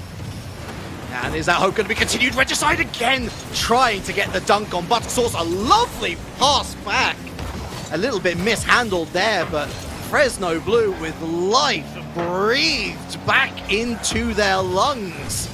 And now they've just got to hope that UCSB Gold are not going to improve, are not going to adapt from this setback. It's more great defense here from the team in blue as Hyena loses out there, but once again the defense looking strong. Loose ball, Hyena goes sideways, and there's the third player, but he misses, and Buttersauce reestablishes some much needed control. And everybody starts to move faster there, so that is where the inclination is to play that ball to the corner, but unfortunately UCSB, all 3 of them stacked up right along that side wall. They know exactly where that ball is falling, and it's Santa Barbara again having those reads on lock, forcing the defense into an awkward touch. It's good speed from Fresno, and they look to continue that on the other side as Layloke's looking for more, but denied on that opportunity. This really is not stopping anytime soon, but Santa Barbara, they could try to get back to that dominant form here. They've got their foot in the door for it.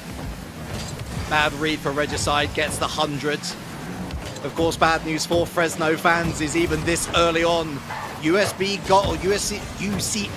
Gold, there's a lot of acronyms, let's just call them Santa Barbara. Santa Barbara have not failed to win a game when they have scored in this series. So Fresno Blue are being asked to step up yet again in a bigger way, more than ever. The chip up, the pop up, the follow through the air. Hyena, that's way too easy a read, gets a demo on the way out. But everyone else is back at home. Maybe for the best here as it's a hit to the backboard. No follow-up strike. And Gages with a demo, should be a 3 clear. It certainly feels, though, you know, with the past 2 games, not both of them going to overtime, but both of them ending at that 1-0 scoreline, you feel like that's not enough for Game 4. And there's a premonition that something else is coming here. Santa Barbara are trying to look for those passes, don't quite connect here. Fresno still have the speed, they've just got to find the accuracy. There's a nice pass, but it carries just wide. Another opportunity that you really want to see hit the back there, but Fresno, it goes begging for them, and they still have a 0. I think they were thinking about it too much because there was a player in net, and so they were trying to snipe the shot near post when realistically just getting it on target would have done more to aid their cause, I feel. Nevertheless, half time, And that's over the top of Butter Saucer here. Keeping the ball away. That's going to be near the target. That's going to be a miss. That's Regicide. The waterfall pass down. Another challenge comes through. UCSB keep on coming up clutch. And they've still got a good press here, Fresno, but they get met with that resistance that Santa Barbara have been all too strong at for the majority of this series. Still with opportunities as well, converting this one pretty quickly into some nice pressure and locking Santa Barbara to that back line. Another touch to the back wall. Butter's in the right spot, though, and a good challenge to try and open up more space here for Santa Barbara. Get them going. Less than 2 minutes to play here in what could be a decisive game 4. Just wide of that near post follow-up opportunity. Here's the pop. One-on-one to the backboard. Oh, no! Denied by the crossbar. Everything right but the final percentile. Fresno Blue. It's still looking good. It's still looking okay. There's still time. And more importantly, UCSB look beatable.